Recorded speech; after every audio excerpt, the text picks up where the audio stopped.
21 Ways to Achieve Lasting Happiness and Success. The Power of Self-Discipline. No Excuses. Brian Tracy, New York Times best-selling author of Eat That Frog. Introduction. The Miracle of Self-Discipline. There are 1,000 excuses for failure but never a good reason.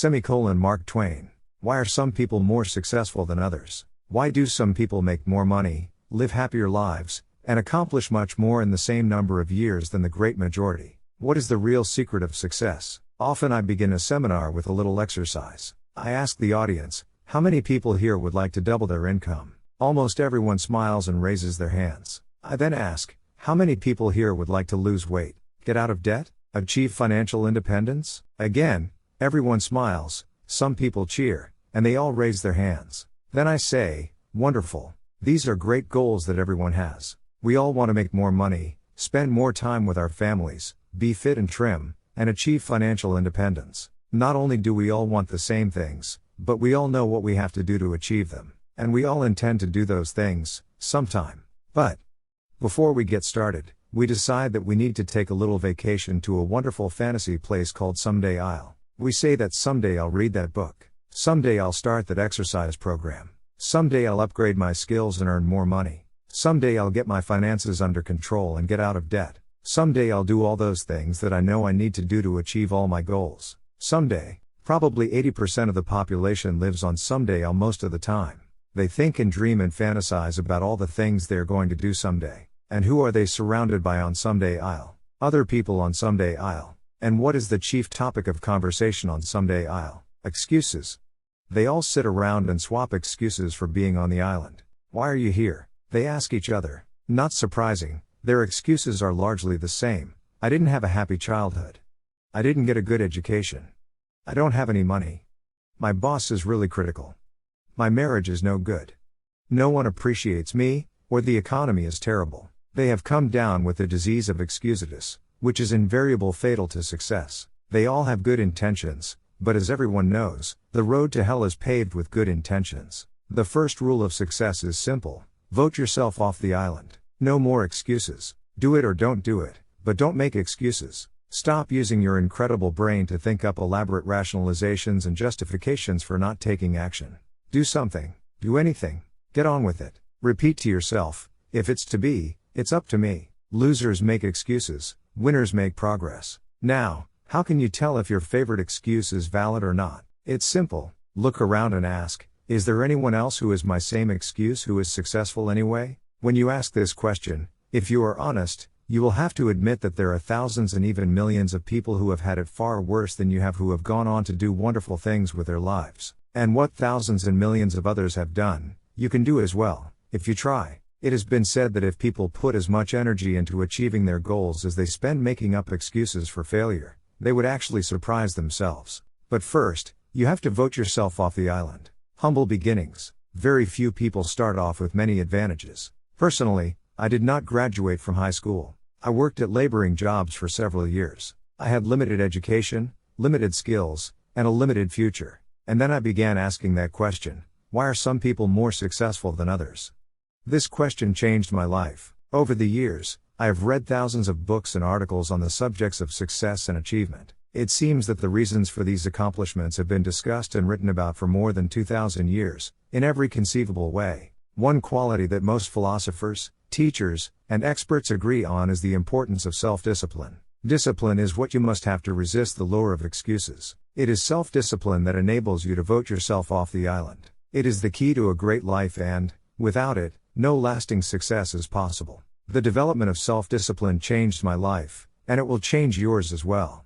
By continually demanding more from myself, I became successful in sales and then in management. I caught up on my schooling and took an MBA degree in my 30s, which required thousands of hours of determined study. I imported Suzuki vehicles into Canada before anyone else, set up 65 dealerships, and sold $25 million worth of the vehicles, and this is all after I had started with no knowledge of the industry. What I had, however, was the discipline and determination to learn what I needed to know and then apply what I needed to do. I got into real estate development with no knowledge or experience, applied the power of discipline, which was then backed by hundreds of hours of work and study. I then went on to build shopping centers, industrial parks, office buildings, and residential subdivisions. With self-discipline, I have built successful businesses in training, consulting, speaking, writing, recording, and distribution. My audio and video programs, books, seminars, and training programs have sold more than $500 million in 36 languages and 54 countries. Over the years I have consulted for more than 1,000 companies and trained more than 5 million people in live seminars and talks. In every case,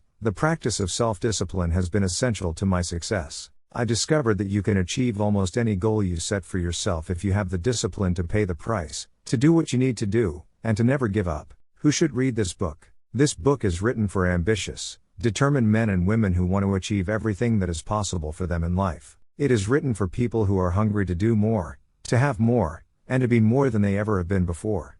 Perhaps the most important insight of all with regard to success is that to achieve greatly, you must become a different person. It is not the material things you accomplish or acquire that matter so much as it is the quality of the person you must become to accomplish well above the average. The development of self-discipline is the high road that makes everything possible for you. This book will serve as your step-by-step guide to becoming a remarkable person who is capable of remarkable achievements. A chance encounter reveals the reason for success. Some years ago, I was attending a conference in Washington, D.C. During the lunch break I was eating at a nearby food fair. The area was crowded, so I sat down at the last open table by myself, even though it was a table for 4. A few minutes later, an older gentleman and a younger woman who appeared to be his assistant came along, carrying trays of food and obviously looking for a place to sit. Having lots of room at my table, I immediately arose and invited the older gentleman to join me. He was hesitant, but I insisted. Finally, he sat down, quite thankfully, and we began to chat over lunch. It turned out that his name was Cop Mayer. As it happened, I immediately knew who he was. He was a legend in the field of success and achievement.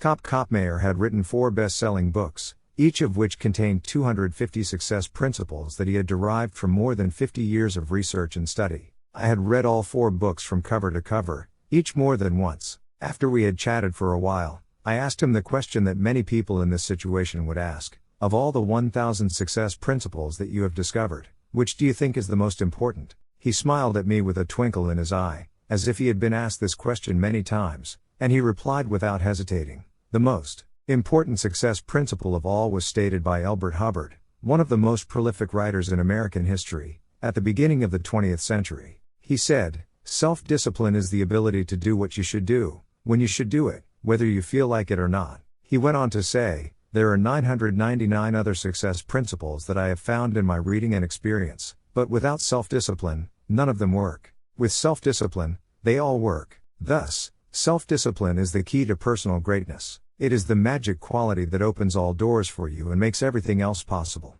With self-discipline, the average person can rise as far and as fast as his talents and intelligence can take him.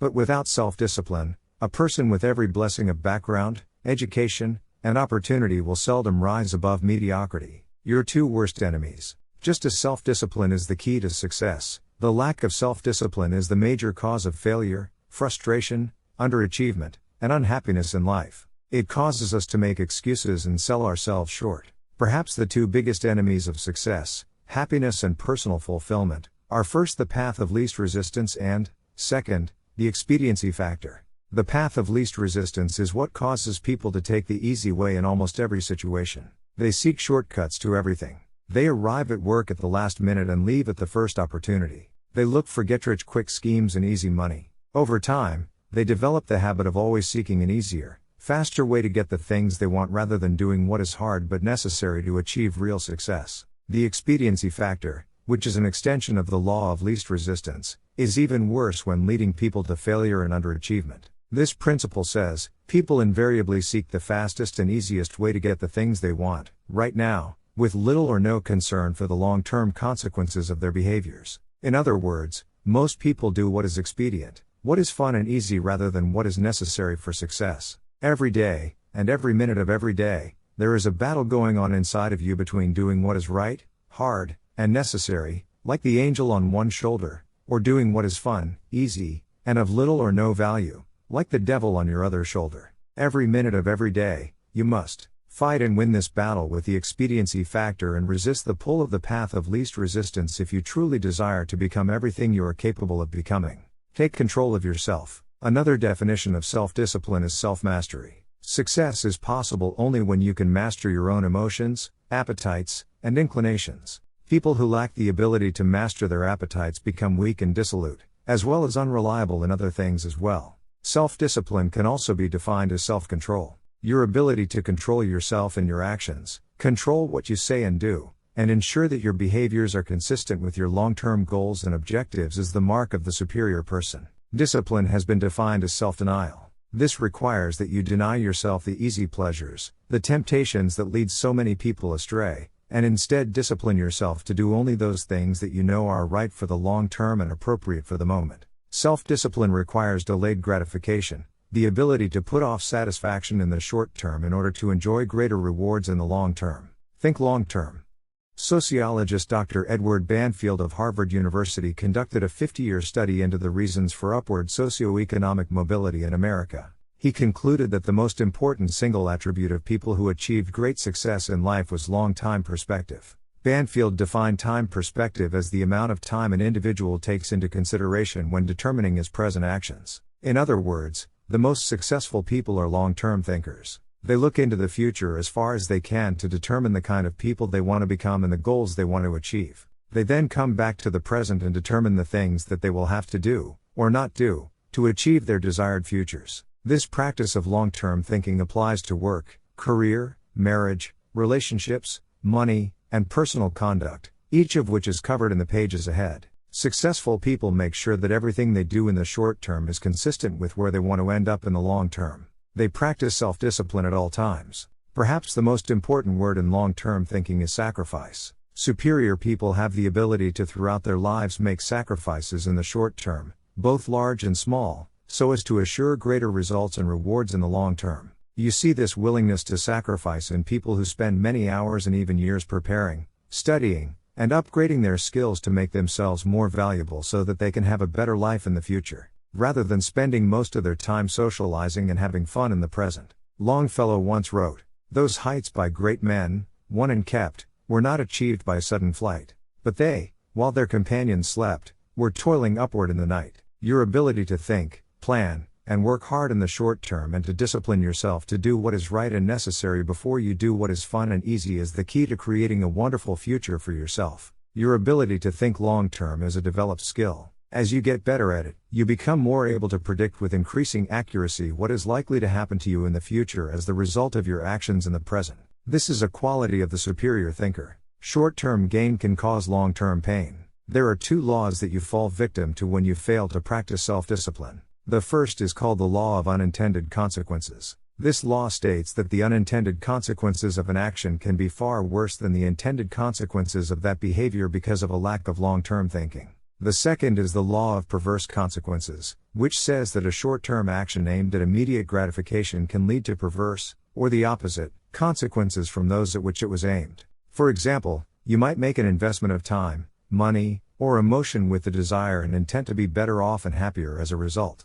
But because you acted without carefully thinking or doing your homework, the consequences of your behavior turned out to be far worse than if you had done nothing at all. Every person has had this experience, and usually more than once. The common denominator of success. Herbert Gray, a businessman, conducted a long-term study searching for what he called the common denominator of success. After 11 years, he finally concluded that the common denominator of success was that successful people make a habit of doing the things that unsuccessful people don't like to do. And what were these things? It turned out that the things that successful people don't like to do are the same things that failures don't like to do either. But successful people do them anyway because they know that this is the price they have to pay if they want to enjoy greater success and rewards in the future. What Gray found was that successful people are more concerned with pleasing results, whereas failures were more concerned about pleasing methods. Successful, happy people were more concerned with the positive, long-term consequences of their behaviors, whereas unsuccessful people were more concerned with personal enjoyment and immediate gratification. Motivational speaker Dennis Waitley has said that the top people were those who were more concerned with activities that were goal-achieving, whereas average people were more concerned with activities that were tension-relieving. Dinner before dessert. The simplest rule in the practice of self-discipline is to eat dinner before dessert. In a meal, there is a logical order of dishes, and dessert comes last. First, you eat the main courses and clean your plate, only then do you have dessert. There is a cute but misleading bumper sticker that says, "Life is short, eat dessert first." Just think what would happen if you came home after work and, instead of eating a healthy dinner, you ate a large piece of apple pie with ice cream. What kind of appetite for healthy, nutritious food would you have afterward? With all that sugar in your stomach, how would you feel? Would you feel re-energized and eager to do something productive? Or would you feel tired and sluggish and ready to write off the day as largely finished? You get the same result when you go for a drink or two after work and then come home and turn on the television. These are simply different forms of dessert that largely eliminate your ability to do anything useful for the rest of the evening. Perhaps the worst part of all is that, whatever you do repeatedly soon becomes a habit. And a habit, once formed, is hard to break. The habit of taking the easy way, doing what is fun and enjoyable, or eating dessert before dinner becomes stronger and stronger, and it leads inevitably to personal weakness, underachievement, and failure. The habit of self-discipline. Fortunately, you can develop the habit of self-discipline. The regular practice of disciplining yourself to do what you should do, when you should do it, whether you feel like it or not, becomes stronger and stronger as you practice it. You refuse to make excuses. Bad habits are easy to form, but hard to live with. Good habits are hard to form, but easy to live with. And as Buddha said, everything is hard before it's easy. It is hard to form the habits of self-discipline, self-mastery, and self-control, but once you have developed them, they become automatic and easy to practice. When the habits of self-discipline are firmly entrenched in your behavior, you start to feel uncomfortable when you are not behaving in a self-disciplined manner. The best news is that all habits are learnable. You can learn any habit you need to learn in order to become the kind of person that you want to become. You can become an excellent person by practicing self-discipline whenever it is called for. Every practice of self-discipline strengthens every other discipline. Unfortunately, every weakness in discipline weakens your other disciplines as well. To develop the habit of self-discipline, you first make a firm decision about how you will behave in a particular area of activity. You then refuse to allow exceptions until the habit of self-discipline in that area is firmly established. Each time you slip, as you will, you resolve once again to keep practicing self-discipline until it becomes easier for you to behave in a disciplined way than to behave in an undisciplined way. The big payoff. The payoff for developing high levels of self-discipline is extraordinary. There is a direct relationship between self-discipline and self-esteem. The more you practice self-mastery and self-control, the more you like and value yourself. The more you discipline yourself, the greater is your sense of self-respect and personal pride.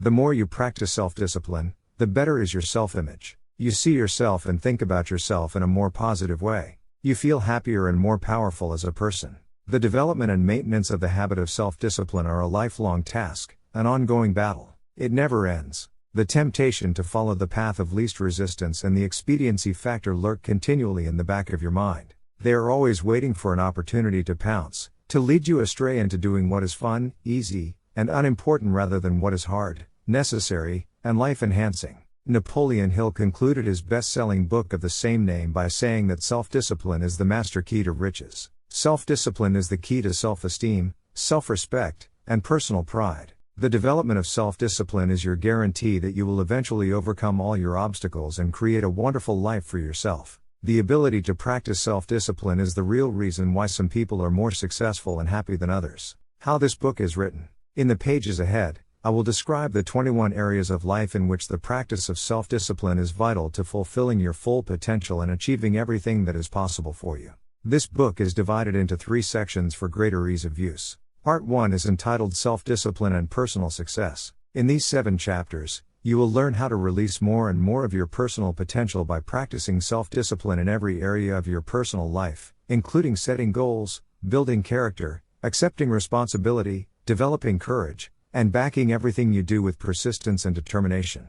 In the 7 chapters of Part 2, you will learn how to achieve vastly more than ever before in the areas of business, sales, and personal finance. You learn why and how self-discipline is essential to becoming a leader in your field, to operating a business more profitably, to making more sales, investing more intelligently, and managing your time for maximum results. Finally, in the 7 chapters of Part 3, you will learn how to apply the miracle of self-discipline to your personal life. You will learn how to practice self-discipline in the areas of happiness, health, fitness, marriage, children, friendship, and the attainment of peace of mind. You will learn how to enhance the quality of your life and your relationships in every area. In each chapter, I will to show you how you can incorporate higher levels of self-discipline and self-mastery into everything you do. In the pages ahead, you will learn how to take complete control over your own personal and professional development and how to become a stronger, happier, more self-confident person in every area of your life that is important to you. You will learn how to break old habits that may be holding you back and how to develop the habits of self-reliance, self-determination,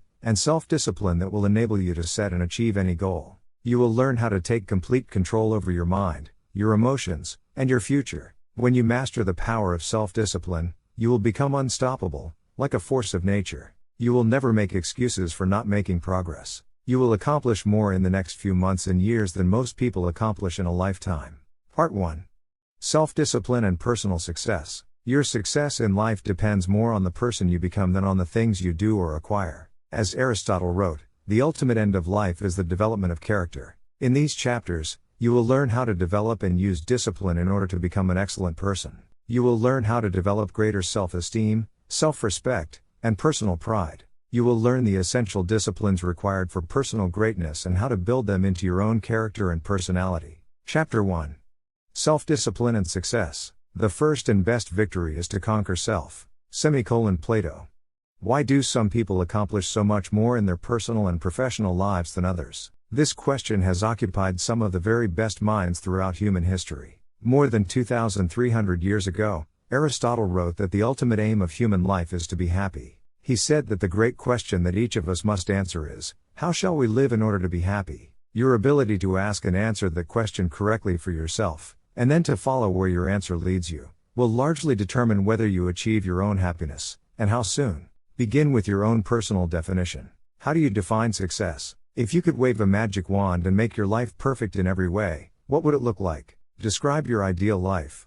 If your business, work, and career were ideal in every way, what would they look like? What would you be doing? What sort of company would you work for? What position would you have? How much money would you earn? What kind of people would you work with? And, especially, what would you need to do more or less of to create your perfect career? If your family life were perfect in every way, what would it look like? Where would you live, and how would you be living? What kind of a lifestyle would you have? What sort of things would you want to have and do with the members of your family? If you had no limitations and you could wave a magic wand, in what ways would you change your family life today? If your health were perfect, how would you describe it? How would you feel? How much would you weigh? How would your levels of health and fitness be different from what they are today? Most of all, what steps could you take immediately to begin moving toward your ideal levels of health and energy? If your financial situation were ideal, how much would you have in the bank? How much would you be earning each month and each year from your investments? If you had enough money that you never had to worry about finances again,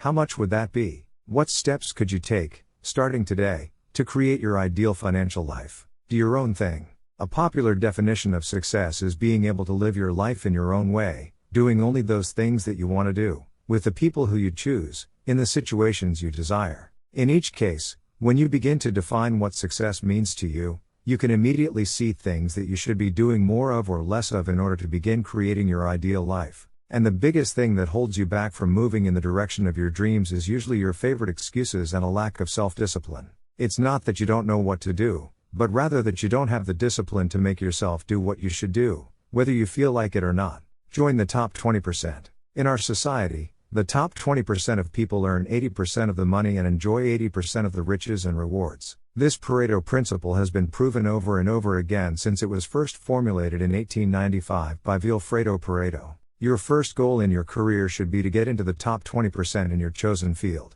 In the 21st century, there is a premium on knowledge and skill. The more knowledge you acquire and the greater skill that you apply, the more competent and valuable you become. As you get better at what you do, your income earning ability increases, like compound interest. Unfortunately, the majority of people, the bottom 80%, make little or no effort to upgrade their skills. Most people, according to Jeffrey Colvin's 2009 book Talent is Overrated, learn their jobs in the first year of their employment, and then they never get any better. It is only the top people in every field who are committed to continuous improvement. Because of this increasing disparity of productive ability, based on knowledge, skill, and hard work, the top 1% of people in America today control as much as 33% of the financial assets. Starting with nothing. Interestingly, almost everyone starts out the same in life, with little or nothing.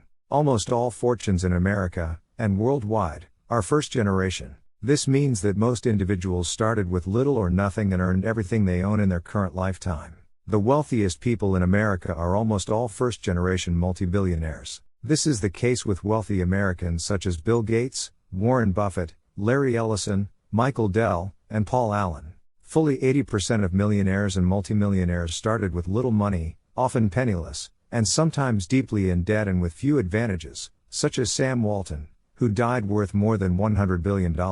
Why have these people been able to achieve so much when so many have achieved so little? In their book, The Millionaire Next Door, Thomas Stanley and William Danko interviewed more than 500 millionaires and surveyed 11,000 more over a 25-year period. They asked them why they felt they had been able to achieve financial independence when most of the people around them, who started at the same place, were still struggling. Fully 85% of this new generation of millionaires replied by saying something like, "I didn't have a better education or more intelligence, but I was willing to work harder than anyone else." Hard work is the key. The indispensable requirement for hard work is self-discipline. Success is possible only when you can overcome the natural tendency to cut corners and take the easy way. Lasting success is possible only when you can discipline yourself to work hard for a long, long time. As I mentioned in the introduction, I started my own life with no money or advantages. For years, I worked at laboring jobs, at which I earned just enough to get from paycheck to paycheck. I stumbled into sales when I could no longer find a laboring job, where I spun my wheels for many months before I began asking that question. Why is it that some people are more successful in selling than others? One day, a top salesman then told me that the top 20% of salespeople earn 80% of the money. I had never heard that before. This meant that the bottom 80% of salespeople had to be satisfied with the remaining 20%, with what was left over after the top people had taken the lion's share. I decided then and there that I was going to be in the top 20%. This decision changed my life. The great law. Then I learned the iron law of the universe, which made getting into the top 20% possible. It was the law of cause and effect, or sowing and reaping. This law says that for every effect, there is a specific cause or series of causes. This law says that if you want to achieve success in any area, you must determine how success is achieved in that area and then practice those skills and activities repeatedly until you achieve the same results. Here's the rule: if you do what other successful people do, over and over again, nothing can stop you from eventually enjoying the same rewards that they do. But if you don't do what successful people do, nothing can help you. The law of sowing and reaping, from the Old Testament, is a variation of the law of cause and effect. It says that whatsoever a man soweth, that also shall he reap. This law says that whatever you put in, you get out. It also says that whatever you are reaping today is a result of what you have sown in the past. So if you are not happy with your current crop, it is up to you, starting today, to plant a new crop, to begin doing more of those things that lead to success, and to stop engaging in those activities that lead nowhere. Success is predictable. Success is not an accident. Sadly, failure is not an accident either. You succeed when you do what other successful people do, over and over, until these behaviors become a habit. Likewise, you fail if you don't do what successful people do. In either case, nature is neutral. Nature does not take sides. Nature doesn't care. What happens to you is simply a matter of law, the law of cause and effect. You can look at yourself as a machine with a default mechanism. Your default mechanism is the almost irresistible attraction of the expediency factor and the path of least resistance that I've described in the introduction. In the absence of self-discipline, your default mechanism goes off automatically. This is the main cause of underachievement and the failure to realize your true potential. When you are not working deliberately, consciously, and continuously to do, be, and have those things that constitute success for you, your default mechanism is at work. You end up doing those fun, easy, and low-value things in the short term that lead to frustration, financial worries, and failure in the long term. The secrets of success. The great oil man, H. L. Hunt, who was at one time the richest self-made billionaire in the world, was once asked by a television journalist for his secrets of success. He replied, "There are only 3 requirements for success. First, decide exactly what it is you want in life. Second, determine the price that you are going to have to pay to get the things you want. And third, and this is most important, resolve to pay that price." One of the most important requirements for success, once you have decided what it is that you want, is the quality of willingness.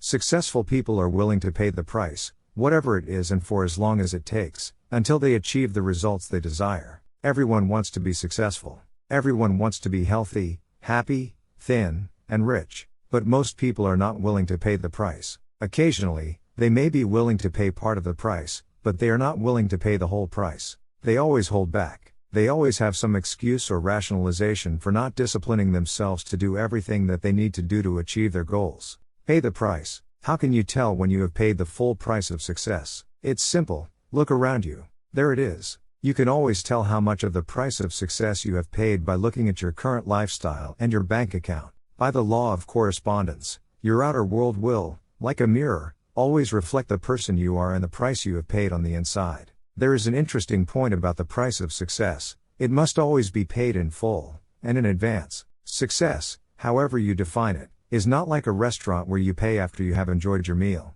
Instead, it is like a cafeteria, where you can choose whatever you want, but you must pay for it before you eat it. Motivational speaker Zig Ziglar says, "The elevator to success is out of order, but the stairs are always open." Learn from the experts. Cop Mayer, who I mentioned in the introduction, also told me that the second most important success principle, after self-discipline, is that you must learn from the experts. You will never live long enough to learn it all for yourself. If you want to be successful, your first job is to learn what you need to learn in order to achieve the success you desire. Learn from the experts. Read their books. Listen to their audio programs. Attend their seminars. Write to them or approach them directly and ask them for advice. Sometimes, one idea is all you need to change the direction of your life. Let me give you an example of what I mean.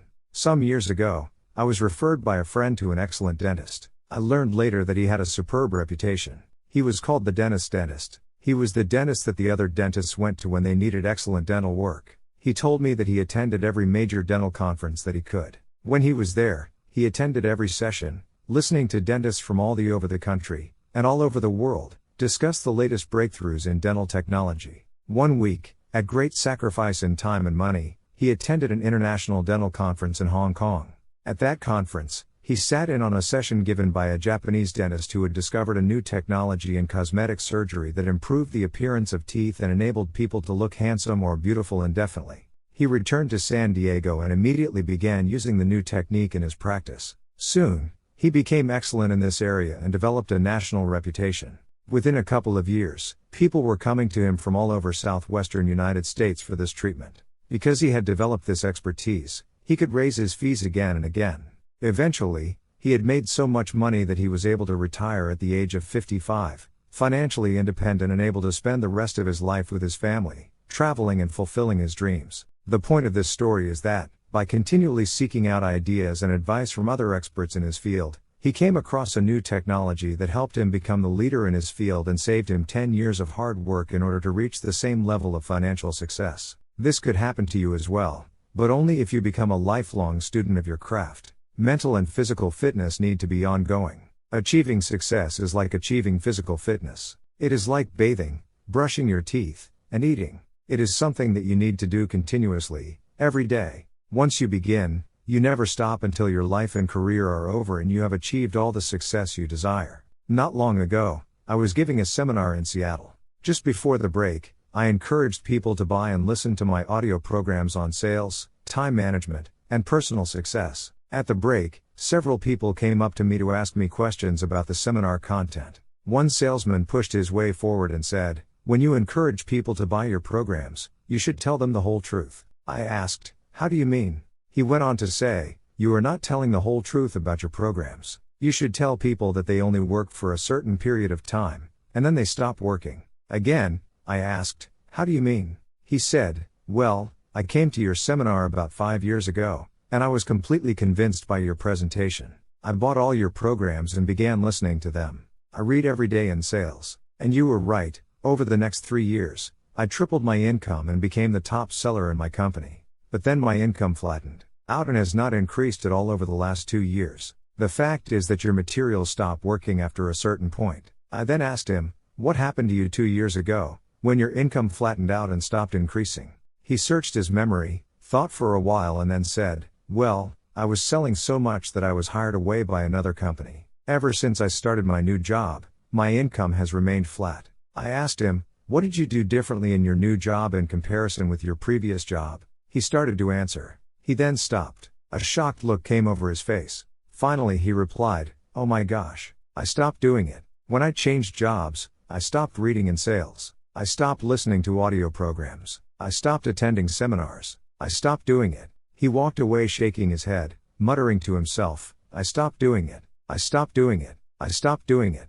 Becoming an expert in your field, continually upgrading your skills, which I will talk about in Chapter 5, is like physical fitness. If you stop exercising for any period of time, you don't maintain your fitness at the same level. You begin to decline. Your body and your muscles become softer and weaker. You lose your strength, flexibility, and stamina. In order to maintain them, you must keep working at them every day, every week, and every month. Become all you can be. There is an even more important reason for you to practice the self-discipline that leads onward and upward to the great successes that are possible for you. The practice of self-discipline enables you to change your character, to become a stronger and better person.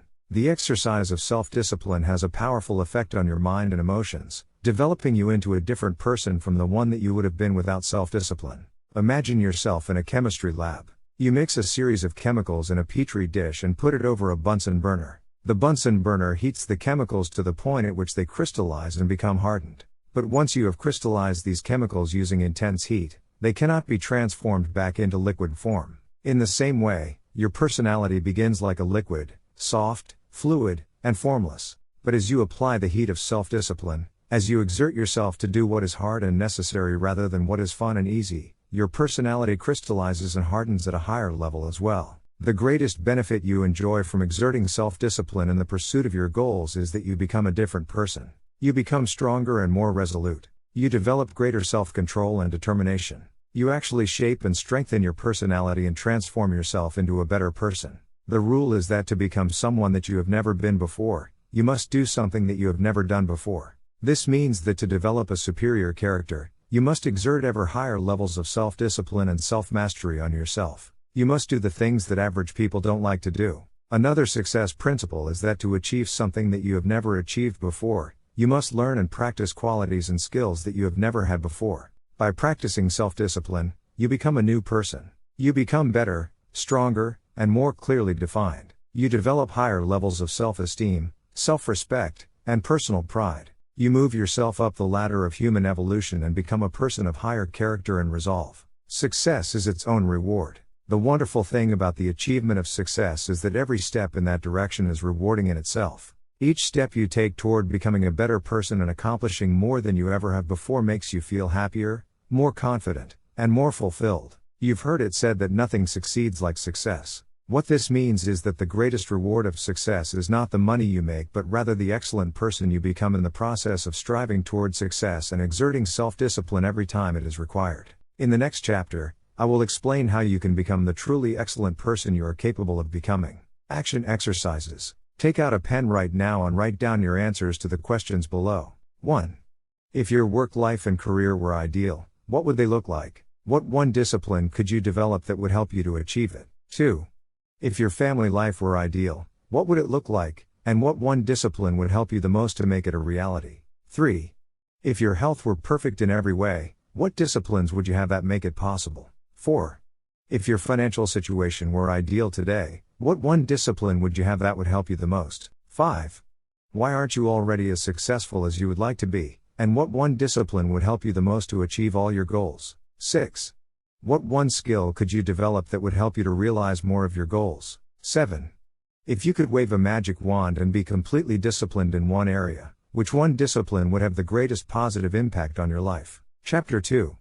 Self-discipline and character. Hold yourself responsible for a higher standard than anyone else expects of you. Never excuse yourself. Never pity yourself. Be a hard master to yourself and be lenient to everyone else. Henry Ward Beecher, 19th century clergyman. The development of character is the great business of life. Your ability to develop a reputation as a person of character and honor is the highest achievement of both social and business life. Ralph Waldo Emerson wrote, "What you do speaks so loudly that I cannot hear a word that you say." The person you are today, your innermost character, is the sum total of all your choices and decisions in life up to this date. Each time you have chosen rightly and acted consistently with the very best that you know, you have strengthened your character and become a better person.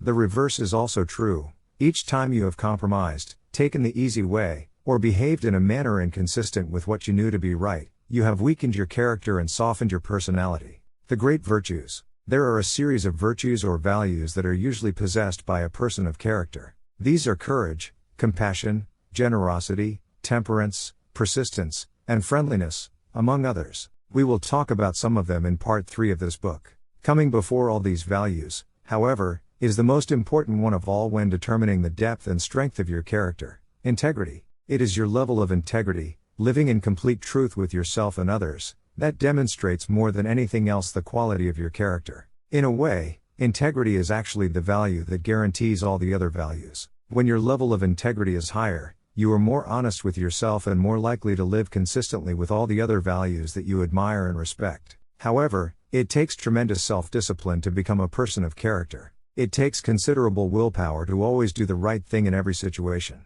And it takes both self-discipline and willpower to resist the temptation to cut corners, take the easy way, or act for short-term advantage. All of life is a test, to see what you are really made of deep, down inside. Wisdom can be developed in private through study and reflection, but character can be developed only in the give and take of daily life, when you are forced to choose and decide among alternatives and temptations. The test of character. It is only when you are under pressure, when you are forced to choose one way or another, to either live consistently with a value or to compromise it, that you demonstrate your true character. Emerson also said, "Guard your integrity as a sacred thing." Nothing at last is sacred except the integrity of your own mind. You are a choosing organism. You are constantly making choices, one way or the other. Every choice you make is a statement about your true values and priorities. At each moment, you choose what is more important or of higher value to you over what is less important or of lesser value. The only bulwark against temptation, the path of least resistance,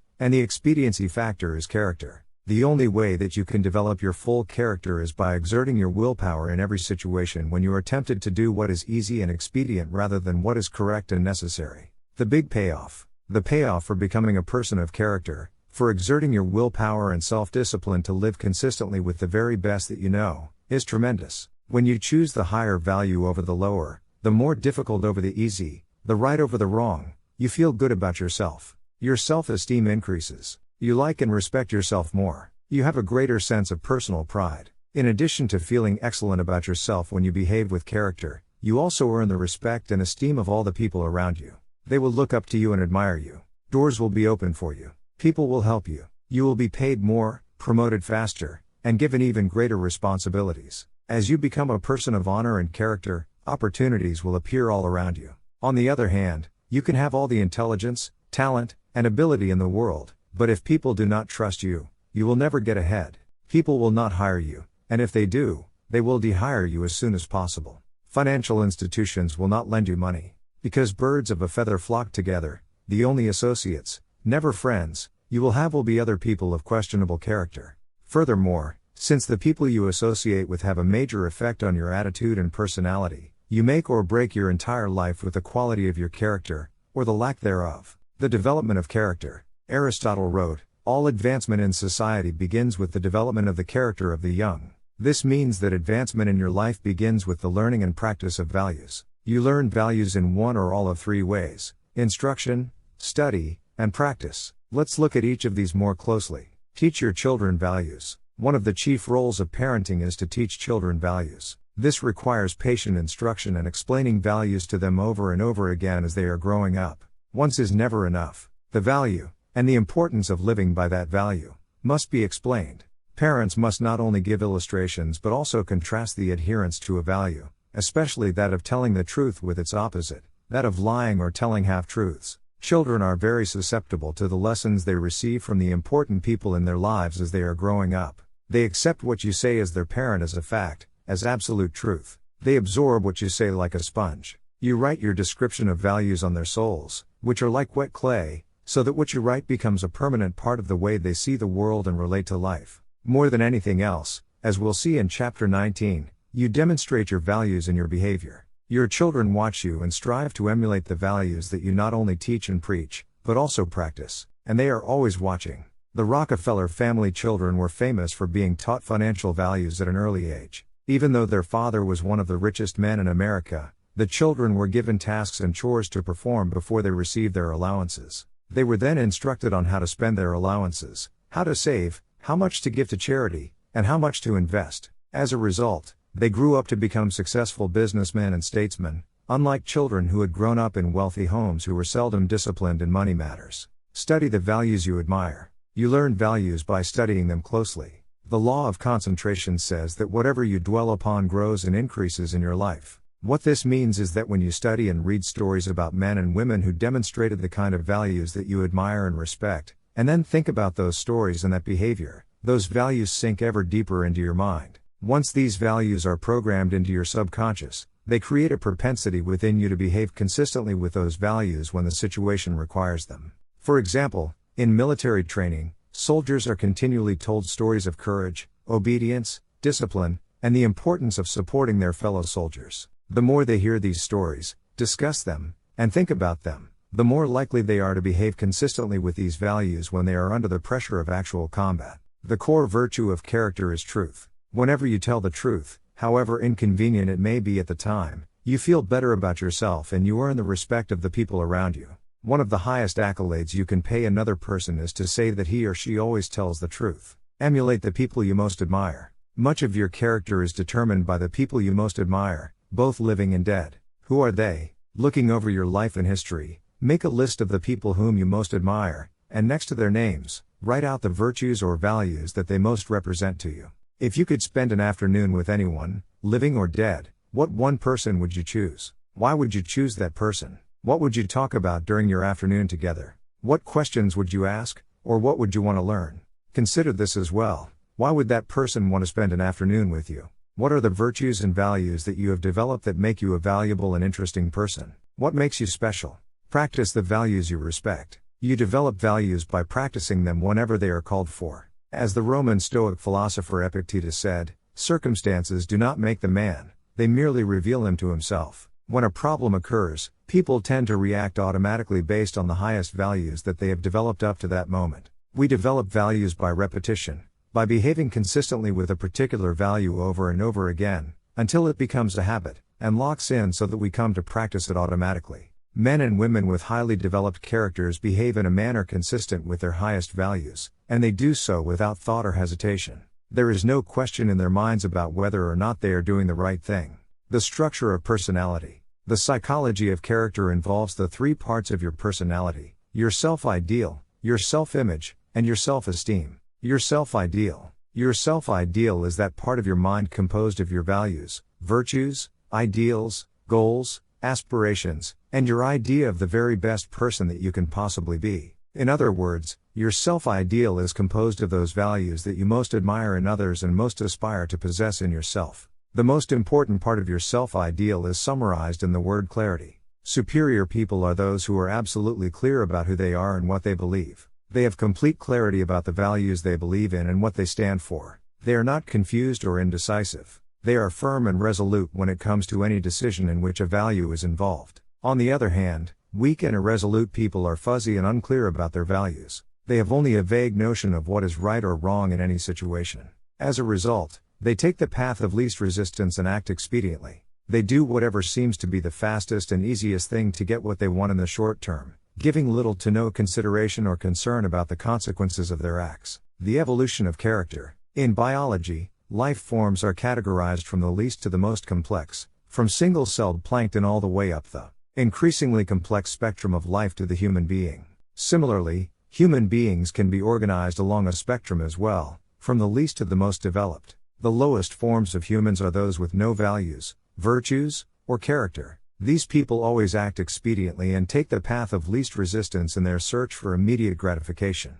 At the highest levels of development of the human race, however, are those men and women of complete integrity, who would never compromise their honesty or their character for anything, including the threat of financial loss, pain, or even death. George Washington is famous for his honesty, which was demonstrated in the story in which he admitted that he had cut down the cherry tree. In the same vein, the founding fathers of the United States wrote, "We hereby pledge our lives, our fortunes and our sacred honor to the signing of the Declaration of Independence." In his book Trust, The Social Virtues and the Creation of Prosperity, philosopher Francis Fukuyama observed that societies worldwide can be divided into two kinds: high trust and low trust. He also argues that the highest trust societies, those in which integrity is most admired, encouraged, and respected, are also the most law-abiding, free, and prosperous. At the other end of the societal spectrum, however, are those societies characterized by tyranny, thievery, dishonesty, and corruption. Each of these are, without exception, both undemocratic and poor. Trust is the key. Trust is the lubricant of human relationships. Where there is high trust among and between people, economic activity flourishes and there are opportunities for all. On the other hand, where there is low trust, economic resources are squandered in an attempt to protect against thievery and corruption, or these resources are not available at all. In the United States, we have the Constitution and Bill of Rights. These documents lay out the rules by which Americans agree to live. They create the structure of our government and guarantee our rights. But they assume that our elected representatives will be men and women of honor, committed to protecting and defending those rights. They attempt to assure that only men and women of character can thrive and prosper over the long term in our economic, political, and social system. They aim to assure that, in most cases, only men and women of character can rise to high positions in society. Although our system is not perfect, and people of questionable character occasionally rise to positions of prominence, it is seldom for very long. The basic demand of Americans for honesty and integrity eventually leads to the exposure and censure of dishonest people. The demand for men and women of character continues unabated. Your self-image, your inner mirror. The second part of your personality is your self-image. This is the way we see and think about ourselves, especially prior to any event of importance. People always tend to behave on the outside consistently with the way they see themselves on the inside. This is often called our inner mirror, into which we peer before we engage in any behavior. When you see yourself as calm, positive, truthful, and possessed of high character, you behave with greater strength and personal power. Other people respect you more. You feel in control of yourself and the situation. What's more, whenever you actually behave in a manner that is consistent with your highest values, your self-image improves. You see and think about yourself in a better light. You feel happier and more confident. Your behavior and outward performance then reflect this increasingly improving inner picture you have of yourself as the very best person you can possibly be. People tend to accept you at your own evaluation of yourself, at least initially. If you see and think of yourself as an excellent person who is possessed of high character, you will treat other people with courtesy, grace, and respect. In turn, they will likewise treat you as a person of honor and character. Your self-esteem, how much you like yourself. The third part of your personality is your self-esteem. This is how you feel about yourself, your emotional core. Your self-esteem is defined as how much you like yourself, but it's more than only this. The more you see yourself as a valuable and important person, the more positive and optimistic you will be. When you truly consider yourself to be important and worthwhile, you will treat other people as if they are important as well. Your self-esteem is largely determined by how consistent your self-image, which shapes your personal behavior, is with your self-ideal, or your vision of the very best person you can possibly be. Whenever you act consistently with who you consider an excellent person to be, your self-image improves and your self-esteem increases. You like and respect yourself more. You feel happy about yourself and others. The more you like yourself, the more you like others, and the more they like you in return. By acting with character and in harmony with your highest values, you put your entire life, internally and externally, into an upward spiral. In every area of your life, things will get better and better for you. Your role models have a tremendous impact on shaping your character. The more you admire a person and his or her qualities, the more you strive, both consciously and unconsciously, to become like that person. This is why clarity is so important. Always behave consistently. Whenever you act in a way that is consistent with your values, you feel good about yourself. Whenever you compromise your values, for any reason, you feel bad about yourself. This also means that when you compromise your values, your self-confidence and self-esteem go down. You feel uneasy and inferior, inadequate and uncomfortable. When you compromise your values, deep down inside, you feel that something is fundamentally wrong. Almost all human problems can be solved by a return to your highest values and your innermost convictions. When you look back, there have probably been situations in your life when you have compromised your values in order to save an investment, keep a job, preserve a relationship, or maintain a friendship. In each case, you have felt worse and worse until you finally broke it off and walked away. And how did you feel when you finally had the strength of character to walk away? You felt wonderful. Whenever you use your willpower and strength of character to return to the values that are most dear to you, you are rewarded with the wonderful feeling of happiness and exhilaration. You feel energized and free. You wonder why you didn't make that decision a long time ago. Do the right thing. In the development of character that is based on self-discipline and willpower, long-term thinking is essential. The more you think about the long-term consequences of your behavior, the more likely it is that you will do the right thing in the short term. So when you have to make a choice or decision, always ask the magic question, what's important here? Practice the universal maxim of Immanuel Kant. Resolve to behave as though your every act were to become a universal law for all people. One of the great questions for the development of character is this: what kind of a world would this world be if everyone in it was just like me? Whenever you slip, whenever you do or say something that is inconsistent with your highest values, immediately get back on your horse. Say to yourself, this is not like me. And resolve that next time you will do better. What you dwell upon grows. If you are in a situation today in which you are not living up to your highest values, make a decision, this very minute, to confront the situation and straighten it out.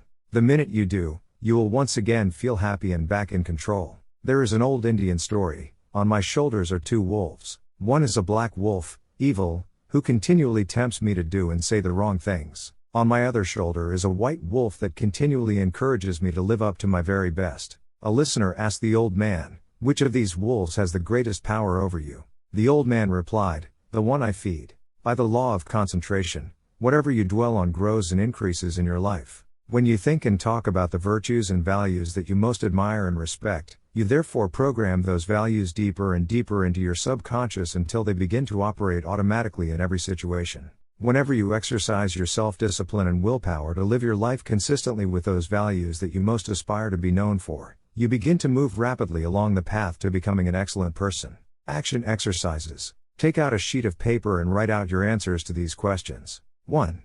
Name 3 people, living or dead, who you most admire and describe one quality of each of them that you respect. 2. Determine the most important virtue or quality in your life that you strive the most to practice or emulate. 3. Identify those situations in which you feel the most confident, in which you feel like the very best person you could possibly be. 4. What situations give you your greatest feelings of self-esteem and personal worth? 5. If you were already an excellent person in every respect, how would you behave differently from today onward? 6. What one quality would you like people to think of when your name is mentioned, and what could you do to ensure this happens? 7. In what one area do you need to be more truthful and practice higher levels of integrity than you do today? Chapter 3. Self-discipline and responsibility. The individual who wants to reach the top in business must appreciate the might and force of habit. He must be quick to break those habits that can break him and hasten to adopt those practices that will become the habits that help him achieve the success he desires. J. Paul Getty. Your ability and willingness to discipline yourself to accept personal responsibility for your life are essential to happiness, health, success, achievement, and personal leadership. Accepting responsibility is one of the hardest of all disciplines, but without it, no success is possible. The failure to accept responsibility and the attempt to foist responsibility for things in your life that make you unhappy onto other people, institutions, and situations completely distort cause and effect, undermine your character, weaken your resolve, and diminish your humanity. They lead to making endless excuses. My great revelation. When I was 21, I was living in a tiny apartment and working as a construction laborer. I had to get up at 5 a.m. so that I could take 3 buses to work in order to be there by 8 a.m. I didn't get home until 7 p.m., tired out from carrying construction materials all day. I was making just enough money to get by, and I had no car, almost no savings, and just enough clothes for my needs. I had no radio or television. It was the middle of a cold winter, with the temperature at minus 35 degrees Fahrenheit, so I seldom went out in the evening. Instead, if I had enough energy, I sat in my small apartment at my little table in my kitchen nook and read. One evening, late at night, as I was sitting there by myself at the table, it suddenly dawned on me that this is my life. This life was not a rehearsal for something else. The game was on, and I was the main character, as in a play. It was like a flashbulb going off in my face. I looked at myself and around me at my small apartment, and I considered the fact that I had not graduated from high school. The only work that I was qualified to do was manual labor. I earned just enough money to pay my basic expenses, and I had very little left over at the end of each month. I suddenly knew that unless I changed, nothing else was going to change. No one else was going to do it for me. In reality, no one else cared. I realized at that moment that, from that day forward, I was completely responsible for my life and for everything that happened to me. I was responsible. I could no longer blame my situation on my difficult childhood or mistakes I had made in the past. I was in charge. I was in the driver's seat. This was my life, and if I didn't do something to change it, It would go on like this indefinitely, by the simple force of inertia. This revelation changed my life. I was never the same again. From that moment on, I accepted more and more responsibility for everything in my life. I accepted responsibility for doing my job better than before rather than doing only the minimum that was necessary to avoid getting fired. I accepted responsibility for my finances, my health, and, especially, my future. The very next day, I went down to a local bookstore at my lunch break and began the lifelong practice of buying books with information, ideas, and lessons that could help me. I dedicated my life to self-improvement, to continuous learning in every way possible. For the rest of my business life, right up to the present moment, whenever I've wanted or needed to learn something to help me, I have returned to learning, to reading, to listening to audio programs and attending courses and seminars. I found that you could learn anything you need to learn in order to accomplish any goal you set for yourself. Over time, I learned that fully 80% of the population never accepts complete responsibility for their lives. They continually complain, criticize, make excuses, and blame other people for things in their lives about which they are not happy. The consequences of this way of thinking, however, can be disastrous. They can sabotage all hopes for success and happiness later in life. From childhood to maturity, when you are growing up, from an early age you become conditioned to see yourself as not responsible for your life. This is normal and natural. When you are a child, your parents are in charge. They make all your decisions. They decide what food you will eat, what clothes you will wear, what toys you will play with, what home you will live in, what school you will attend,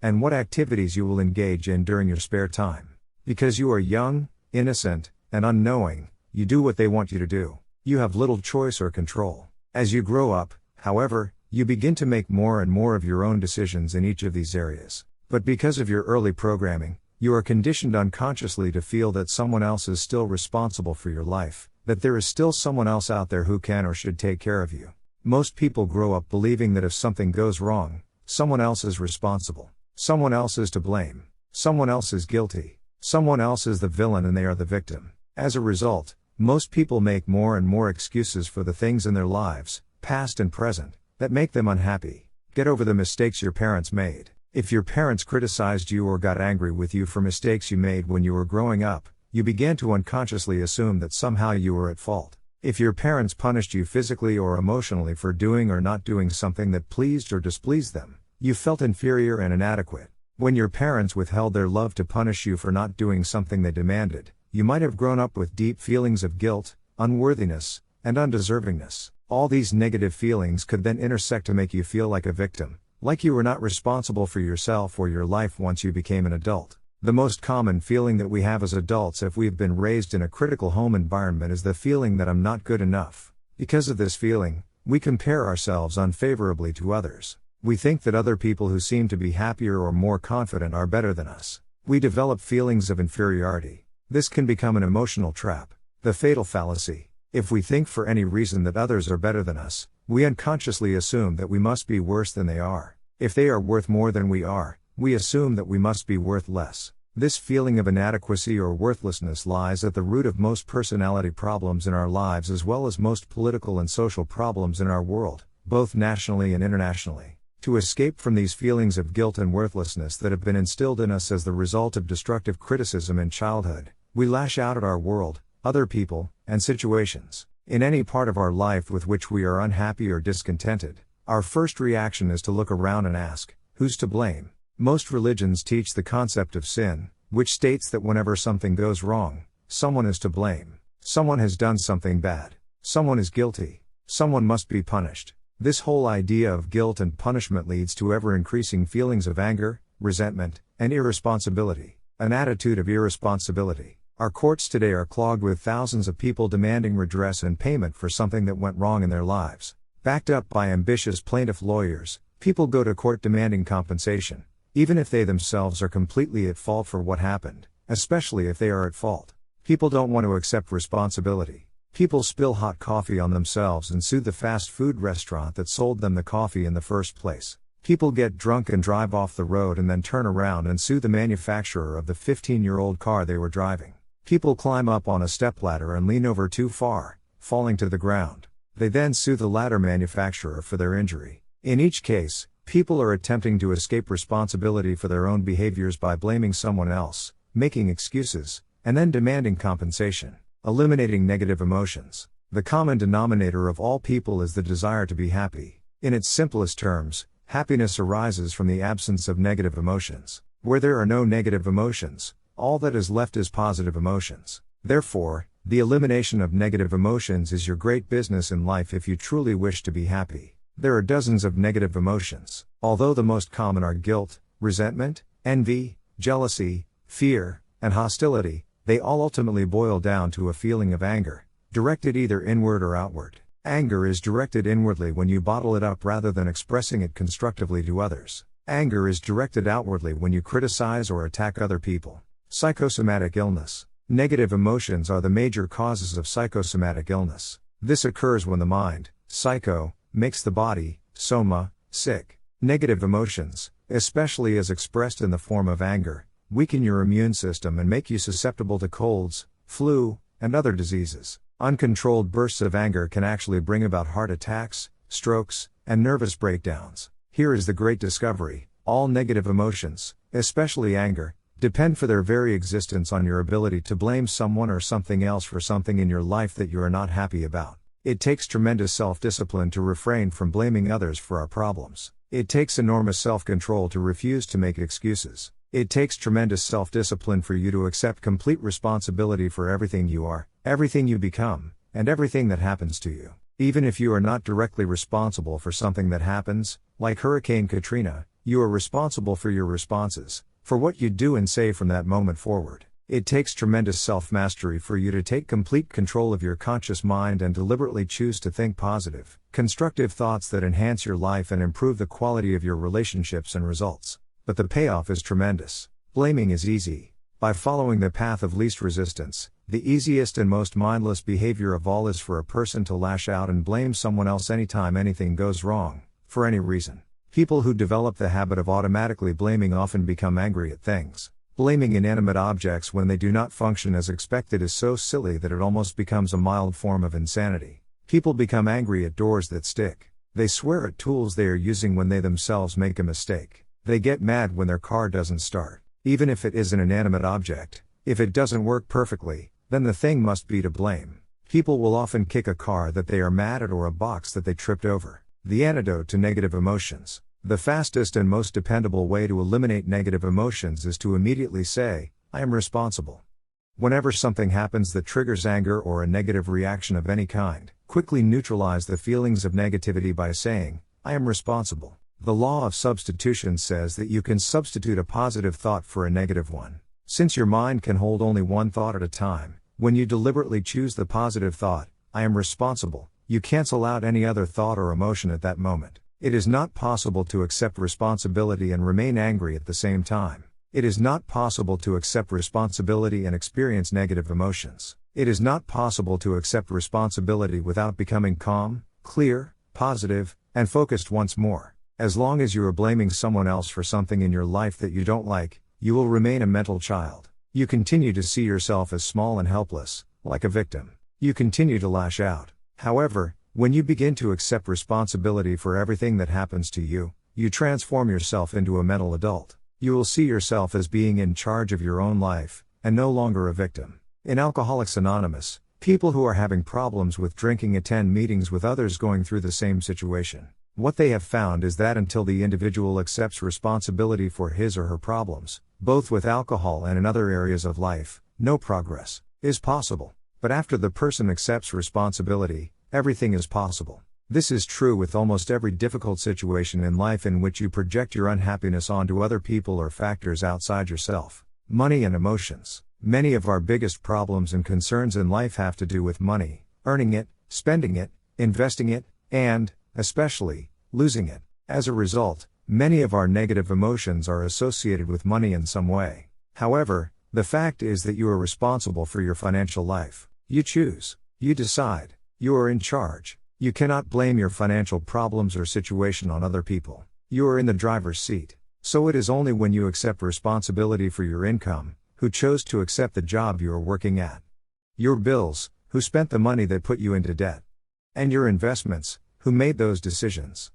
Can you move from being an economic child to an economic adult? Responsibility and control. There is a direct relationship between the acceptance of responsibility and the amount of personal control you feel you have over your life. This means that the more you accept responsibility, the greater sense of control you experience. There is also a direct relationship between the amount of control you feel you have and how positive you feel. The more you feel that you have a high sense of control in the important areas of your life, the more positive and happy you are in everything you do. When you accept responsibility, you feel strong, powerful, and purposeful. Accepting responsibility eliminates the negative emotions that rob you of happiness and contentment. In every situation, the antidote to negative emotions is to say, I am responsible. Then look into the situation to find the reasons why you are responsible for what happened or for what is going on. Your intelligence is like a double-edged sword. It can cut in either direction. You can use your intelligence to rationalize, justify, and blame other people for things you are not happy about.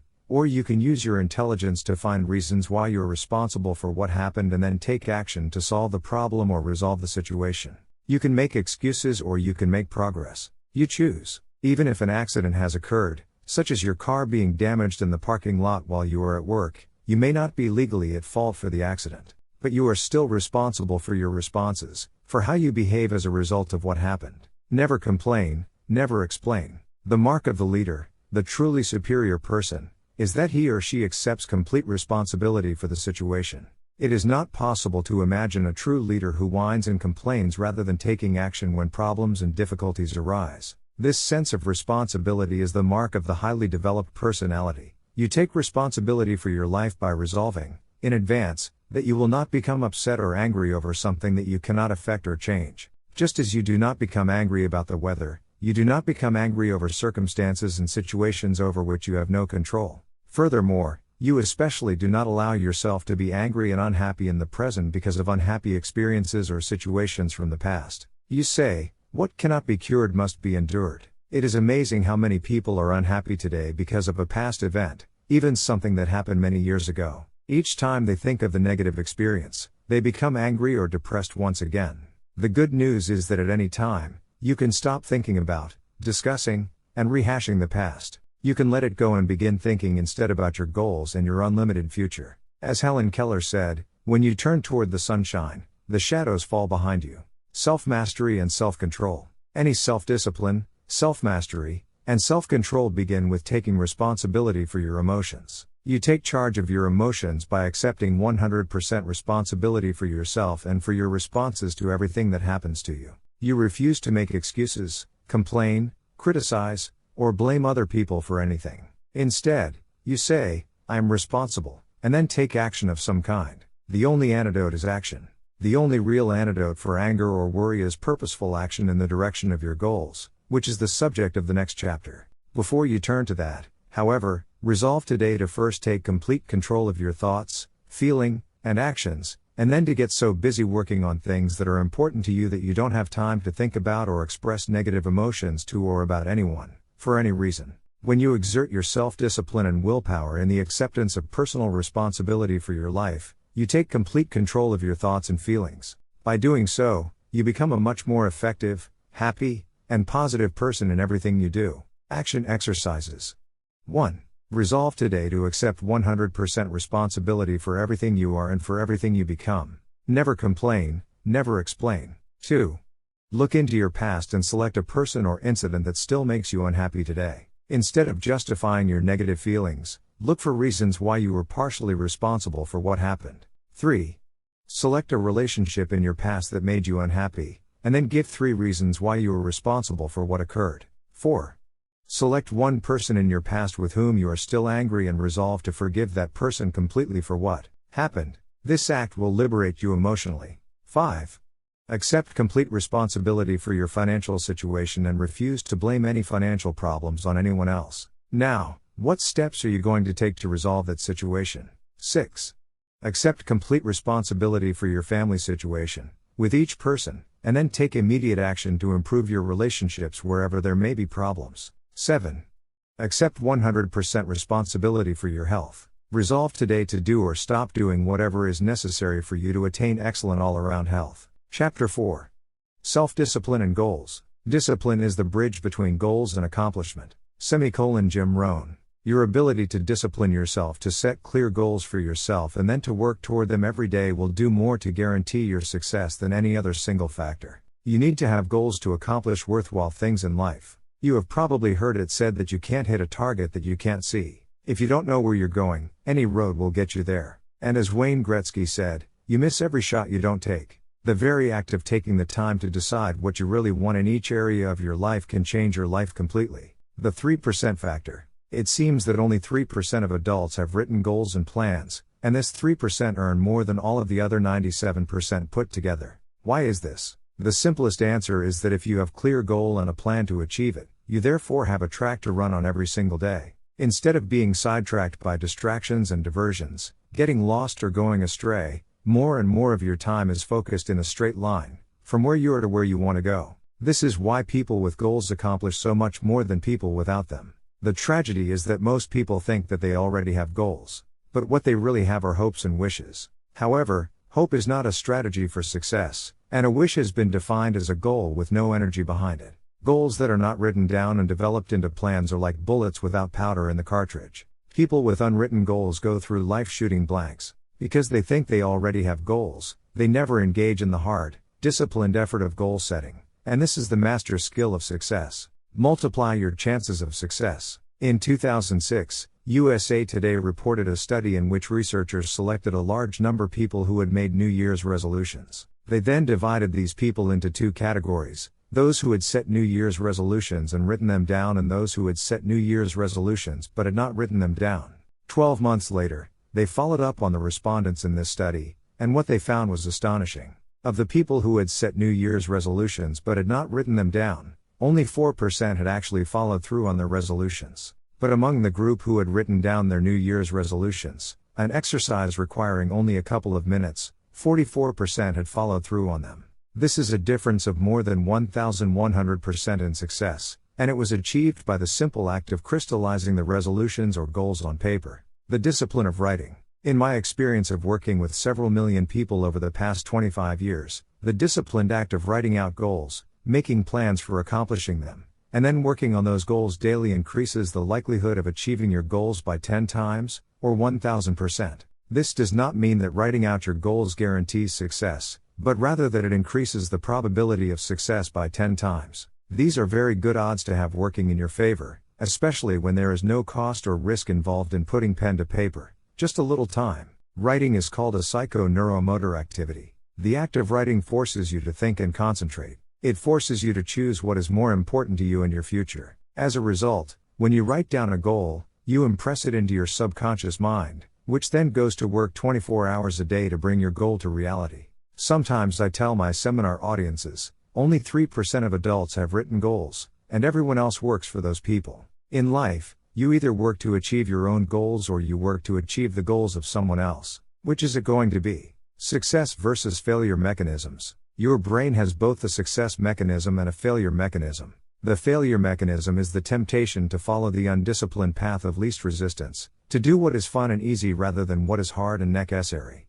Your failure mechanism operates automatically throughout your life, which is the major reason why most people fail to fulfill their individual potentials. While your failure mechanism functions automatically, your success mechanism is triggered by a goal. When you decide on a goal, you override your failure mechanism. And can you change the direction of your life? You go from being a ship without a rudder, drifting with the tide, to being a ship with a rudder, a compass, and a clear destination, sailing in a straight direction toward your goal. The power of goals. A client of mine recently told me an interesting story. He said he had attended one of my seminars in 1994, where I spoke about the importance of writing down goals and making plans for accomplishing them. At that time, he was 35 years old, selling cars for a dealership in Nashville, and earning about $50,000 a year. He told me the day changed his life. He began writing out his goals and plans and working on them daily. 12 years later, he was earning more than $1 million a year and was the president of a fast-growing company that sells services to some of the biggest companies in the country. He told me he could not imagine what his life would have been like if he had not taken out a piece of paper and written down the goals he wanted to achieve in the years ahead. Take control of your life. Aristotle wrote that human beings are teleological organisms, which simply means that we are purpose-driven.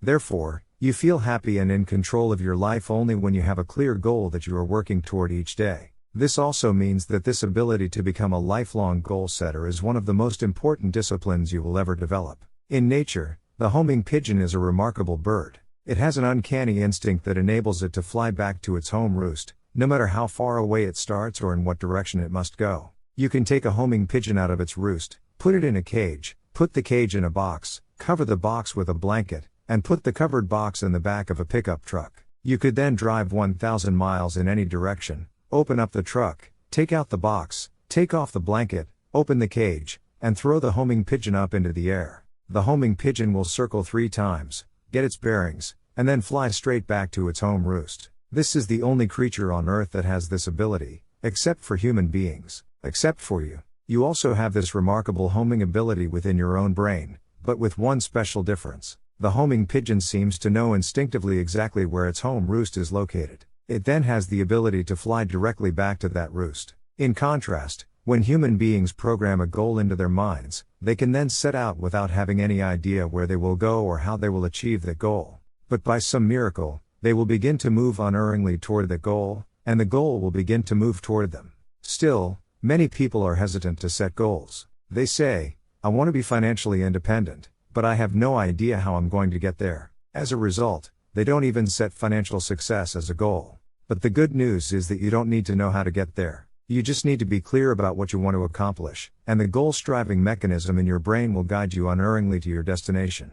For example, you can decide that you are going to find your ideal job, in which you work for and with people you like and respect and do work that is both challenging and enjoyable. You take some time to write down an exact description of what your ideal job and workplace would look like, and then you go out into the job market and begin searching.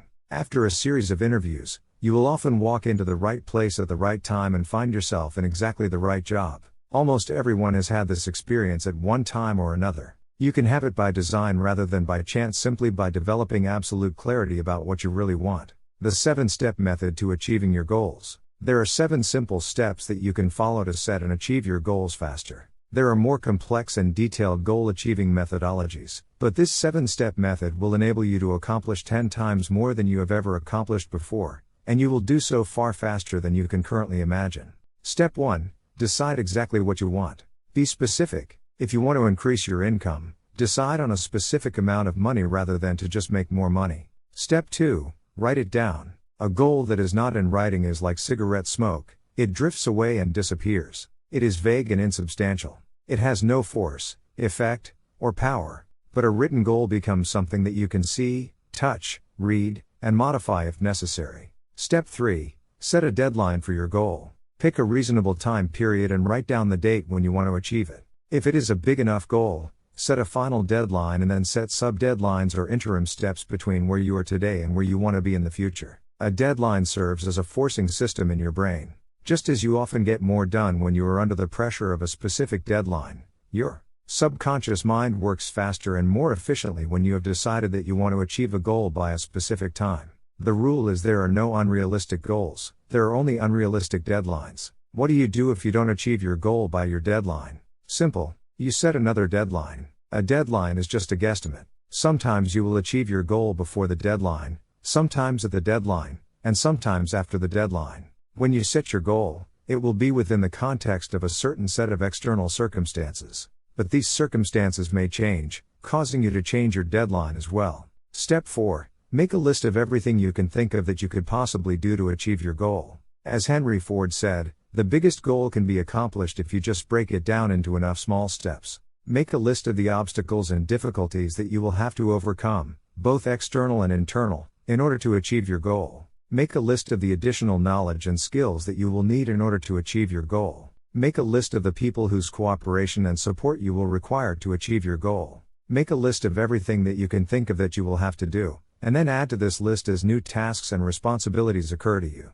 Keep writing until your list is complete. Step 5. Organize your list by both sequence and priority. A list of activities organized by sequence requires that you decide what you need to do first, what you need to do second, and what you need to do later on. In addition, a list organized by priority enables you to determine what is more important and what is less important. Sometimes sequence and priority are the same, but often they are not. For example, If you want to start a particular kind of business, the first item in order of sequence might be for you to purchase a book or enroll in a course on that business. But what is most important is your ability to develop a business plan, based on complete market research, that you can use to gather the resources you need and actually start the business you have in mind. Step 6. Take action on your plan immediately. Take the first step, and then the second step and the third step. Get going. Get busy. Move quickly. Don't delay. Remember, procrastination is not only the thief of time, it is the thief of life. The difference between successes and failures in life is simply that winners take the first step. They are action-oriented. As they said in Star Trek, they go boldly where no man has ever gone before. Winners are willing to take action with no guarantees of success. Though they're willing to face failure and disappointment, they're always willing to take action. Step 7. Do something every day that moves you in the direction of your major goal. This is the key step that will guarantee your success. Do something, 7 days a week, 365 days a year. Do anything that moves you at least one step closer to the goal that is most important to you at that time. When you do something every day that moves you in the direction of your goal, you develop momentum. This momentum, this sense of forward motion, motivates, inspires, and energizes you. As you develop momentum, you will find it increasingly easy to take even more steps toward your goal. In no time at all, you will have developed the discipline of setting and achieving your goals. It will soon become easy and automatic. You will soon develop the habit and the discipline of working toward your goals all the time. The 10 goal exercise. This is one of the most powerful goal-achieving methods I have ever discovered. I teach it all over the world, and I practice it myself almost every day. Take out a clean sheet of paper. At the top of the page write the word goals and today's date. Then, discipline yourself to write down 10 goals that you'd like to accomplish in the next 12 months. Write down financial, family goals, and fitness goals, as well as goals for personal possessions, like a house or a car. Don't worry for the moment about how you are going to achieve these goals. Just write them down as quickly as you can. You can write as many as 15 goals if you like, but this exercise requires that you write down a minimum of 10 within 3 to 5 minutes. Select one goal. Once you have written out your 10 goals, imagine for the moment that you can achieve all of the goals on your list if you want them long enough and hard enough. Also imagine that you have a magic wand that you can wave that will enable you to achieve any one goal on your list within 24 hours. If you could achieve any one goal on your list within 24 hours, which one would have the greatest positive impact on your life right now? Which one goal would change or improve your life more than anything else? Which one goal, if you were to achieve it, would help you to achieve more of your other goals than anything else? Whatever your answer to this question, put a circle around this goal and then write it at the top of a clean sheet of paper. This goal then becomes your major definite purpose. It becomes your focal point and the organizing principle of your future activities. Make a plan.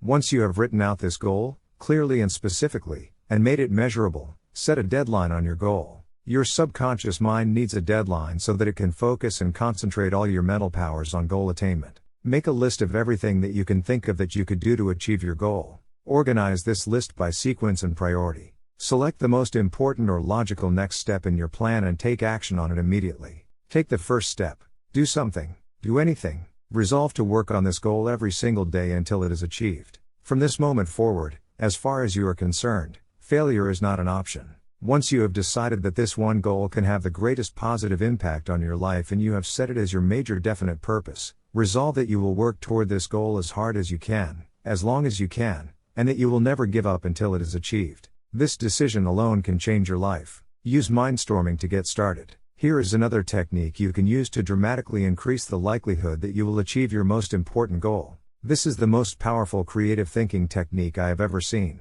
More people have become wealthy using this method than any other way. Take another clean sheet of paper. Write out your major definite purpose at the top of the page in the form of a question. Then discipline yourself to write a minimum of 20 answers to the question. For example, if your goal is to earn a certain amount of money by a certain date, you would write the question as, how can I earn $30 by this specific date? You then discipline yourself to generate 20 answers to your question.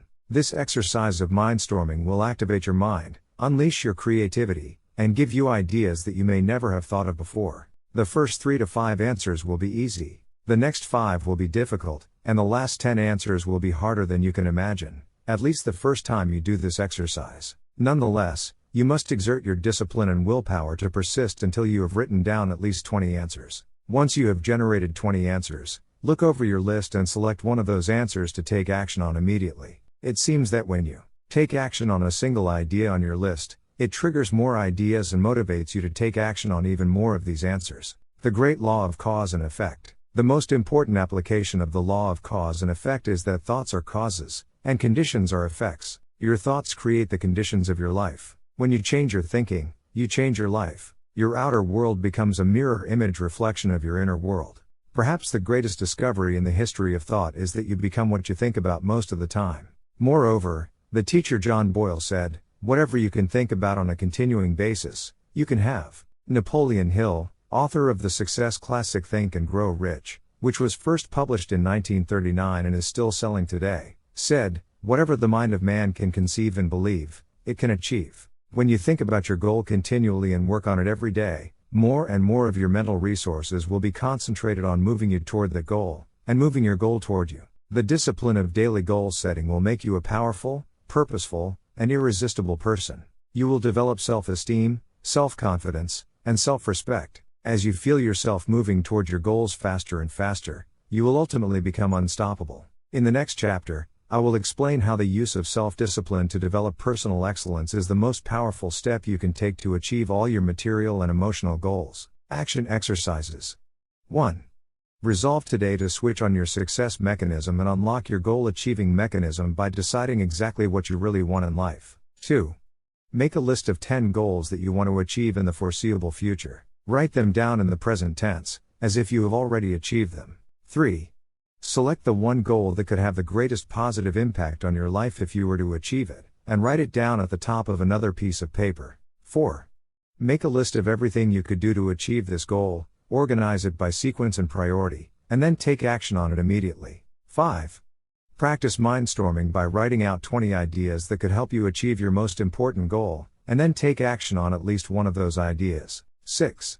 Resolve to do something every day, 7 days a week, to achieve your most important goal until you are successful. 7.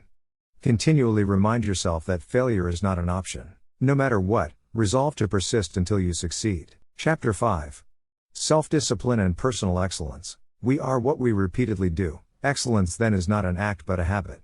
Aristotle. You are your most valuable asset. Your life, your potential, and your possibilities are the most precious things you have. Thus your great goal in life should be to fulfill that potential and become everything you are capable of becoming. Your ability to learn, grow, and fulfill your potential is unlimited. Today, people are graduating from high school and college in their 70s, learning new subjects and developing new capabilities. Your ability to learn and remember can continue throughout your life if you keep your brain alive, alert, and functioning at its best. Your most precious financial asset is your earning ability. Your ability to work is your primary source of cash throughout your life. You could lose your home, your car, your bank account, and everything you own, but as long as you have your earning ability, you can earn it all back, and more, in the months and years ahead. Your biggest investment. Most people don't realize this. They take their earning ability for granted, but it has taken you your entire life to develop your earning ability. Every bit of education,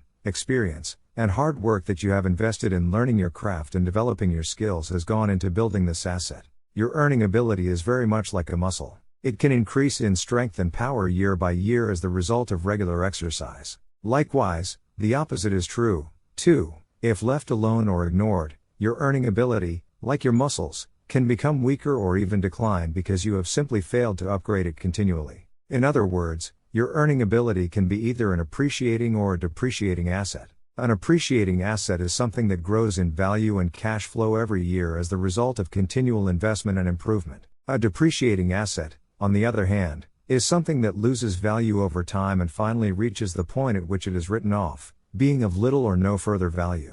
The choice is yours as to whether your earning ability is increasing or decreasing month by month and year by year. You are the president. See yourself as the president of your own personal services corporation. Imagine that you were going to take your company public on the stock market. Would you recommend your company as a growth stock, continually increasing its value and earning ability each year? Or would you describe your company as one that is leveled off in the marketplace, that is not really going anywhere in terms of increased value and income? Would you recommend stock in you incorporated as an excellent investment? Why or why not? What got you here won't get you any further. Some people are actually losing value each year, declining in earning ability, Because they are not continually upgrading their knowledge and skills. They don't realize that whatever knowledge and skill they have today is rapidly becoming obsolete. It is being replaced by new knowledge and skills that, if you don't have them and someone else does, you will be in danger of being overtaken by your competition. Join the top 20%. In Chapter 1, I mentioned that the 80-20 rule applies to income.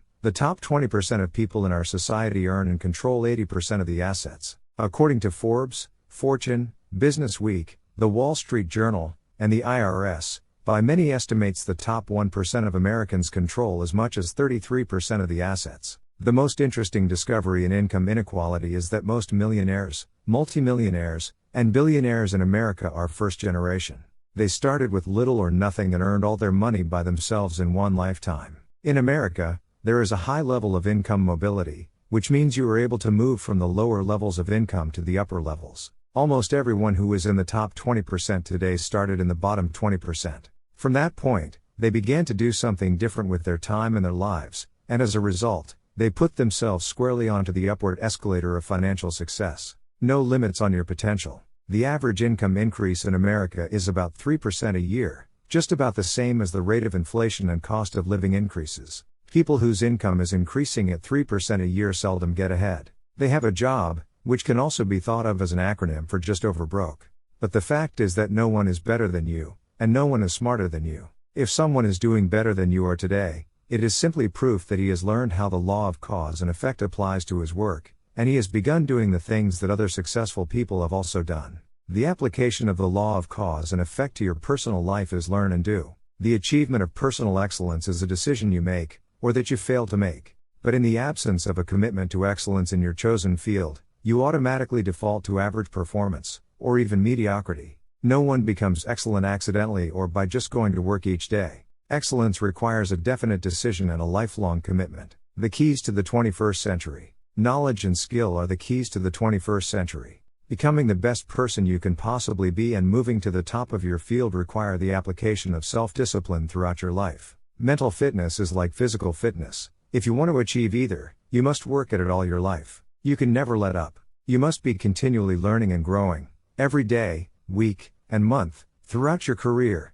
and in other areas of your life, if you're going to join the top 20% and stay there. To earn more, you must learn more. Abraham Lincoln once wrote, "The fact that some have become wealthy is proof that others may do it as well." What others have done, you can do as well, if you learn how. Everyone who is at the top was once at the bottom. Many people who come from average or poor families with average incomes or who grow up in average circumstances have gone on to become some of the most prominent people in their fields. And what hundreds of thousands and even millions of other people have done, you can do as well. The philosopher Bertrand Russell once wrote that the very best proof that something can be done is that someone else has already done it.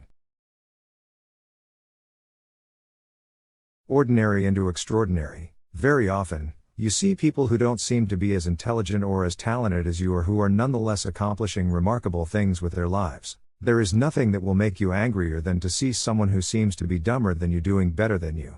How can this be? The answer is simple. At a certain point in their lives, they realized that the key to success was personal and professional growth. It was a dedication to lifelong learning. The good news is that almost every important skill is learnable. Every business skill is learnable. Everyone who is proficient in any area of business was at one time completely ignorant in that area. Every sales skill is learnable. Every top salesperson was once a beginning salesperson and unable to make a call or close a sale. All money-making skills are learnable as well. Almost every wealthy person was once poor. You can learn anything you need to learn to achieve any goal you can set for yourself. Make a decision. The starting point of your moving upward and onward toward becoming one of the most competent, most respected, and highest paid people in your field is simple. Make a decision. It is said that every major change in your life comes about when your mind collides with a new idea, and you then make a decision to do something different. You make a decision to complete your education, upgrade your skills, or get into a good college.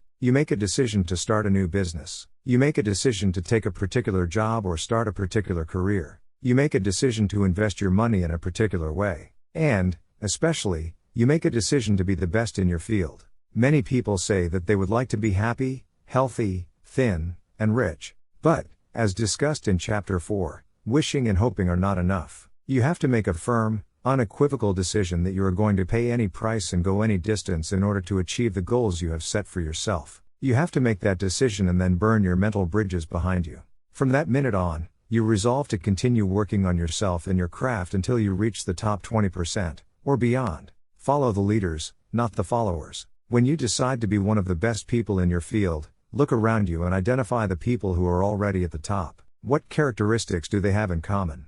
How do they plan and organize their days? How do they dress? How do they walk, talk, and behave with other people? What books do they read? How do they spend their spare time? Who do they associate with? What courses have they taken? What audio programs do they listen to in their cars? These are just a few of the questions you should ask in order to find out what successful people are doing that you might also need to do. After all, you can't hit a target that you can't see. Your selection of the right role models can have an enormous impact on your future. Dr. David McClelland of Harvard and author of The Achieving Society concluded that your choice of a reference group can determine as much as 95% of your success and achievement in life. Your reference group is made of the people who you feel are just like me. Your natural tendency is to adopt the attitudes, styles of dress, opinions, and lifestyles of the people with whom you identify and associate most of the time. Fly with the Eagles. Some years ago, one of my seminar participants told me his story.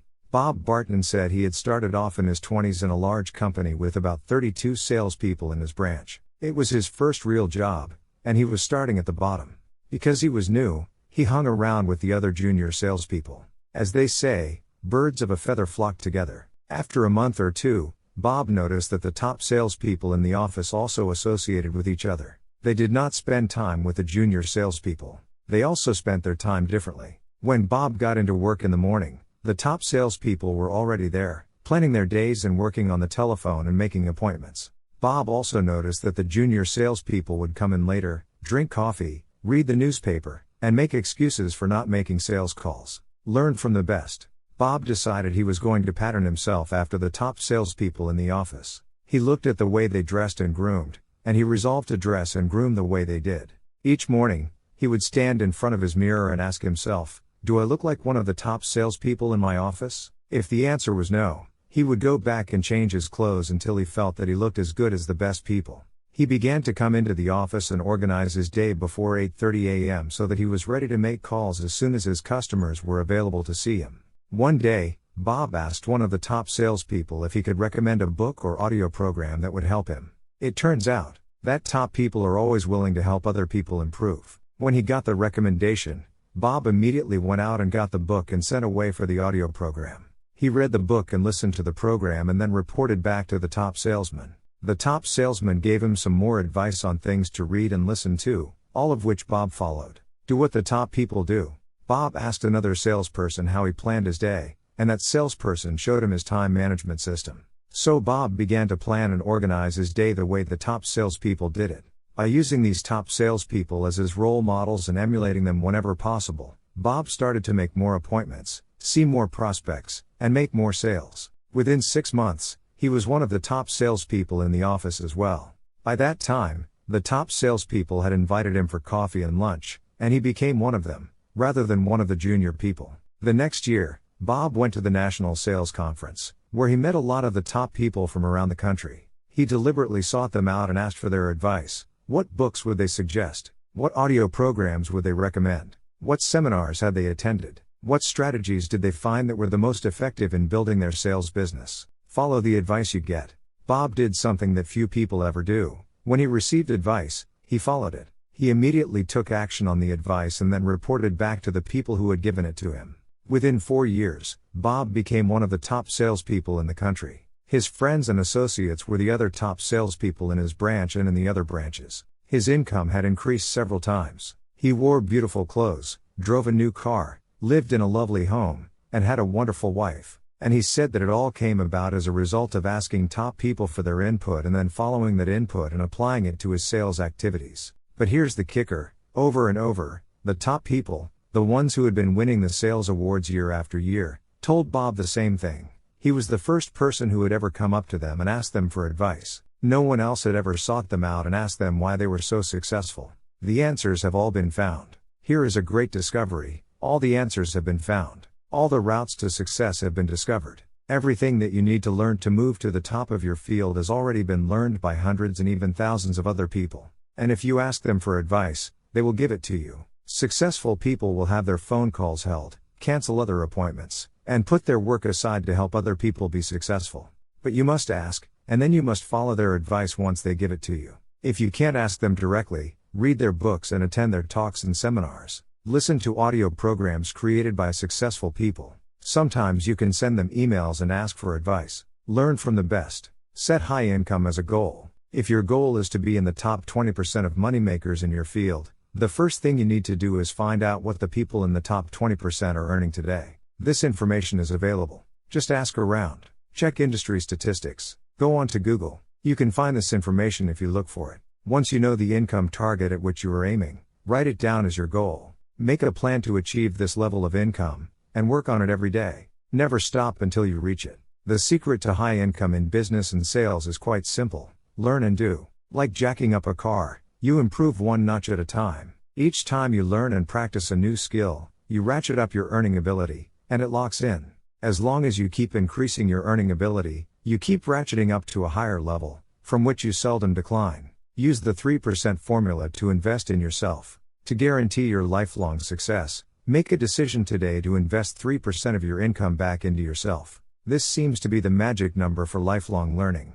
According to the American Society for Training and Development, this is the percentage that the most profitable 20% of companies in every industry invest in the training and development of their staff. Decide today to invest 3% of your income into yourself in order to make yourself an appreciating asset, to continually increase your earning ability. If your annual income goal is $50,000, resolve to invest 3% of that amount, or $1,500, back into yourself each year to maintain and upgrade your knowledge and skills. If your income goal is $100,000, resolve to invest $3,000 per year back into yourself to ensure that you reach that level of income. The payoff is extraordinary. I was giving a seminar in Detroit a couple of years ago when a young man, about 30 years old, came up to me at the break. He told me that he had first come to my seminar and heard my 3% rule about 10 years ago. At that time, he had dropped out of college, was living at home, driving an old car, and earning about $20,000 a year as an office-to-office salesman. He decided after the seminar that he was going to apply the 3% rule to himself, and he did so immediately. He calculated 3% of his income of $20,000 would be $600. He began to buy sales books and read them every day. He invested in 2 audio learning programs on sales and time management. He took 1 sales seminar. He invested the entire $600 in himself, in learning to become better. That year, his income went from $20,000 to $30,000, an increase of 50%. He said he could trace the increase with great accuracy to the things he had learned and applied from the books he had read and the audio programs he had listened to. So the following year, he invested 3% of $30,000, a total of $900, back into himself. That year, his income jumped from $30,000 to $50,000. He began to think, if my income goes up at 50% per year by investing 3% back into myself, what would happen if I invested 5%? Keep raising the bar. The next year, he invested 5% of his income, $2,500, into his learning program. He took more seminars, traveled cross-country to a conference, bought more audio and video learning programs, and even hired a part-time coach. And that year, his income doubled to $100,000. After that, like playing Texas Hold'em, he decided to go all in and raise his investment into himself to 10% per year. He told me that he had been doing this ever since. I asked him, how has investing 10% of your income back into yourself affected your income? He smiled and said, I passed $1 million in personal income last year, and I still invest 10% of my income in myself every single year. I said, that's a lot of money. How do you manage to spend that much money on personal development? He said, it's hard. I have to start spending money on myself in January in order to invest it all by the end of the year. I have an image coach, a sales coach, and a speaking coach. I have a large library in my home with every book, audio program, and video program on sales and personal success I can find. I attend conferences, both nationally and internationally in my field, and my income keeps going up and up every year. 3 simple steps to become the best. Becoming one of the top people in your field requires discipline and application more than anything else. There are 3 simple steps that you can follow to become the very best in your field. 1. Read 60 minutes in your field each day. Turn off the television and the radio, put aside the newspaper, and read material about your field for 1 hour each day before you start working. 2. Listen to educational audio programs in your car. Start them and stop them as you listen, so you can reflect on what you have just heard and think about how you can apply the ideas to your work. 3. Attend courses and seminars in your field regularly. Seek them out. Take online courses in the convenience of your own home, courses that enable you to upgrade your skills and give you important ideas that you can use to be even more successful. The power of compound learning, like compound interest, is quite amazing. The more you learn, the more you can learn. The more you learn, the better your brain functions, and the smarter you get. Your memory and retention rate improve. The more you learn, the more relationships you find between something you learned at one time and something you learn at another time. Never stop learning and growing. The achievement of mastery. How long does it take to achieve mastery in your field? According to the experts, the acquisition of mastery requires about 7 years, Oregon 10000 hours of hard work. It takes 7 years to become a master salesperson. It takes 7 years to become a successful business person. It takes 7 years to become an excellent diesel mechanic. It takes 7 years to become an excellent brain surgeon. It seems to take 7 years, Oregon 10000 hours of hard work, to get to the top of any field. So you might as well get started. The time is going to pass anyway. The starting point of your achieving mastery is for you to commit to excellence. I have never met a person who made a decision to get into the top 20% in their field who did not eventually achieve it. And I never met a person who got there having not made that decision. Making the decision and then following it up with continuous, purposeful, disciplined action is essential. Talent is not enough. As I mentioned earlier, according to Jeffrey Colvin in his best-selling book, talent is overrated. Most people learn how to do their job in the first year, and then they never get any better. They just coast in their jobs. But the only direction you can coast is downhill. Many people will work away at a job for many years and never rise above the average. They will do their job from 8 to 5, but they never lift a finger to upgrade their skills. They will not invest any time learning their craft unless their company pays for the extra training and gives them the time off to take it. The average person does only an average job, and as a result, he earns an average income and worries about money all his life. He never realizes that often there is only a thin veil that separates the average person from the excellent person. The fact is that if you're not getting better, you're getting worse. No one stays in the same place for long. 2 hours each day will get you to the top. It has been calculated that all you need to invest is about 2 extra hours per day to move from the average to the superior. Only 2 extra hours each day will move you from worrying about money all your life to being one of the highest paid people in your field. People immediately ask, where am I going to get an extra 2 hours each day? It's simple. Take a piece of paper and do the following simple calculation. Calculate the number of hours in a week. 7 days times 24 hours equals 168 hours. If you deduct 40 hours for work and 56 hours for sleep, you have 72 hours left over. If you deduct 3 hours per day, 21 hours, for getting ready for and traveling to and from work, that leaves you 51 hours of spare time to do with as you please. If you invest 2 hours per day back into yourself, 14 hours per week, you still have 37 hours left over. That's an average of more than 5 hours per day of free time. All you need to do is devote 2 hours each day to move you from average performance to superior performance at whatever you choose to do. Form the habit of continuous learning. The best news is that when you begin reading personal or professional development literature, listening to audio programs in your car, taking additional courses, and upgrading your skills in the evenings and on the weekends rather than watching television, you soon get into the habit of continuous learning. In no time at all, it will become automatic and easy for you to learn,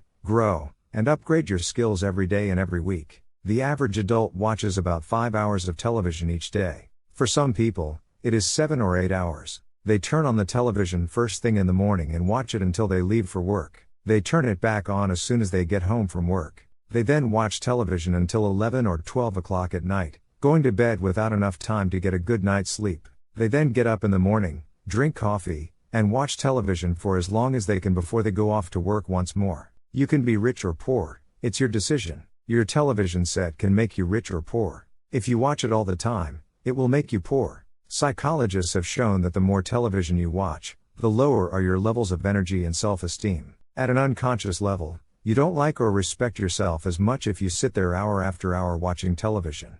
People who watch too much television also gain weight and become physically unfit from sitting around too much. Your television can also make you rich, but only if you turn it off. When you turn off your television, you free up time that you can then use to invest in becoming a better, smarter, and more competent person. When you leave your television off when you are with your family, you will find yourself talking, sharing, communicating, and laughing more often.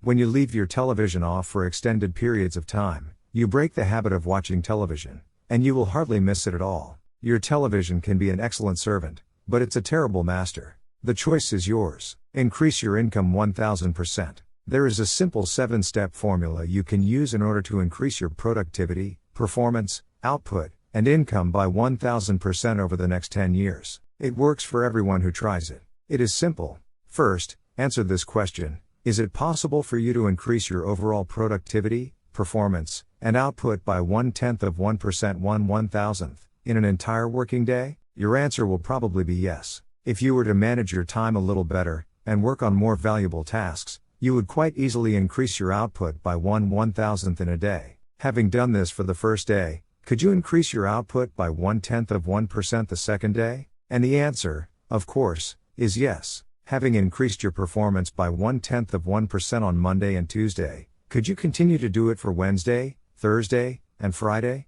And again, the answer is yes. 0.1% per week. 0.1% times 5 days per week equals 0.1% per week. Is it possible for a normal, intelligent, hard-working individual to increase his or her output by 0.1% 1/200th in a single week? Of course it is. Having done this for the first week, could you keep up the same pace of personal improvement the second week? Of course you could.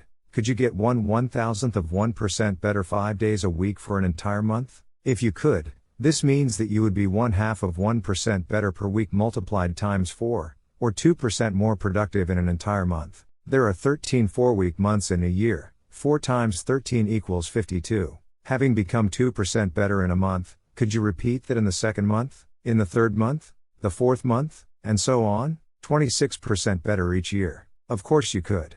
By working on yourself a little bit each day, learning new skills, getting better at your key tasks, setting priorities, and focusing on higher value activities, you can become 26% more productive over the course of an entire year. Having achieved this goal for the first year, could you do it for the second year, and then the third?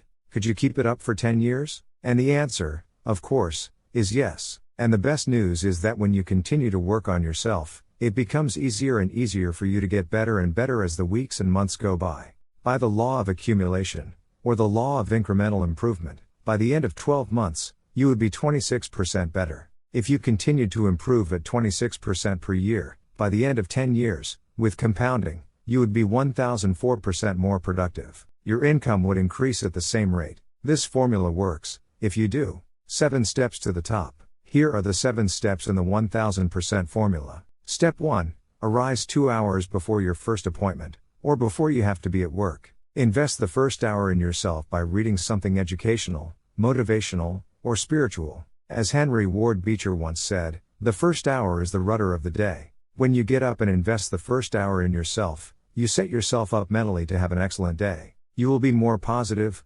alert, creative, and productive all day long when you start your day by investing the first hour in yourself. If you read in your field 1 hour per day, that will translate into about 1 book per week. 1 book per week will translate into about 50 books per year. Since the average adult reads less than 1 nonfiction book per year, if you were to read 50 books in your field each year, do you think that would give you an edge in your profession? Do you think that it would move you ahead of virtually everyone else in your business? Of course it would. If you read 50 books per year for 10 years, this would be 500 books that would help you improve your productivity, performance, and income. At the very least, you would need a bigger house just to hold your books, and you would be able to afford it. Reading 1 hour per day in your field will make you a national authority in 3 to 5 years. This alone can give you your 1000% increase over the course of your career. Step 2. Rewrite your goals, every day. Get a spiral notebook and rewrite your major goals in the present tense every morning before you start out, without looking back at what you wrote the previous day. This writing and rewriting is the process of programming instructions into the guidance mechanism of your mind. When you rewrite your 10 goals each morning, you will continually see and think of opportunities to achieve those goals all day long.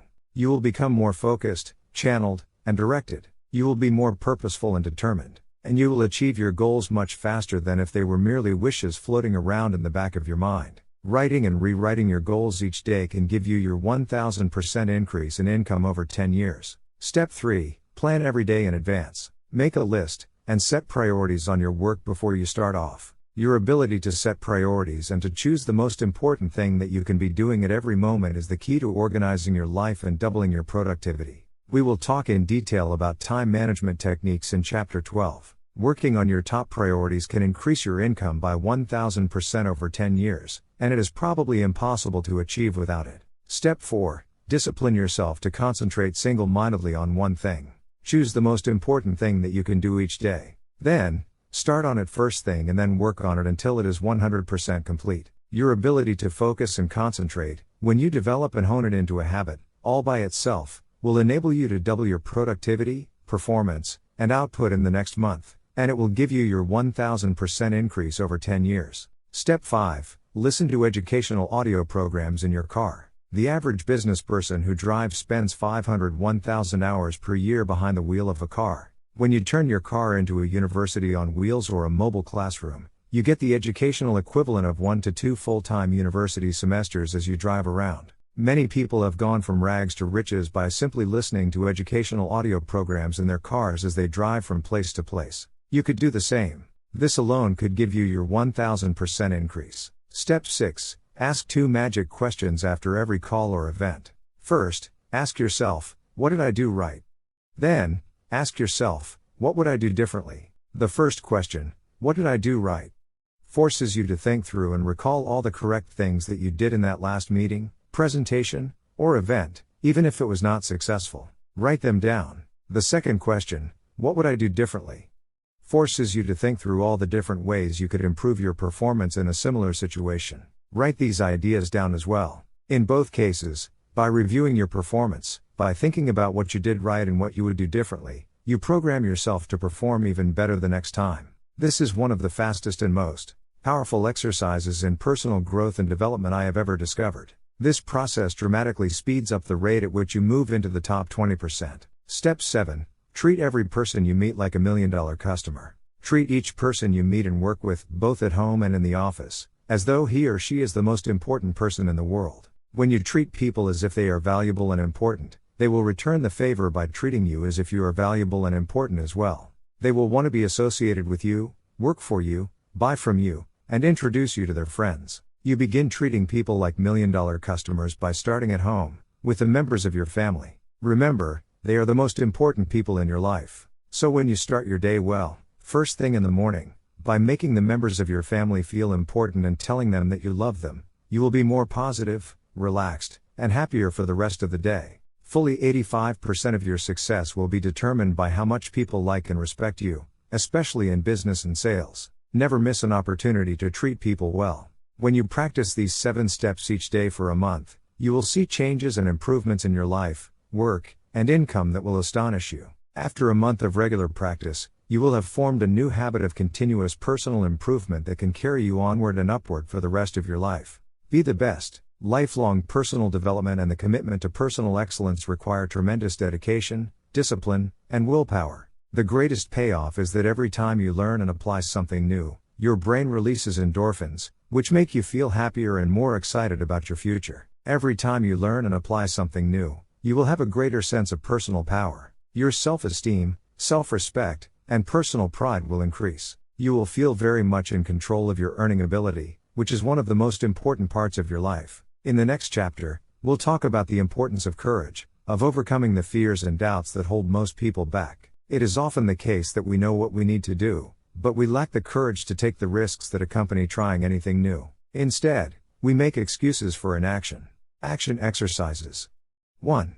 Make a decision today to invest in yourself and getting better, as if your future depends on it, because it does. 2. Identify the most important skills you have that determine the quality and quantity of results you get at your work, and make a plan to get better in each one. 3.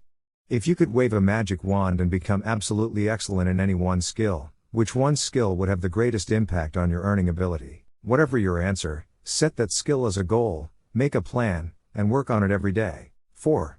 Set excellent performance in your work as a goal, and then determine exactly what you will need to do every day to join the top 20% or better in your field. 5.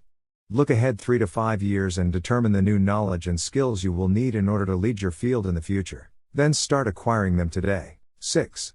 Select the top person in your field, the one you admire most, and use him or her as a role model for your own development. 7. Commit yourself today to lifelong learning, and never let a day go by without getting better in some area. Chapter 6. Self-discipline and courage. Courage is not absence of fear, it is control of fear, mastery of fear. Mark Twain. You need large amounts of self-discipline to deal courageously with all the fear-inducing events of your life. This is probably why Churchill said, "Courage is rightly considered the foremost of the virtues, for upon it, all others depend." The fact is that everyone is afraid, and usually of many things. This is normal and natural. Often, fear is necessary to preserve life, prevent injury, and guard against financial mistakes. So if everyone is afraid, what is the difference between the brave person and the coward? The only difference is that the brave person disciplines himself to confront, deal with, and act in spite of the fear. In contrast, the coward allows himself to be dominated and controlled by the fear. Someone once said that, with regard to warfare, although it applies to any situation, the difference between the hero and the coward is that the hero sticks in there 5 minutes longer. Fears can be unlearned. Fortunately, all fears are learned. No one is born with fears. Fears can therefore be unlearned by practicing self-discipline repeatedly with regard to fear until it goes away. The most common fears that we experience, which often sabotage all hope for success, are the fears of failure, poverty, and loss of money. These fears cause people to avoid risk of any kind and to reject opportunity when it is presented to them. They are so afraid of failure that they are almost paralyzed when it comes to taking any chances at all. There are many other fears that interfere with our happiness. People fear the loss of love or the loss of their jobs and their financial security. People fear embarrassment or ridicule. People fear rejection and criticism of any kind. People fear the loss of respect or esteem of others. These and many other fears hold us back throughout life. Fear paralyzes action. The most common reaction in a fear situation is the attitude of, "I can't." This is the fear of failure and loss that stops us from taking action. It is experienced physically, starting in the solar plexus. When people are really afraid, their mouth and throat go dry, their heart starts pounding. Sometimes they breathe shallowly and their stomach churns. Often they feel like getting up and running to the bathroom. These are all physical manifestations of the inhibitive negative habit pattern, which we all experience from time to time. Whenever a person is in the grip of fear, he feels like a deer caught in the headlights of a car. This fear paralyzes action. It often shuts down the brain and causes the individual to revert to the fight or flight reaction. Fear is a terrible emotion that undermines our happiness and can hold us back throughout our lives. Do the opposite. Aristotle described courage as the golden mean between the extremes of cowardice and impetuousness. He taught that to develop a quality that you lack, act as if you already had that quality in every situation where it is called for. In modern terms, however, we say, fake it until you make it. You can actually change your behavior by affirming, visualizing, and acting as if you already have the quality you desire. By affirming, by repeating the words, "I can do it." Emphatically whenever you feel afraid for any reason, you can cancel the feeling of "I can't." Every time you repeat the words "I can do it" with conviction, you override your fear and increase your confidence. By repeating this affirmation over and over again, you can eventually build your courage and confidence to the point where you are unafraid. Visualize yourself as unafraid.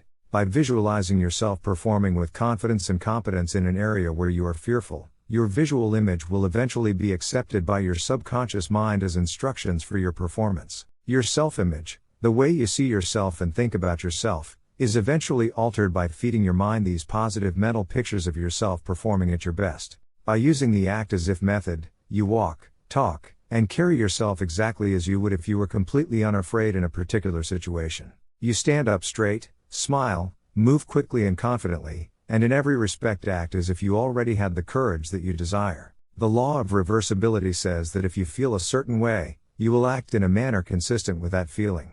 But if you act in a manner consistent with that feeling, even if you don't feel it, the law of reversibility will create the feeling that is consistent with your actions. This is one of the greatest breakthroughs in success psychology. You develop the courage you desire by disciplining yourself repeatedly to do the thing you fear until that fear eventually disappears, and it will blow away the fear. When I work with sales organizations, they often ask me how to help a salesperson break out of a sales slump, especially in a tough economy. I give them a simple formula that is guaranteed to work, every single time. It is called the 100 call method. In practicing this method, I instruct the salesperson to go out and call on 100 prospects as fast as he can, without caring at all whether or not he makes a sale. When the salesperson doesn't care if he makes a sale, his fear of rejection largely disappears. He stops caring if the prospect he is speaking to is interested or not interested. He has a single focus. It is to make 100 calls as fast as he possibly can. One sales organization I work with has a daily prize for the first salesperson who gets rejected 10 times each morning. At 8:30 a.m., all the salespeople sit down at their desks and start making calls to try to win the prize. By the time the contest is over, usually by 10 a.m., everyone's fears of rejection have been blown out of their systems. They're ready to call on prospects all day long, not caring at all about the reactions they get. Learn to speak on your feet. In 1923, Toastmasters International was formed. Its express purpose was to take people who were terrified of public speaking and help them to become confident and competent when speaking on their feet in front of an audience. According to the Book of Lists, 54% of adults rate the fear of public speaking ahead of the fear of death. But Toastmasters International had a solution. They created a system based on what psychologists call systematic desensitization. Once a week, at a luncheon or dinner meeting, small groups of Toastmasters come together. Each person is required to stand up and give a short talk on a specified subject in front of a group of his peers. At the end of each talk, the speaker receives applause, positive input, and comments from the other members. At the end of the evening, each person is given a grade on his talk, even if it was only for 30 or 60 seconds. After 6 months of attending Toastmasters meetings, the individual will have stood on his feet and spoken 26 times, receiving positive applause and feedback each time. Because of this continuous positive reinforcement, his confidence increases dramatically. As a result of this process, countless Toastmasters have gone on to become excellent public speakers and prominent people in their businesses, organizations, and communities. Their fears of public speaking are gone forever. Eliminate 2 fears at once. Psychologists have found that certain fears are bundled together in the subconscious mind, like wires on the same circuit. If you can overcome your fears in one of these areas, you will also eliminate other fears on the same circuit. The fear of rejection, or call reluctance, seems to be bundled together with the fear of public speaking. When you discipline yourself to join Toastmasters or take a Dale Carnegie course to learn to speak confidently on your feet, your fears of rejection disappear as well. Your level of self-confidence in all your interactions with others increases dramatically. Your whole life changes in a positive way. Confront your fears. Your ability to confront, deal with, and act in spite of your fears is the key to happiness and success. One of the best exercises you can practice is to identify a person or situation in your life of which you are afraid and resolve to deal with that fear situation immediately. Do not allow it to make you unhappy for another minute. Resolve to confront the situation or person and put the fear behind you. A woman in one of my seminars told me that her boss was a very negative person. He was constantly criticizing and berating her about her work, even though she was one of the highest rated employees in the organization. He was making her life miserable. She didn't want to give up her job, but she was afraid of confronting him. She asked me what she should do. I gave her this advice, which I have subsequently given to many other people. The only reason that one person bullies another is he feels he can get away with it. The only way to deal with a bully is to confront him. Bullies are actually cowards at heart, and they will flee from a confrontation. I told her to do this. The next time your boss criticizes you for any reason, turn to him and say, quite firmly, "I would appreciate if you not talk to me like that ever again. It hurts my feelings and stops me from doing my job the way you want." I told her to look him straight in the eye after she had finished making this statement. She had tremendous courage. Rather than putting up with this situation any longer, the next time her boss began to berate her, she squared off with him and said those words. She wrote to me and told me what had happened. Just as I had predicted, he stopped dead in his tracks. He immediately apologized and mumbled and then quickly went back to his office. He never criticized her again. She told me that she could have ended his bad treatment of her many months before if she had only had the courage to confront him directly the first time it happened. As Eleanor Roosevelt said, "No one can make you feel inferior without your consent." Move toward the fear. When you identify a fear and discipline yourself to move toward it, it grows smaller and more manageable. What's more, as your fears grow smaller, your confidence grows. Soon, your fears lose their control over you. In contrast, when you back away from a fear-inducing situation or person, your fear grows larger and larger. Soon it dominates your thinking and feeling, preoccupies you during the day, and often keeps you awake at night. Leaders have 2 types of courage. In leadership, the most common quality is that of vision. Leaders have a clear vision of where they want to take their organizations. Leaders also have a clear vision of where they want to be sometime in the future in their personal lives. The second most common quality of leaders is that of courage. Leaders have the courage to do whatever is necessary to fulfill their vision. They lead from the front and dare to go forward. There are two types of courage that you need. First, you need the courage to launch, to take action, to take a leap of faith. You need the courage to go all in without any guarantee of success and with a high possibility of failure, at least in the short term. The major failing that holds most people back is that in spite of all their best intentions, they don't have the courage to take the first step. The second type of courage that you need is called courageous patience. This is the ability to hang in there and continue working and fighting after you have gone all in and before you have yet seen any results or rewards. Many people can muster up the courage to take action toward a new goal, but when they see no immediate result they quickly lose heart and pull back to safety and security. They don't have staying power. Deal with the fear directly. The only way to deal with the fear is to address it head on. Remind yourself that denial is not a river in Egypt. The natural tendency of many people is to deny that they have a problem caused by fear of some kind. They're afraid of confronting it. In turn, it becomes a major source of stress, unhappiness, and psychosomatic illness. Be willing to deal with the situation or person directly. As Shakespeare said, take arms against a sea of troubles, and in so doing, end them. The companion of fear is worry. Like twin sisters, fear and worry go around together. Mark Twain once wrote, I have worried about a lot of things in life, and most of them never happened. It has been estimated that 99% of the things that you worry about never happen. And most of the things that do happen so quickly that you didn't have time to worry about them in the first place. The disaster report. Whenever you are worried about something, fill out a disaster report on the situation. This will destroy your fear and worry almost instantly. This is often called the worry buster. The disaster report has 4 parts. First, define the worry situation clearly. What exactly are you worried about? Very often, when you take the time to be completely clear about the worry situation, a way to resolve the situation becomes immediately evident. Second, identify the worst possible thing that could possibly happen if this worry situation were to take place. Would you lose your job? Would you lose your relationship? Would you lose your money? What is the worst thing that could possibly happen? Be clear about this. In many cases, you will see that should the worst occur, it would not ruin you. It might be inconvenient or uncomfortable, but you would eventually recover. You will find that it's probably not worth all the worry that you are devoting to it. Third, resolve to accept the worst possible outcome. Should it occur, say to yourself, well, if that happens, it won't kill me. I will find a way to get along. Most of the stress of worry comes from denial, from not being willing to face the worst possible thing that could happen.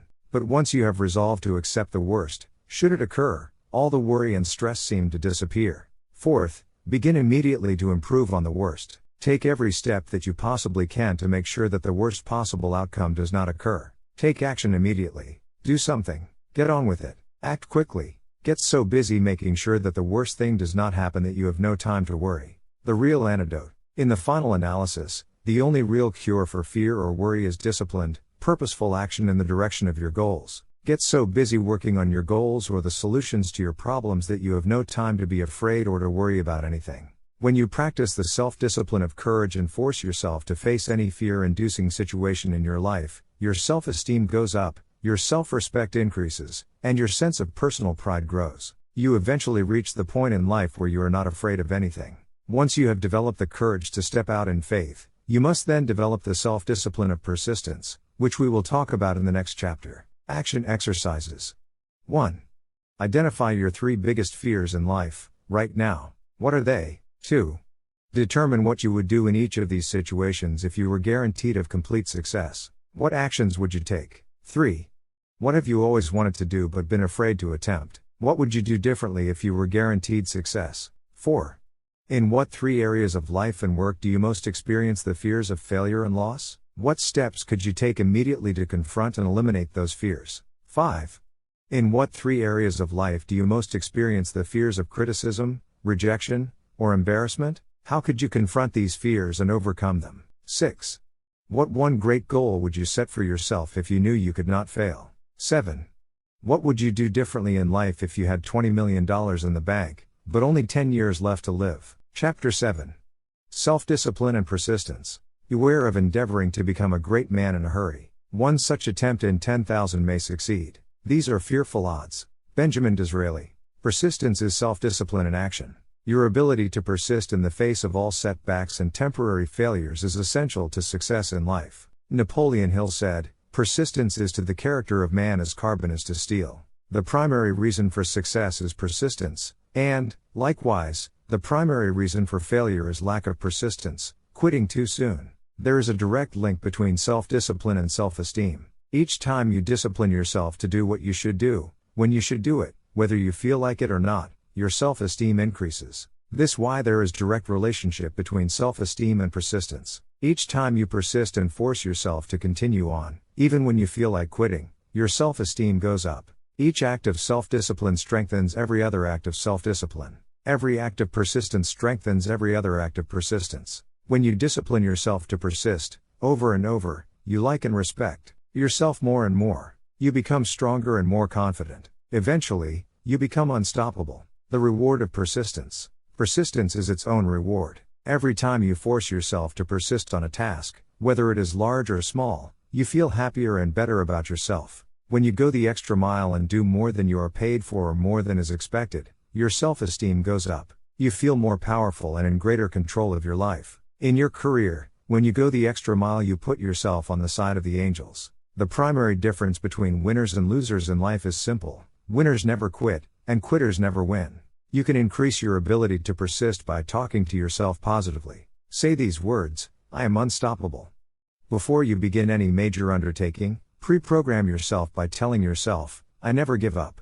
Before you can achieve anything worthwhile in life, you have to pass the persistence test. This is usually a snap quiz sprung on you unexpectedly with no warning. You suddenly face a major setback, problem, temporary failure, or even a complete disaster. When this happens, remind yourself that this is the testing time. This is when you demonstrate what you are really made of. This is when you show yourself and others the strength of your character and your true determination to succeed. Your ability to respond. Your ability to respond effectively to setbacks, your level of responsibility, is the measure of your readiness to succeed. When you experience a major setback or problem, you will feel temporarily stunned. This feeling is very much like a punch in the emotional solar plexus. You will be stopped for a few seconds or a few minutes. During this period, you will often feel discouraged or experience self-pity. You will say, "Why me?" However, it is not how far you fall that counts, but rather how high you bounce. Your aim is to bounce back as quickly as possible. Resilience in the face of unexpected reversals is vital to long-term success.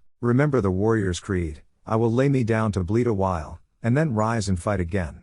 Don't be surprised, shocked, or set back when things go wrong. Your best laid plans will often fall apart. Instead, expect disappointments and setbacks as a part of life. Take a deep breath, pick up the pieces, and continue onward. Optimism gives you resilience. The most important quality you need for success and persistence is optimism. This is a boundless confidence in yourself and your ability to ultimately succeed. To remain optimistic, you must control and discipline your thinking when things go wrong.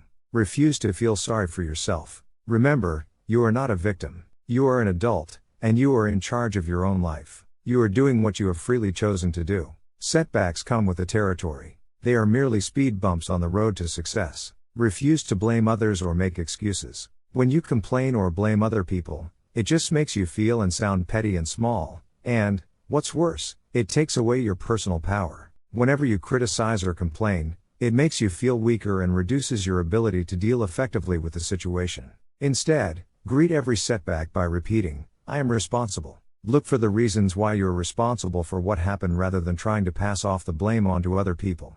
No excuses. Be proactive versus reactive. Resolve to focus on the solution and what can be done now, rather than on what happened and who's to blame. Think in terms of the actions you can take to resolve the situation rather than what went wrong and who is to blame. To remain optimistic, look for the good in every situation. When you look for something good, you will always find something good. Furthermore, while you're looking for something good, because your conscious mind can hold only one thought at a time, you will automatically become positive, optimistic, and back in full control. Seek the valuable lesson in every problem or difficulty. Every setback you face contains one or more lessons that have been sent to you to help you be more successful in the future. The difference between successes and failures is simple. Failures feel sorry for themselves when things go wrong, whereas successful people look for the valuable lesson they can learn that will help them in the future. Look for the gift.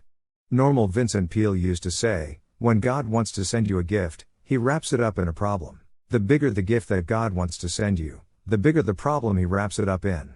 Instead of concentrating on the problem, look for the gift. Wonderfully enough, you will always find it. What's more, sometimes the gift, or valuable lesson, can be of far greater value than the cost of the problem itself. Sometimes, one lesson that you learn in dealing with a problem can be the key to your long-term success. As Napoleon Hill wrote, within every problem or obstacle lays the seed of an equal or greater opportunity or benefit. Your job is to find it. Continually think of yourself as a strong, powerful, resolute person in the face of adversity. In World War I, a British general was described by his superiors, "There he stands, like an iron peg, driven into the frozen ground, immovable." Let this be an accurate description of you whenever you face difficulties or problems of any kind. Resolve to stand like an iron peg driven into the frozen ground. Resolve in advance. When you resolve in advance that you will never give up, your success is virtually guaranteed. In the final analysis, nothing can really stop you but yourself. In life, it doesn't matter how many times you get knocked down. All that matters is how many times you get back up. If you continue to get back up and press onward, you must eventually reach your goal. Each time you exert your self-discipline to persist in the face of adversity, you also increase your self-esteem and self-confidence. Then, as your self-esteem increases, you feel stronger, more powerful, and more unstoppable. When you feel better and stronger, you become more capable of persisting the next time, and then the time after that. By disciplining yourself to persist in the face of all adversity, you put your life onto an upward spiral of self-esteem, self-discipline, and persistence until you eventually become like a force of nature. Persistence is self-discipline in action. In Part 2, you will learn the specific things you can do to apply these principles to the practical areas of life, to achieve greater success in your work and career, and to fulfill your potential in the months and years ahead. Action exercises. 1. Identify one area in your life in which you need to persist even harder to achieve your goal, and then take action in that area. 2. Identify a goal in your life that you did not accomplish because you failed to persist through to completion. What steps could you take today to succeed in that area? 3. Identify one big goal that you achieved because you persisted and refused to give up, no matter how difficult it became. 4. Decide on your major definite purpose in life, the one goal that, if you achieved it, would have the greatest positive impact on your life. 5. Write down your goal clearly, make a detailed plan of action to accomplish it, and then tell yourself that failure is not an option. 6. Make a decision today that you will persist until you succeed, no matter what happens, because I am unstoppable. 7. Resolve to set and achieve one important goal, overcoming the inevitable difficulties, problems and setbacks you will experience, and to work at it until you succeed. Repeat this process over and over until persistence becomes a habit. Part 2. Self-discipline in business, sales, and finances. In this part, you will learn how to develop the discipline necessary to join the top 10% of people in your field. You will learn how to increase your productivity, performance, output, and results. You will learn how to become one of the most respected and esteemed people in your organization and your industry. Chapter 8. Self-discipline and work. Leaders aren't born, they are made. And they are made just like anything else, through hard work. And that's the price we'll have to pay to achieve that goal, or any goal. Vince Lombardi. There is perhaps no area of your life where self-discipline has a greater impact on your future than in your work. Yet, if you're like most people, from the time you start in the morning and then continuing throughout the day, you are surrounded by people and events that draw you away from doing the things that are most important. However, it is through doing your most important tasks that you move onward and upward, quickly and dependably in your career. A group of senior executives was asked, what are the most important qualities that a person would need to be promoted in your company? Of these executives, 85% agreed that the most important qualities are 1. The ability to set priorities and work on high-value tasks, and 2. The discipline to get the job done quickly and well. It seems that these two qualities are more helpful for career success than anything else a person can do. Diligent, disciplined, focused work will enable you to consistently and predictably get more done, get paid more, and get promoted faster throughout your career than the average person. Separate the relevant from the irrelevant. I've mentioned the Pareto principle, the 80-20 rule, several times in this book, and it applies again here. Fully 80% of the value of what you accomplish will come from 20% of the things you do. Your job, then, is to identify those top 20% of your tasks and then concentrate single-mindedly on doing them quickly and well. Chapter 13 discusses time management in detail, but for now, let's take a look at the flip side of good time management, poor time management. According to Robert Half International, the average employee wastes about 50% of his or her time on non-work related activities. 37% of work time is wasted on idle conversation on personal subjects with coworkers, conversations that have nothing whatsoever to do with the job at hand. The other 13% of wasted time is consumed by coming in late or leaving early, by long lunches and coffee breaks, by surfing the internet, reading the newspaper, or conducting personal business during the day. Even worse, when people who waste a lot of time actually settle down and get to work, they spend too much time on low-value tasks and activities. As a result, they get very little done, which then causes them to feel that they are under continual pressure to get caught up. Unfortunately, when you waste time at work, your work does not go away. It continually builds, like an avalanche overhang. Deadlines come closer and closer. Stress mounts up until you finally force yourself to do the job, usually at the last minute, and then you often make expensive mistakes. Develop an excellent reputation. There is nothing that will bring you more quickly to the attention of people who can help you than for you to develop a reputation for hard, disciplined work, every hour of every day. Average employees increase their income at only about 3% per year, which is just about the rate of inflation or cost of living increases. In other words, if you're an average employee, you're not really making any more money from year to year. Rather, you're just keeping up with your expenses. But the top 20% in most fields increase their income anywhere from 10 to 25% per year, which is also compounded, year after year. The top 20% of people at work earn 80% of the money. The bottom 80% of employees have no choice but to share the 20% of the money that is left over. They must scramble for the crumbs that fall off the tables of the highly productive people in their fields. You can double your income. When I say to people in my seminars that you should set a goal to double your income in the months and years ahead, people react in different ways. Often, at the break, someone will come up to me and say, "You don't understand my company. There is no way that I could double my income at my current company. They simply would not pay me that amount of money." Having heard this before, I then ask them the critical question, is there anyone at your company who earns twice as much as you? The person who I am talking to will always agree that, yes, there are people in my company who earn 2 or 3 times as much as I do. I then make the key point, so your company is quite willing to pay some people twice as much as they pay you. They're just not willing to pay you twice as much. Why is that? Then suddenly the light goes on. This individual realizes that it is not the company that is not willing to pay the money. It is the individual who is not contributing enough to be worth that additional money. The responsibility is his, not the company's. The law of 3 helps you prioritize. When we coach entrepreneurs, executives, and business owners, we take them through an exercise that is designed to help them double their productivity, performance, and output within 12 months, sometimes, even, within 30 days. It's simple. Here's how it works. First, make a list of all the things that you do in a week or a month, from the time you start work on Monday morning through to the end of the week. Write everything down, both small and large, including checking your email and returning phone calls. Then, review this list and ask this key question. If I could do only one thing on this list, all day long, which one task or activity contributes the most value to my company? As you go over your list, the correct answer will probably jump out at you. Whatever it is, put a circle around it. Then ask the second question. If I could do only 2 things on this list, all day long, which would be the second task or activity? Review your list again, and identify your second most important task in terms of contribution to your company. Finally, ask the question once more. If I could do only 3 things on this list, all day long, what would be the third item? We call this the law of 3. The law of 3 says that there are 3 primary things you do that contribute 90% or more of your value to your company or organization. Your job is to identify those 3 critical tasks and then discipline yourself to do them all day long. All of your other minor tasks will be support tasks, complementary tasks, enjoyable tasks, or useless tasks. They will be little things that you have often gotten into the habit of doing as a way of unconsciously avoiding the big, difficult, important tasks that can make a tremendous difference in your work and career. Calculate your hourly rate. Another way for you to double your income is for you to use the hourly rate method of calculating your personal value and your time allocation.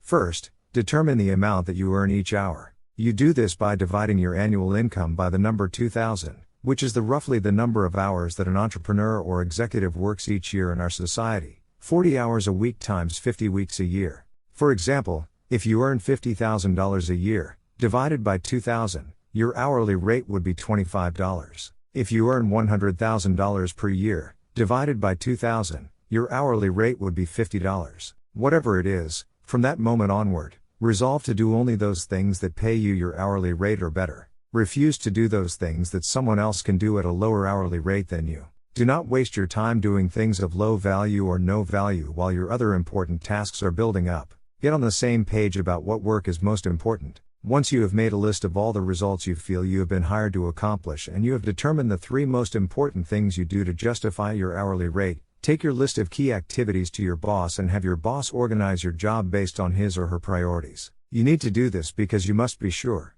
Benjamin Trago, co-founder of the Kepner-Trago consulting firm and author of The Rational Manager, once said, "The very worst use of time is to do very well what need not be done at all." Yet it is amazing how many people are working hard on tasks that are of little or no value to their bosses. No matter how well you do an unimportant task, it does not help you. Even worse, working on low-value tasks keeps you from working on the most important things you could be doing. Hard work on the wrong job can actually sabotage your career. The happiest days you will have at work will be when you are working on those tasks that your boss considers to be most important. The unhappiest days at work will be when you and your boss are at cross purposes and not getting along, primarily because you are not completing the jobs that are most important to him and to his career. Your goal is to be paid more and promoted faster. Your goal is to become one of the most valuable and highest paid people in your field. Your job is first, to make yourself valuable, and then to make yourself indispensable to your company. This requires first and foremost that you are always working on those tasks your boss considers most important. Work all the time you work.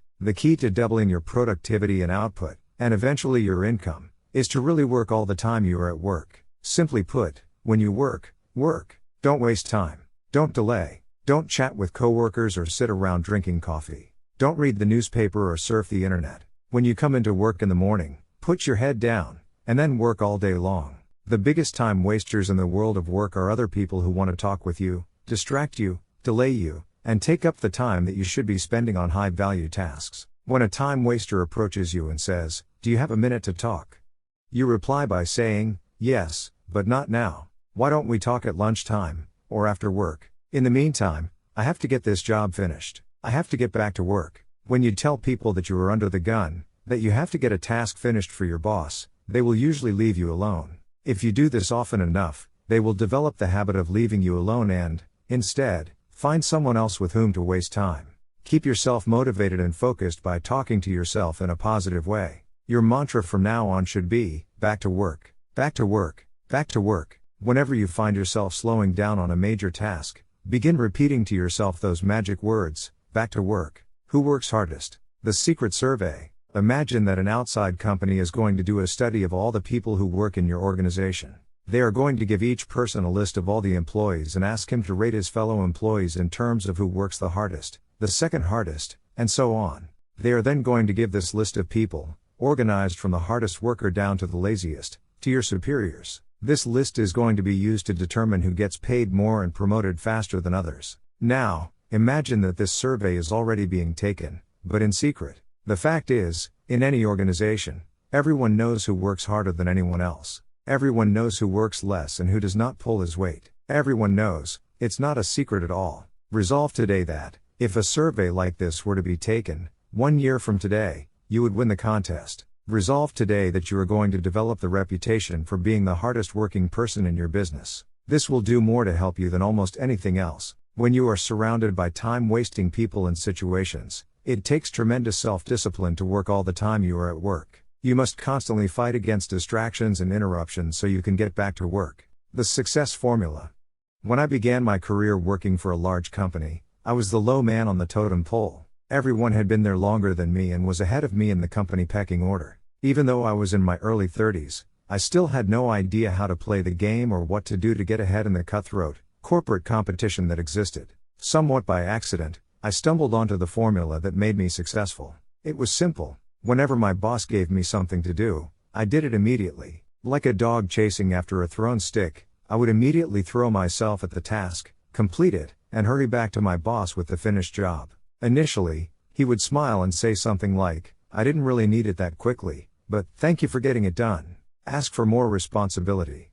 When I was caught up with my work, instead of relaxing, I would go to my boss and say, "I'm all caught up. I want more work to do. I want more responsibility." These words became my mantra: I want more responsibility. Again, my boss, who was preoccupied with an enormous number of projects, would say something like, "Okay, leave it with me, I'll think about what else I can give you to do." Every day, like a broken record, I would go to my boss at the end of the day and say, "I'm all caught up, I would like more responsibility." Bit by bit, he began to toss me sticks. He would give me a little task to do to keep me busy. Whatever it was, I would go out immediately, complete the task, and bring him the results. I would then say, "I'm all caught up, I want more responsibility." Within 6 months, he began to see me as the go-to guy. Whenever he had something he needed done quickly, he passed by everyone else and gave it to me. He knew that whatever he asked me to do, I would do it quickly. Time is of the essence. Once, my boss asked me to fly to Reno to begin development work on a property that the company was purchasing. He told me I could go sometime in the next couple of weeks. Instead, I left the next morning. I went straight to the lawyer who was handling the transaction and then to the engineer who was in charge of the development work. I immediately sensed that something was seriously wrong with this land purchase. I didn't know what it was, but I went from person to person, asking questions and gathering information. By the end of the day, just a few hours before this $2 million transaction was set to close and the money would change hands forever, I found that we were about to be sold a piece of land that had no water and was therefore undevelopable. Because of complex laws and limited riparian rights, i.e., water rights, the property was a worthless piece of ground that could not be developed within the next 100 years. If we had proceeded with the purchase, we would have lost $2 million. I immediately stopped the transaction, demanded that the lawyer cut me a certified check for the $250,000 deposit that was in his trust account, and flew home to my boss to tell him the story. As you can imagine, my boss was very happy with what I had done. The big payoff. From that day forward, I received more and more responsibilities. Within another year, I was running 3 divisions of the company and had a staff of 42 people in 3 cities. I later learned that my boss paid me more money than anyone else who had ever worked for him, and he did so all on the basis of results and profitability. This is why whenever people ask me how to succeed in business by really trying, I give them the same advice: whatever your boss gives you to do it quickly and well. Then, go and ask for more responsibility. And when you get it, do the job quickly and well until you get a reputation for being the person who does things fast. This will help you advance in your career more than any other reputation you could develop. Pay the price. Here is a simple 3-part formula for success at work. Come in a little earlier, work a little harder, and stay a little later. This will move you so far ahead of your competitors that they will never catch up. Come into work 1 hour earlier, before anyone else arrives. Use that time to plan and organize your day and get started on your most important tasks. Make sure that whatever time your boss comes to work, you are always there working before he arrives. Second, work a little harder. Don't waste time. Don't chat with coworkers. Work through lunchtime so that you can get on top, and stay on top, of your main tasks and responsibilities. Third, work 1 hour later than your coworkers. If they leave at 5 o'clock, you leave at 6. Use that extra time to complete your important tasks and get yourself organized for the following day. When you come in 1 hour earlier, work through lunch, and work 1 hour later, you add 3 full productive hours to your day. Because there are no interruptions when you work during these time periods, you will actually accomplish 2 or 3 times as much as you would during your other work hours, when you are constantly interrupted by other people and telephone calls. In fact, you can double or even triple your productivity, performance, and output by simply adding these 3 hours to your workday. The best news is that by coming in earlier and leaving later, you don't lose anything. You merely avoid the traffic tie-ups and slowdowns that most people suffer through on their ways to and from work. The 40+ formula. To succeed faster at work, use the 40+ formula. This formula says that you can tell where you are going to be 5 years from now by looking at the number of hours that you put in today in excess of 40 hours each week. If all you do is put in the regular 40 hours that everyone else puts in, all you will do is survive. Your annual increases will be 3 or 4%. You will have a job, but your income increases will go up at the same rate as everyone else. It is when you put in more than 40 hours that you give yourself an advantage over most of the other people in your company and your business. Make it a habit to do more than what you are paid for. Discipline yourself to put in more than you take out. Every hour that you work over 40 hours a week is an investment in your future success. The highest paid people in America, in every field, work 50 to 60 hours per week. The average self-made millionaire works 59 hours per week. This is equal to 5 12-hour days or 6 10-hour days. Most successful people, at the beginning of their careers, worked 6 days a week, sometimes 7.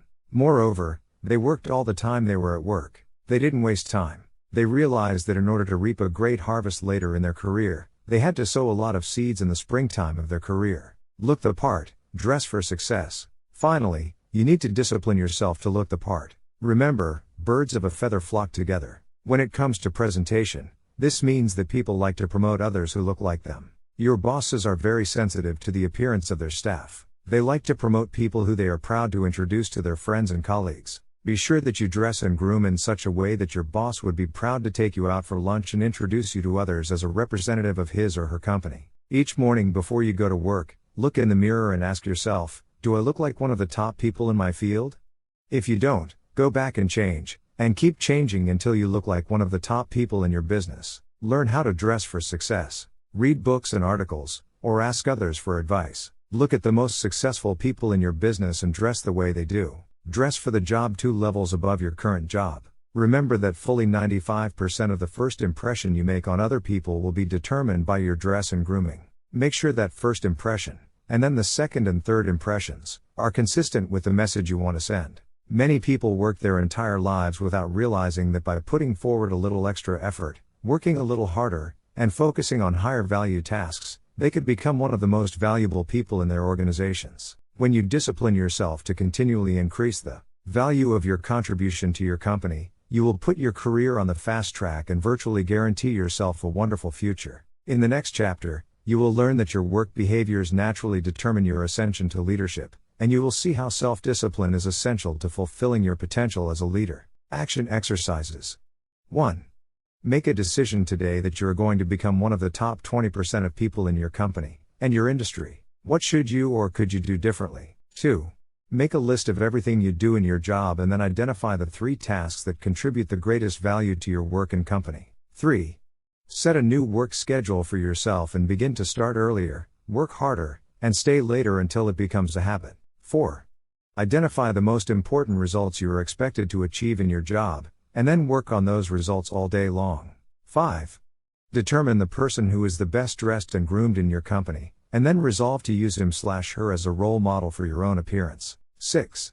Decide today that, from now on, you are going to actually work all the time you are at work and that you are going to develop the reputation for being the hardest working person in your company. 7. Develop a sense of urgency. Resolve to move fast when you are given a job or opportunity. This can change your life. Chapter 9. Self-discipline and leadership. Nothing is more harmful to the service than the neglect of discipline, for it is discipline more than numbers that gives one army superiority over another. George Washington. Leadership and self-discipline go hand in hand. It is not possible to imagine an effective leader who lacks self-discipline, willpower, self-control, and self-mastery. The overarching characteristic of a leader is that he is in complete control of himself and of every situation. There has seldom been a time in history when leaders were so needed and so much in demand as today. We need leaders at every level of society, both in the profit and non-profit sectors. We need leaders in our families, businesses, places of worship, community organizations, and, especially, politics. We need men and women who take their responsibilities seriously and are willing to step forward to take command of the situation. Fortunately, leadership is learnable. Leaders are developed, usually self-developed, over time through hard work, experience, and training. As Peter Drucker once said, there may be natural-born leaders, but there are so few of them, that they make no difference in the great scheme of things. 4 stages of development. In your career in business, you progress through 4 levels of activity and attainment. First, you start off as an employee, with limited knowledge and experience. Then, as you grow, learn, and develop the ability to get results, you evolve upward and become a supervisor, with responsibility for the performance and results of other people. As you continue to move up the scale of supervision, improving your ability to get things done through others from directly overseeing the work of employees, you become a manager, someone who assigns work to people with demonstrated competence in certain areas. Managers have a larger view, and this comes with greater responsibilities. As you move up the scale of management, becoming more knowledgeable and effective and getting more and better results from more and different people, you reach the highest level, that of a leader. At this stage, you are responsible for determining what is to be done rather than how it is to be done. It is said that some leaders are made, some are born, and some people have leadership thrust upon them. Leaders emerge or are promoted to deal with a situation requiring leadership ability. In its simplest terms, the role of the leader is to take responsibility for results. The primary reason that people are promoted into increasingly higher levels of leadership is that they demonstrate the ability to get the required results at each level. The ongoing question of the leader is always, what results are expected of me? Clarity is essential. The main reason that some people are not promoted into greater leadership position, or perhaps they are even fired, is because of failure to execute. They do not do the most important jobs expected of them, nor do they get the results demanded of them. Leaders have vision. The first quality of leadership, based on 3,300 studies of leaders done by James McPherson, is the quality of vision. Leaders have vision.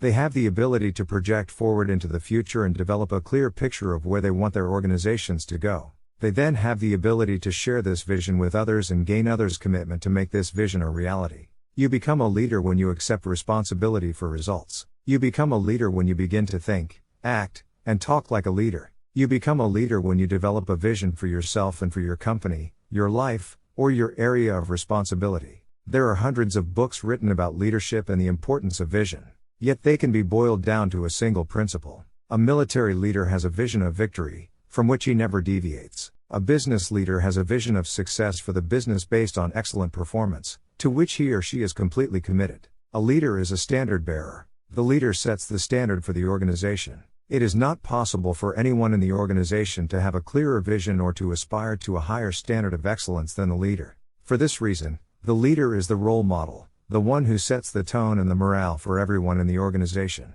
The personality and influence of the leader affect everyone below him in the company, organization, or department. You cannot raise morale in a business. It filters down from the top, from the leader. The behavior of the leader influences and affects the behavior of everyone else. If the leader is positive, confident, and upbeat, everyone in the organization will be influenced by this behavior and will be more positive, confident, and upbeat as well. Walk the talk. When you become a leader, you must discipline yourself to be leader-like. You must walk, talk, and act the part of a leader. You become a different person with different responsibilities. When you are working your way up, you are a part of the staff or the sales team. When you become a manager, you are part of management. This means that when you are part of the staff, your orientation is upward and sideways, but when you become a leader, your orientation is downward, toward all the people for whom you are responsible. Perhaps the most important behavior of a leader is for you to discipline yourself to be a role model. Imagine that everyone is watching you and patterning everything they do and say based on your behavior. When you become a leader, you no longer have the luxury to let it all hang out. From the time you are promoted into leadership, you have a special responsibility to discipline and control your words and behaviors in such a way so that you bring about the best possible results for your organization and for other people. Set the standards. The leader sets the standards for the organization's behavior, quality of work, personal organization, time management, and appearance. In excellent organizations, the leader is the person who everyone looks up to and wants to emulate. In most cases, the leader works harder than others in the company. The leader appears to be more committed, determined, courageous, visionary, and persistent than anyone else. The leader sets a tone that everyone wants to emulate. The leader also sets the standard for how people are treated in the organization. When the leader treats people with courtesy, consideration, and concern, it quickly becomes known that these are the standards to which others must adhere. Set values and principles. In addition to a clear vision for the organization, the leader must have a set of values and organizing principles that guide behavior and decision-making. Everyone must know what the leader and the company stand for and believe in.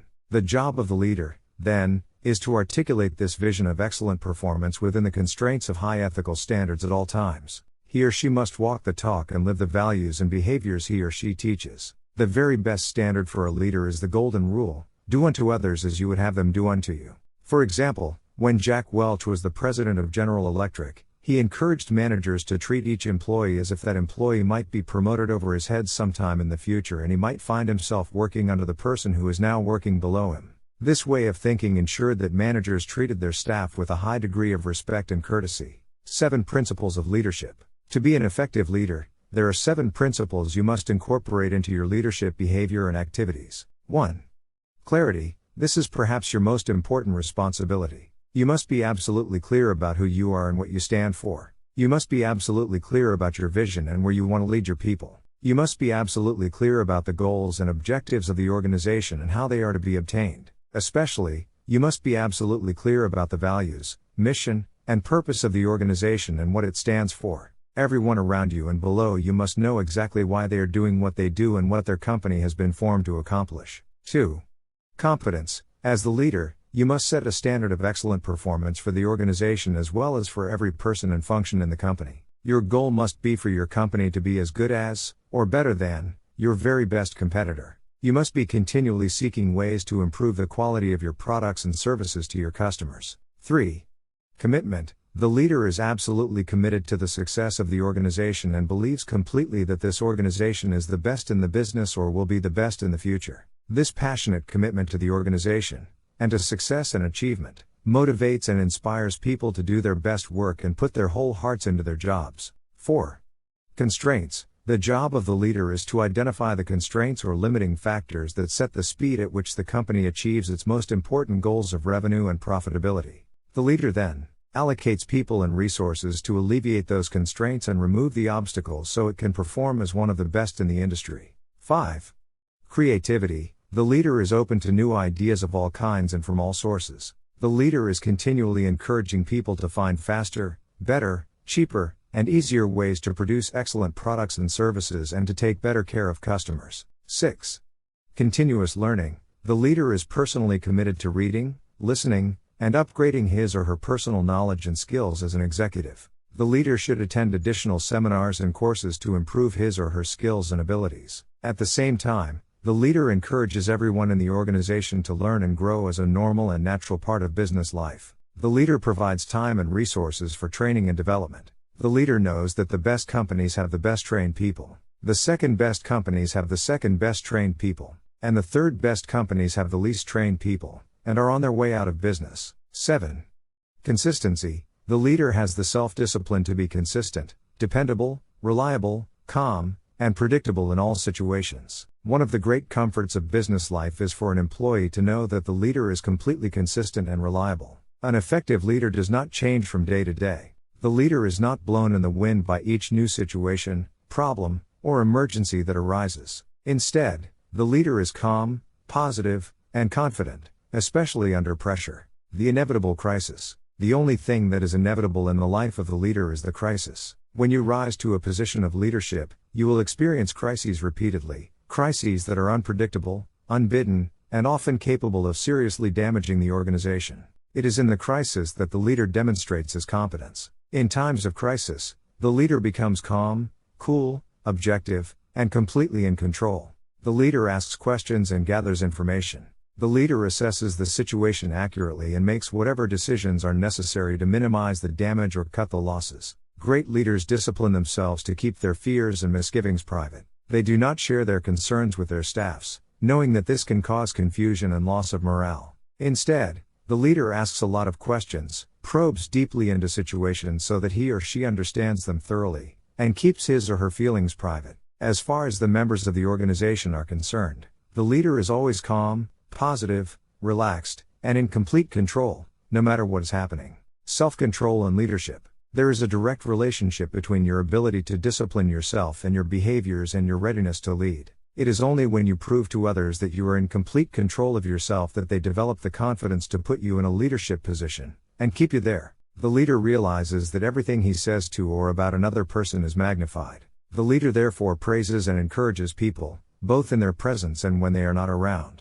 He never says anything negative that could be misinterpreted or that could demotivate or offend another person. If he has problems with someone, he addresses him privately, out of sight and earshot of anyone else. Leadership qualities. Leaders discipline themselves to plan, prepare, organize, and check every detail. They take nothing for granted. They ask questions to ensure that they have a complete understanding of a situation, problem, or difficulty. Great leaders act as if they own the entire company. They accept a high level of personal responsibility. The leader never complains, makes excuses, or blames others for problems. Leaders are intensely action-oriented. They gather information carefully and make the decisions that are necessary. They set measures and standards and hold others to them. They insist that the job be done quickly and well. Leaders rise to the top. Leaders rise to the top of an organization, as cream rises in milk. When you accept complete responsibility for getting results, concentrate single-mindedly on completing your most important tasks, continually upgrade your knowledge and skills as well as your ability to contribute value to your company, and treat other people with kindness and consideration, you will emerge as a natural leader. As you demonstrate your ability to make an increasingly valuable contribution to your organization, people above, below, and on both sides of you will want you to be promoted into leadership and will support you when you reach that position. One of your primary aims in life is to walk, talk, act, speak, and treat others as a leader would. Eventually, your position will be equal to your performance. In the next chapter, you will learn how to develop and practice the disciplines necessary to be more successful in your business life and activities. Action exercises. 1. Ask yourself, what results are expected of me? And then concentrate single-mindedly on getting those results every day. 2. See yourself as the leader of your organization and ask yourself, what kind of a company would this company be if everyone in it were just like me? 3. Create a clear, exciting vision for yourself and your organization based on success and excellent performance. 4. Identify the most important people in your business world and determine how you will have to behave toward them to get them to perform at their best. 5. Resolve in advance that, when the inevitable crisis occurs, you will respond in a calm, controlled, and intelligent manner. 6. Clarify the exact values and principles you believe in and stand for, and then share them with the people around you. 7. Treat each person around you as if he is competent, valuable, and important. This is the key to gaining the loyalty and commitment that you require as a leader. Chapter 10. Self-discipline and business. The quality of self-denial in the pursuit of a longer-term goal, and indeed, the willpower to maintain that level of self-denial, is an excellent training for the boardroom. John V. Ney. Most people will work in or for a business or own a business in the course of their lifetimes. The achievement of business success demands high levels of discipline from you in every area of business activity, both large or small. Without self-discipline and self-control in business, no success is possible. There is no area of activity that demands more self-discipline than starting and operating a successful business in our current economy. The first law of economics is scarcity. As a rule, there is never enough of anything for everyone who wants it. Specifically, there are never enough customers for you to sell everything you want to sell. There are never enough sales revenues to help you achieve all your financial goals. There are never sufficient profits to enable you to expand as much as you want. Especially, there are never enough good people to work with and for you to help you achieve your business goals. The law of competition. If the first law of economics is scarcity, then the first law of business is competition. It requires tremendous focus and discipline to do the things necessary to attract the scarce money of customers toward purchasing your product or service. To not only survive but also thrive, you must compete continually against all other uses of the same amount of money that you want to charge for what you sell. The first discipline of business success is that you offer a product or service that people want, need, and will pay for at a price they will accept, a price that is competitive with every other business that wants the same customer dollar. You must be completely honest with your product/service mix to ensure that it is well suited to the current market. This is an area where false assumptions or incorrect conclusions can lead to business failure. This answer is continually changing as competition and customer tastes also change. The customer is always right. Every week, I speak to business people who are unhappy with their level of sales and profitability. They insist that their product or service is excellent and that people should be buying from them in much larger quantities. In each case, I have to gently point out to them that the only proof that their product or service is truly attractive or valuable is that people buy it willingly, and then buy it again and tell their friends to buy it as well. According to the experts, fully 70% of your business decisions will turn out to be wrong in the fullness of time. This is the average. When you are a new business person or starting a new business, you will be wrong even more often than this. It is not unusual for an entrepreneur to be wrong 90% of the time in the beginning of his career. It requires tremendous self-discipline and character to face the possibility that you could be wrong in your most cherished assumptions and beliefs. Nonetheless, this discipline is essential if you are going to minimize your mistakes, cut your losses, and redirect your resources toward offering customers more of the things that they really want, need, and are willing to pay for today. All business investment and business startups require a high level of optimism. You must believe in the future possibilities of your business along with your new products and services. You must have so much confidence in their marketability that you are willing to undertake financial risk and invest many hours, weeks, and even years to achieve your business goals, and you must do all this with no real guarantee of success. At the same time, you need discipline to curb your confidence, to remain objective and realistic. Overconfidence in business can lead to business mistakes, financial losses, and even bankruptcy. You must be better. Because of the aggressive and determined nature of your competition, in order to simply survive, you must discipline yourself to be equal to or better than your competitors. After all, your competitors get out of bed every morning thinking about how they can put you out of business. They want to take away your customers and your sales. They want to get your profits. They want as much of your business as they can possibly get. To increase your probabilities of success against such competition, you must make every effort to outthink them. When you start a business or a new venture within a business, you require the discipline to do your homework thoroughly, in advance. You create a complete business plan before you start operations, and you continue to update it and revise it every year thereafter. The discipline of advanced planning can spell the difference between success and failure. Challenge your assumptions. Most business ideas do not work, at least in their original form. As Peter Drucker said, errant assumptions lie at the root of every failure. A major reason for business failure is that business owners or executives rely on assumptions that are not tested. They assume that the product or service is excellent in comparison with others. They assume that they can sell a sufficient number of those products or services, and do so at a profit. They further assume that those profits will be substantial enough to make this investment of time and money more attractive than any other use of the same amount of time or funds. All of these assumptions must be tested carefully before any irrevocable commitment is made. According to the Kauffman Foundation on Entrepreneurship, 95% of entrepreneurs and small business owners in America earn less than $50,000 per year. Why is this? It is not because they lack the energy, intelligence, or ability to earn more. The very fact that a person has the courage and resourcefulness to start a new business means that he or she has above average levels of natural talent. The reason why so many entrepreneurs underachieve and fail is that they lack discipline. They lack the discipline to carefully study every aspect of the business before committing to it. They lack the discipline to test their assumptions rather than jumping to conclusions and hoping for the best. Don't let this happen to you.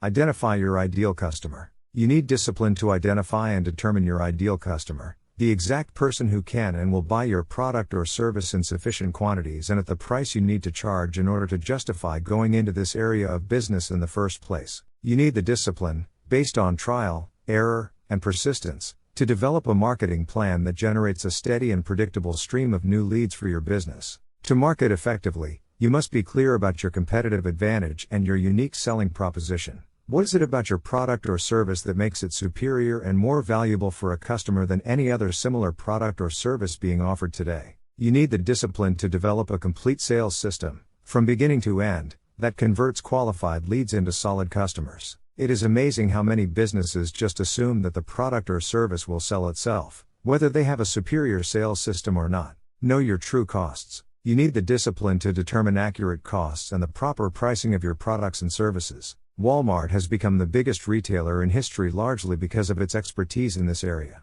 It's amazing how many businesses are selling products and services at a loss because they have never accurately totaled all the costs of bringing that product or service to market in the first place. You've heard the old saying, we lose money on every item we sell, but we try to make it up on the volume. Obviously, that's not possible. You need a quality control system in order to ensure that every product or service that you sell is of such high quality that your customers are so satisfied that they happily buy from you again, and tell their friends. You need the discipline to develop a customer service policy, one in which you treat your customers so well that they become loyal to you and choose you over any of your competitors. The purpose of a business is to please its customers. What is the purpose of a business? The purpose of a business is to create and keep a customer in a cost-effective manner. Profits are not the purpose of a business. Profits are the result of creating and keeping a sufficient number of customers who yield a sufficient number of profits after all costs. What is the key measure of business success? The answer is customer satisfaction. Every effort and activity of your business must be aimed at satisfying customers in a manner that is better than any other competitor. What is the measure of customer satisfaction?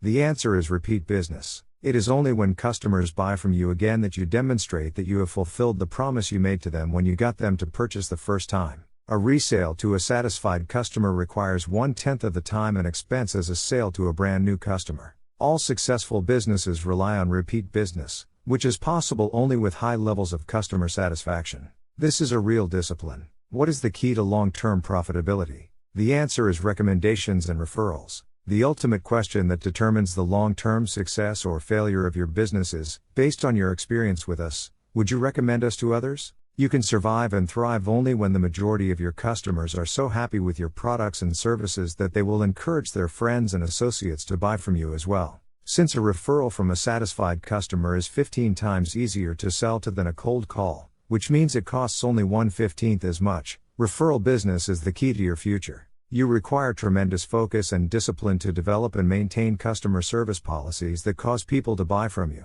then buy again, and then recommend you to their friends. Set high standards. You require the discipline to set standards of excellent performance in every area of your business and then to continually strive to get even better. You need to practice the CONE formula, which stands for continuous and never-ending improvement. No matter how high your level of quality is today, you can never be satisfied. You must continually be raising the bar on yourself, and on everyone within your area of responsibility. You require the self-discipline to work long, hard hours for many months and even years to get to the top in your business. The average entrepreneur, business owner, or self-made millionaire in America works 59 hours per week. Some entrepreneurs even work 70 to 80 hours per week in the first few years of building their businesses. You must be prepared to discipline yourself to put in this amount of time and level of hard work if you want to be the best and get to the top of your field. Think about the solution.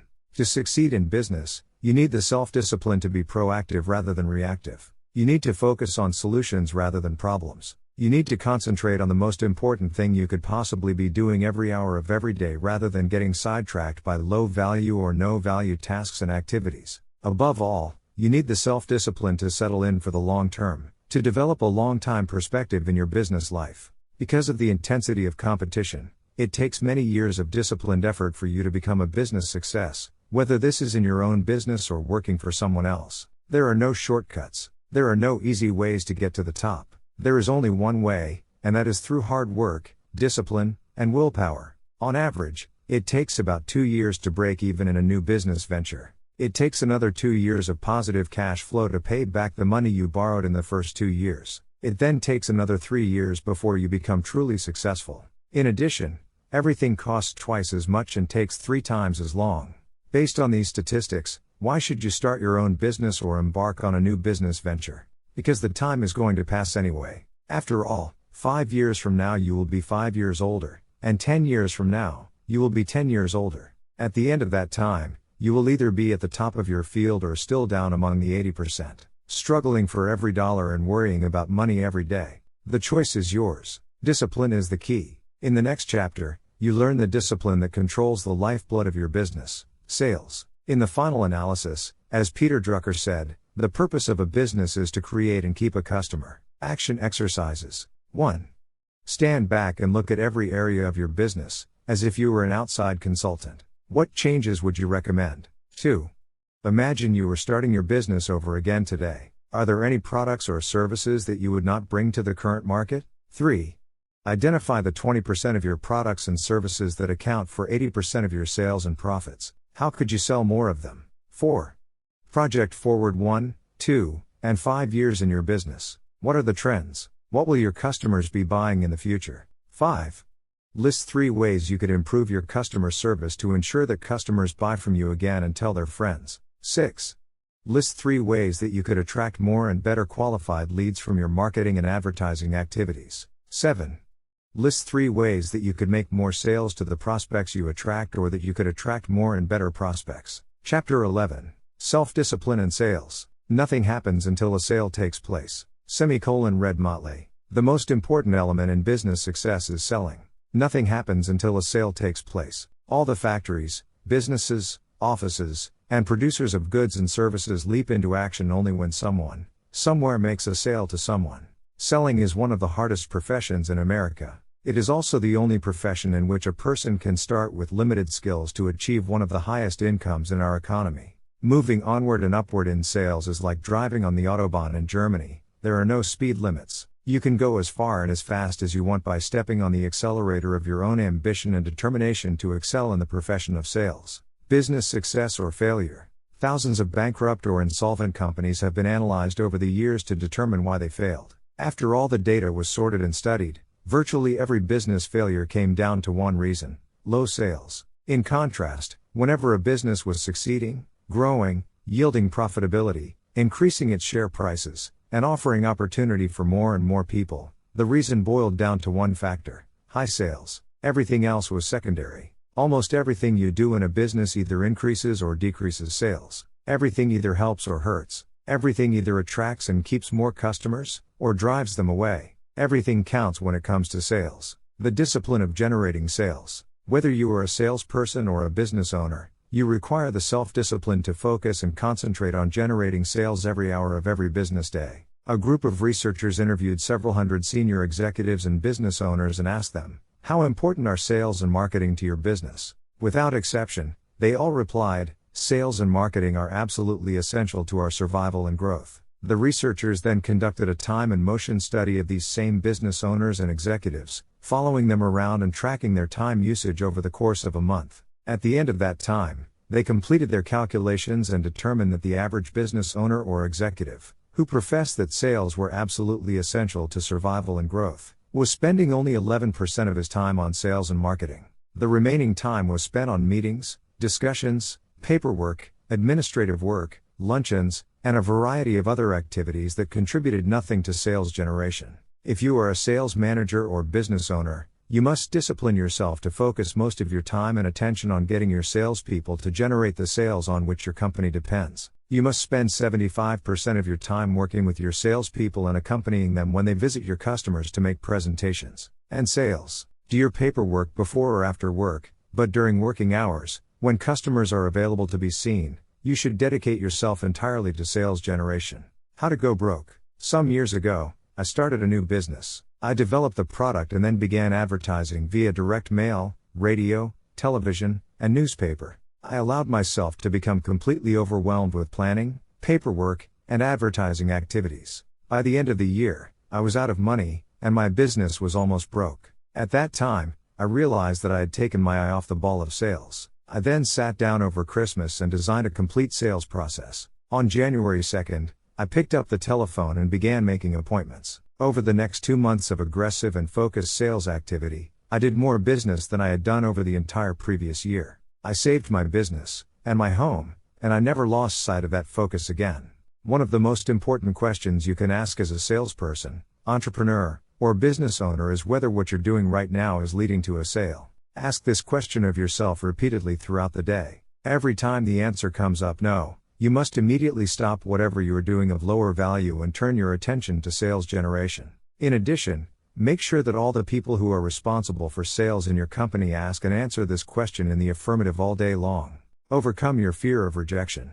Assuming that you have an attractive product or service, one that is reasonably priced and suited to the current market, the biggest problem that telephone salespeople and outside salespeople face is rejection. The fear of rejection does more to sabotage a sales career and undermine sales activities than any other single factor. It is the major obstacle to sales success. It takes tremendous discipline for salespeople to get up every morning and go out and face the inevitable rejection that they know they are going to receive all day long. Most people cannot handle this continuous rejection. Therefore, to avoid the emotional pain that comes with rejection, many salespeople engage in a series of displacement activities to avoid being rejected. First of all, they make fewer calls. According to Columbia University, the average salesperson works about 90 minutes per day. In other words, only about 1.5 hours out of an 8-hour day. He spends the rest of the time warming up and getting ready, shuffling paperwork, checking the internet, reading the newspaper, chatting with coworkers, coming in late, leaving early, and taking extended lunches and coffee breaks. As a result, by the end of the day, on average, the salesperson has worked only 90 minutes. Increase face time with customers and prospects. When is a salesperson working? The salesperson is working only when he or she is ear to ear, on the phone, or face to face with someone who can and will buy within a reasonable period of time. The rule for sales success can be contained in 6 words: spend more time with better prospects. There is no other way to generate a high, consistent, and predictable level of sales results. Because of the fear of rejection, however, salespeople procrastinate and delay throughout the sales day, doing everything possible to avoid getting face to face with people who can say no. The key to sales success, as I learned as a young salesman, is to realize that rejection is not personal. Prospective customers always say things like, "No, I'm not interested," or variations of, "I don't want it. I don't need it. I can't use it. I can't afford it. I'm not in the market right now," or "I'm happy with my existing supplier." The professional salesperson realizes that these are simply normal and natural responses to any commercial offer in a competitive marketplace. Again, they are not personal, so don't take them personally. Remain positive and optimistic. The key to sales success is to eliminate the fear of rejection, to become so confident and optimistic that you can call continually all day long and still remain positive and cheerful. As Winston Churchill said, success is the ability to go from failure to failure with no loss of enthusiasm. There is a direct relationship between the number of new customer contacts you make and your level of sales. If you want to increase the number of sales, simply discipline yourself to call on more prospects. When you increase your levels of sales activity, you also activate the law of probabilities to work on your behalf. You tap into the law of averages. You work the numbers to ensure success. How to double your sales income. Practice the minutes principle in your sales work. This principle says that, if you are earning all the money that you are earning today with only the number of minutes you are spending face to face with customers today, by increasing that number of minutes, you can also increase your sales. With outside salespeople, we encourage them to double the number of minutes they spend face to face with customers. We teach them to use every bit of intelligence and creativity they have to increase the amount of time they spend talking in person with prospects rather than following the path of least resistance and allowing themselves to procrastinate getting out into the marketplace. In almost every case, when a salesperson doubles the number of minutes that he or she spends face to face or ear to ear with customers, that salesperson's sales double as well. This is not an accident. It is based on the law of probabilities. Control your sales activities. You can seldom tell where your next sale is going to come from. Therefore, you have to cast a wide net and speak to as many prospective customers as possible. The actual sale itself is not under your direct control. It is controlled by a variety of factors about which you can do very little. But the activities that lead to sales are completely under your control. The rule is do what you can with what you have right where you are. To achieve high levels of sales success, you must discipline yourself to plan your days and weeks in advance. You must discipline yourself to plan your sales activities, especially your prospecting activities, every single day, and then you have to discipline yourself to follow through on your plans and resolutions. Improve your ratios. There are certain ratios in selling that largely determine how many sales you make. These ratios vary depending on your level of experience and ability, the competition, the prices of your products or services, and the general market. Nonetheless, these ratios always exist. There is a direct ratio between the number of cold calls you make and the number of prospective customers that you will be able to talk to or visit. There is a direct ratio between the number of prospective customers that you see or talk to and the number of prospects that you can follow up on. There is a direct ratio between the number of people you follow up on with proposals and presentations and the number of sales that you close. You can also think of this as a sales funnel. Into the funnel, i.e., the broad end, go your prospects. The second part of your funnel is your presentations. The third part is where you follow up and close the sale. Keys to sales success. You have two responsibilities when it comes to achieving success in sales. 1. First of all, keep your funnel full. Always have more prospects to call on than you have time during the day. Never let your funnel become empty. Never run out of prospects. 2. Second, get better at each stage of selling. Study, read, listen to audio programs, and upgrade your skills in prospecting, presenting, and closing sales. The better you get, the fewer prospects you require in the top of the funnel to generate sales out of the bottom of the funnel. Start early. Discipline yourself to make your first call early in the morning, by 7 o'clock or 8 a.m. When you start your day with a face-to-face sales call, you will be more energized and motivated to continue selling all day long. Discipline yourself to cluster your calls in a small geographical area so that you can get face-to-face with more people in a shorter amount of time. Many salespeople, because of their fear of rejection, spread their calls out over a large geographical area and then convince themselves that they are actually working when they are really simply driving from call to call. Remember, you are working only when you are ear to ear or face to face with someone who can and will buy within a reasonable period of time. At all other times, you are unemployed. Set higher standards for yourself. Discipline yourself to act every minute of the day as if everyone were watching you. Outside salespeople require a higher level of discipline than people who work in the office where everyone can see them.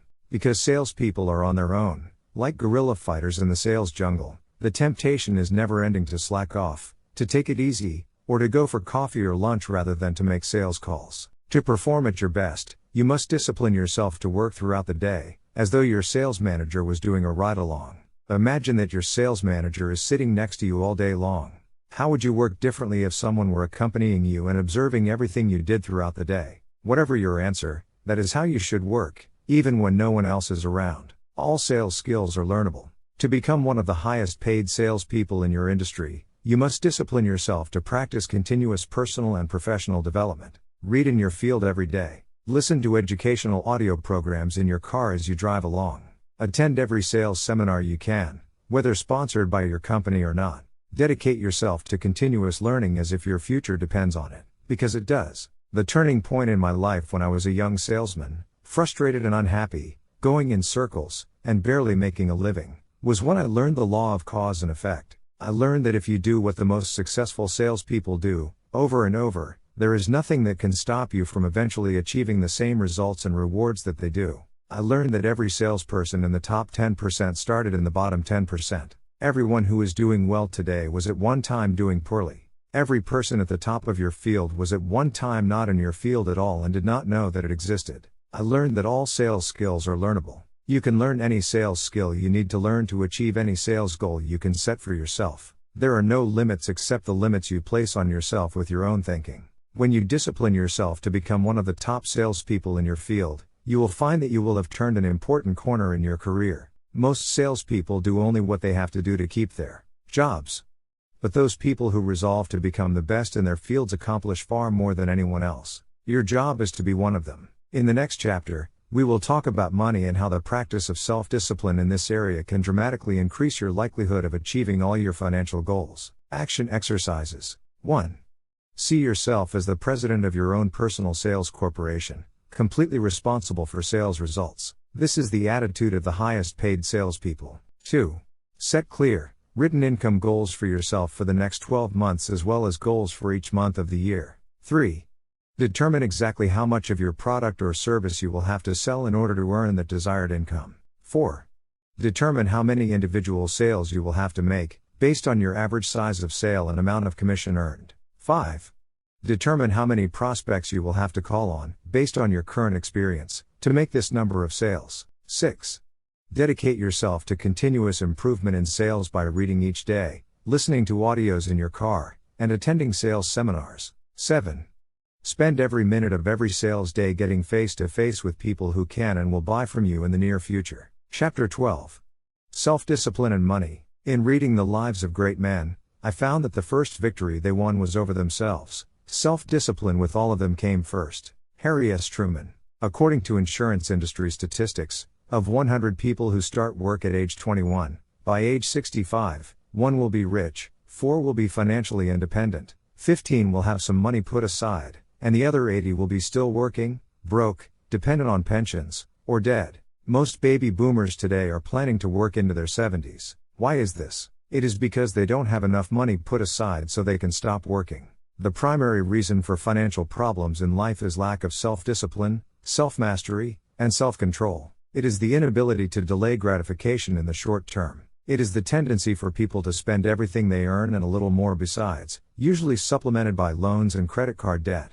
Today, the savings rate in America is too low to achieve financial independence. After a lifetime of work, the average American family has a net worth of only about $8,000. People continue to spend and borrow as if there is no tomorrow. The good news is that we are living in the most affluent time in all of human history. There are more opportunities to achieve wealth and prosperity today for more people and in more different ways than have ever existed in the history of man. It has never been more possible for you to achieve financial independence than right now. But you must make a resolution to do it, and then you must follow through on your resolution. The reasons for financial failure. The primary reason why most adults have financial problems is not low earnings. In their book The Millionaire Next Door, Thomas Stanley and William Danko show that two families living on the same street, in the same size of house, and working at the same job can have completely different financial situations. By the age of 45 or 50, the couple in one house will be financially independent while the couple next door is deeply in debt and having trouble making the minimum payments on their credit cards.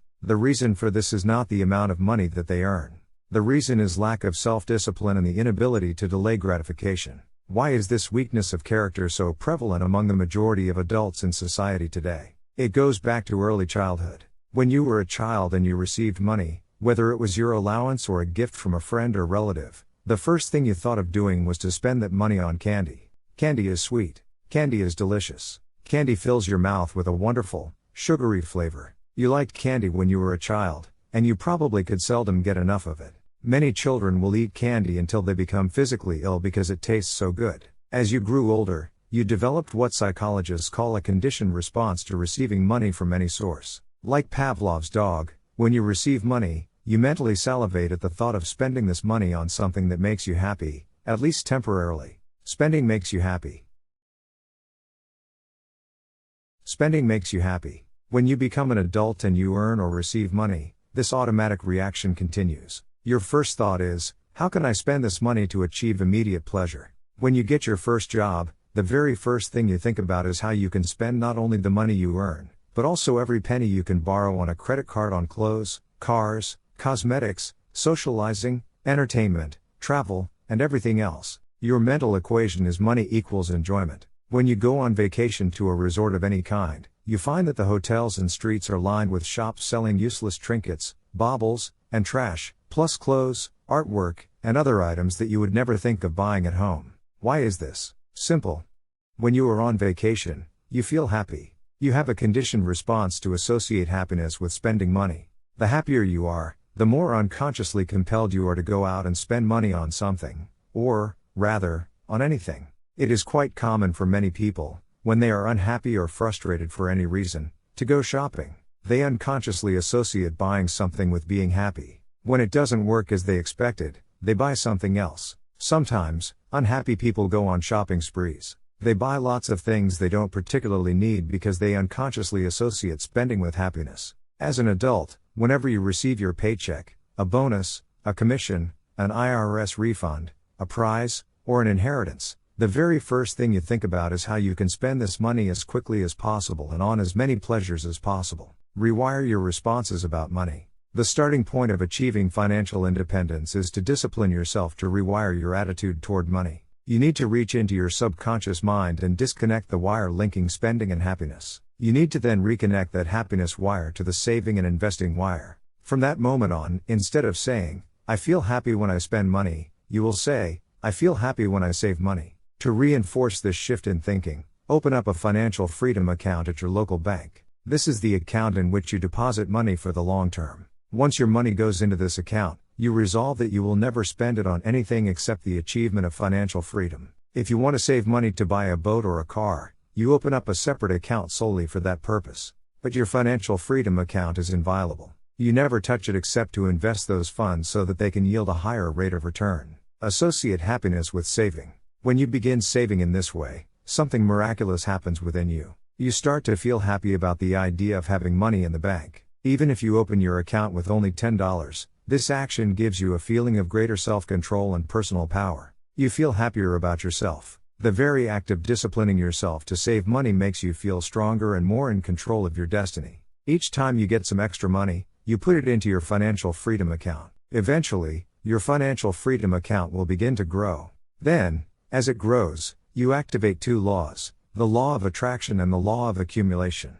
Because the money in your account is emotionalized by your own thoughts and feelings, it sets up a force field of energy that begins to attract more money into it. If you save $10 a month for a year, you will be astonished to find that with the extra bits of money that you have put into that account, you will probably have more than $200 rather than just $120. If you save $100 per month, you will probably have more than $2,000. The law of accumulation says that every great achievement is an accumulation of many small achievements. The law of attraction says that you attract into your life those things that are in harmony with your dominant thoughts. Because of these laws, your financial freedom account begins to grow with the miracle of compound interest. The more money you have in your bank account, the more energy it generates and the more money is attracted into your life. You have heard it said that it takes money to make money. This is true. As you begin to save and accumulate money, the universe begins to direct more and more money toward you that you can save and accumulate. Everyone who has ever practiced this principle of regular saving is absolutely astonished at how quickly their financial fortunes change for the better. The rule for financial independence, once you have rewired your attitude toward money, is to pay yourself first. Most people save whatever is left over after their monthly expenses, if there is anything left over at all. The key, however, is to pay yourself first, off the top, from every amount of money you receive. Save throughout your lifetime. It used to be that if you saved 10% of your income from your first paycheck until you retired, you would be financially independent, if not rich. Today, however, financial advisors suggest that you need to save 15 or 20% of your income in order to achieve all your financial goals. Any less than this opens you up to the risk of running out of money later in life. When we suggest to people that they need to begin saving 10% of their incomes, they shake their heads. Most people are spending everything they earn today. They have nothing left over. Most people are deeply in debt as well. The idea of saving 10% of their income, right off the top, appears impossible. But there is a solution. Practice the 1% formula. Begin today to save 1% of your income and learn to live on the other 99%. This is a manageable amount. This is a number that you can get your mind around. It requires only a small amount of self-discipline and delayed gratification for you to save 1% each month. If you are earning $3,000 per month, 1% is $30 per month, or only $1 per day. At the end of each day, come home and put your daily amount into a box or jar. Once per month, take your accumulated savings down to the bank and put it into your financial freedom account. This sounds like a small beginning, but remember that a journey of 1,000 leagues begins with a single step. In no time at all, you will become comfortable living on 99% of your income. At that point, you raise your savings level to 2% of your income per month. You then adjust your lifestyle to live on 98%. In no time, this will become a habit. You will find it automatic and easy to live on 98% of what you earn. Month by month, you then increase your savings level by 1%. By the end of the year, you will probably be saving 10% of your income. Then something else remarkable will start to happen. Your debts will start to decline. As you become consciously aware of saving your money and moving toward financial independence, you will become more intelligent and thoughtful about each expenditure. You will find yourself spending less and gradually paying off your debts, month by month. The payoff is tremendous. The reward for saving and investing is substantial. It is said that happiness is the progressive realization of a worthy ideal. So every time you save $1 or pay off $1 of indebtedness, you feel happy inside. You feel more positive and in control of your life. Your brain releases endorphins, which in turn give you a feeling of calmness and well-being. Within 2 years of beginning this process, you will have worked your way out of debt and will have begun to accumulate a growing amount of money in your financial freedom account. As this amount increases, you will begin to attract into your life more money and more opportunities to deploy those funds intelligently so that they yield a higher rate of return. At the same time, your attitude toward money and spending will gradually change. You will become more disciplined and conscientious. You will investigate carefully before you invest. You will study every aspect of a potential business or opportunity. You will be reluctant to part with money that you have worked so hard to accumulate. You will actually begin to reshape your attitude and personality toward money, and do so in a very positive way. Income increases don't help. Sometimes I ask my audiences, who here would like to be financially independent? Everybody raises their hand. So then I ask, if I could wave a magic wand and double the income of every person in this room, would that help you to become financially independent? Everybody cheers and laughs and nods their head, agreeing that if they could miraculously double their income, they could become financially independent. I then ask them, how many people in this room, from the time you took your first job to today, have already doubled your income? Without hesitation, every hand in the room goes up. I then ask, how many people here, from the time you took your first job to today, have increased your income 3 times, 5 times, 10 times? Hands go up all over the room. Everyone in the room has doubled or tripled or increased their income 5 or 10 times from the time they took their first job. I then make my point. Everyone here has already increased their income dramatically, but it has done no good. Simply increasing your income does not ensure that you will achieve financial independence. This is because of Parkinson's law, which says, expenditures rise to meet income. No matter how much you earn, you end up spending it all, and more besides.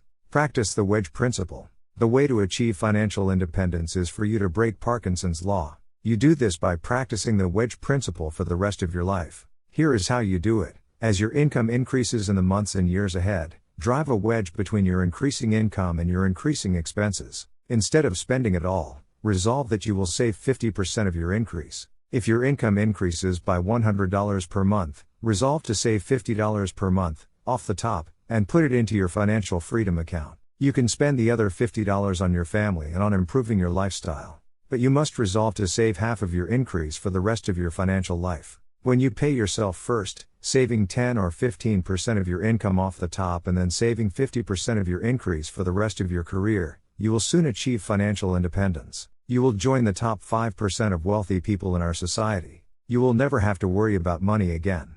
The miracle of compound interest. Albert Einstein said, "Compound interest is the most powerful force in the universe." If, from the age of 21 until you are 65, you were to save only $100 per month and invest that amount in a mutual fund or index fund that increased an average of 7 to 10% per year, you would be worth more than $1 million. If you were to set up your payroll account so that $100 were automatically deducted and invested for you, you could be sure of becoming one of the wealthiest people in America. This means that if you are serious about achieving financial independence, the most important single requirement is self-discipline combined with the ability to delay gratification. Your ability to practice self-mastery, self-control, and self-denial throughout your life will not only enable you to achieve all your financial goals, but it will also make you successful and happy in everything else you do. In the next chapter, we will talk about the key to making almost everything in your life work for you, the use of your time. We all start off in life with lots of time and little money. How you spend your time throughout your adult years largely determines the quality of your life. Action exercises. 1. Make a decision today to take complete control of your financial life, get out of debt, and achieve financial independence. 2. Determine your net worth today. Add up all your assets, subtract all your debts and liabilities, and calculate the exact number. 3. Set up a separate bank account and begin saving at least 1% of your income as you receive it every month or paycheck. 4. Make a list of all your debts and begin paying them off, starting with those carrying the highest interest rates. 5. Calculate the exact amount that you will need to be financially independent at the end of your career and then set this as a goal. 6.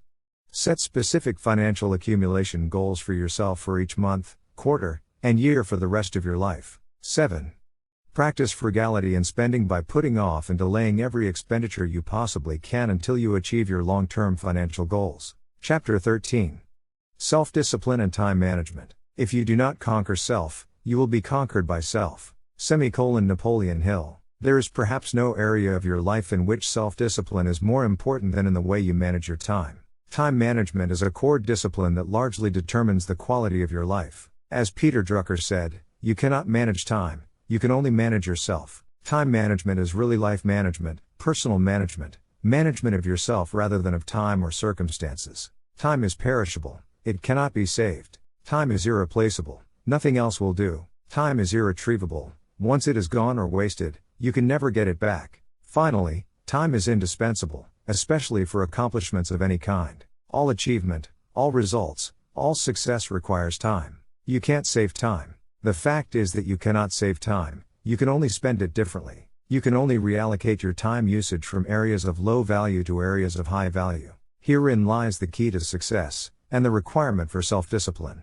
Time management is the ability to choose the sequence of events. By exerting your self-discipline with regard to time, you can choose what to do first, second, and not at all. And you are always free to choose. You require tremendous self-discipline to overcome the procrastination and delay that holds most people back from great success. A native Indian once told me that procrastination is the thief of dreams. The Pareto principle, the 80-20 rule, says that 20% of the things you do account for 80% of the value of what you accomplish. This means that 80% of what you do is worth 20% or less of the value of what you accomplish. Assess the true value of everything you do. Some things you do are 5 times and even 10 times more valuable than other things, even though they take the same number of minutes and hours. The most important things you do, the top 20%, are usually big, difficult, and daunting. In contrast, the 80% of things that you do that make little or no difference to your life are usually fun, easy, and enjoyable. You can tell the value that something has to you by the amount of your time you invest in it. You always pay attention to and spend time on what you most value, whether it is your family, your health, your social or sports activities, or your money and career. It is only by looking at how you spend your time that you, and everyone else, know what is really important to you. Some people say that career success is most important to them, and then they go home and watch television several hours per day. Some people say their families are important to them, and then they go out socializing or playing golf. Only your actions tell you, and others, what you truly value. The essence of time management is for you to discipline yourself to set clear priorities, and then stick to those priorities. You must consciously and deliberately select the most valuable and important thing that you could be doing at any given time, and then discipline yourself to work solely on that task.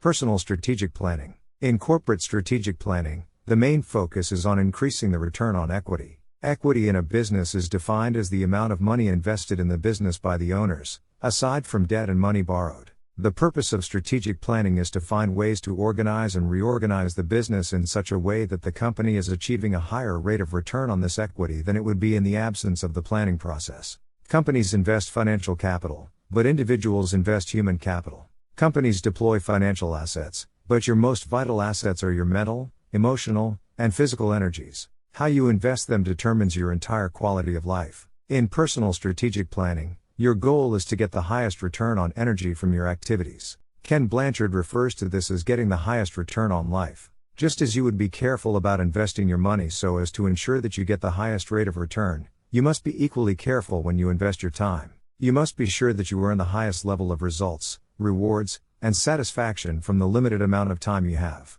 Think before you act.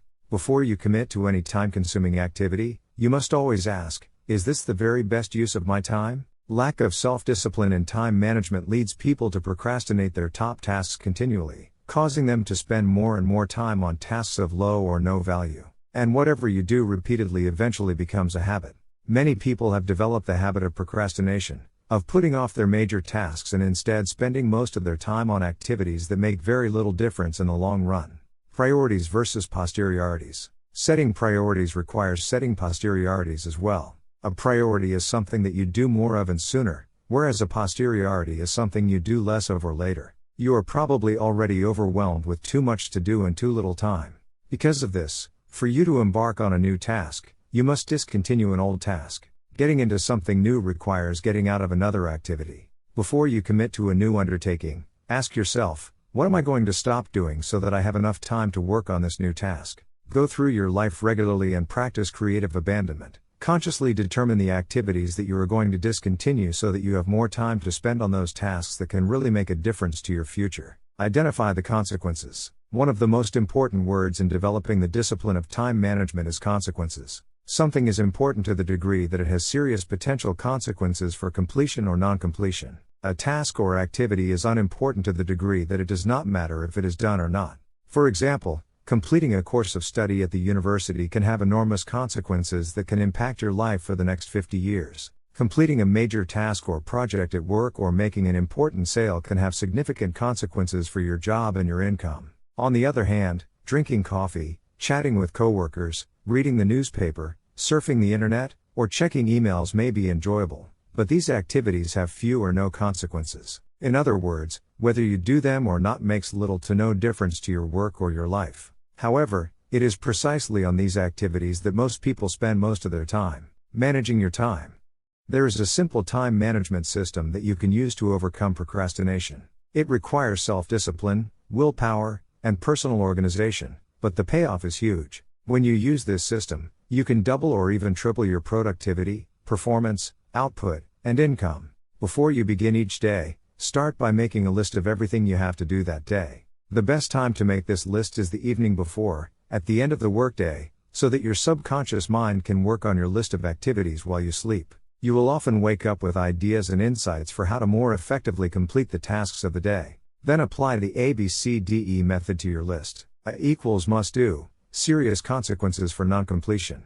B equals should do, mild consequences for doing or not doing. C equals nice to do, no consequences whether you do it or not. D equals delegate, everything you possibly can to free up more time for those things that only you can do. E equals eliminate, discontinue all tasks and activities that are no longer essential to your work and to achieving your goals. Review your list of activities for the coming day and write an A, B, C, D, or E next to each task before you start. If you have several tasks, rank them by importance by writing A1, A2, A3, and so on. Do this with your B and C tasks as well. The rule is that you should never do a B task when you have an A task left undone. You should never do a lower value task when you have a higher value task before you.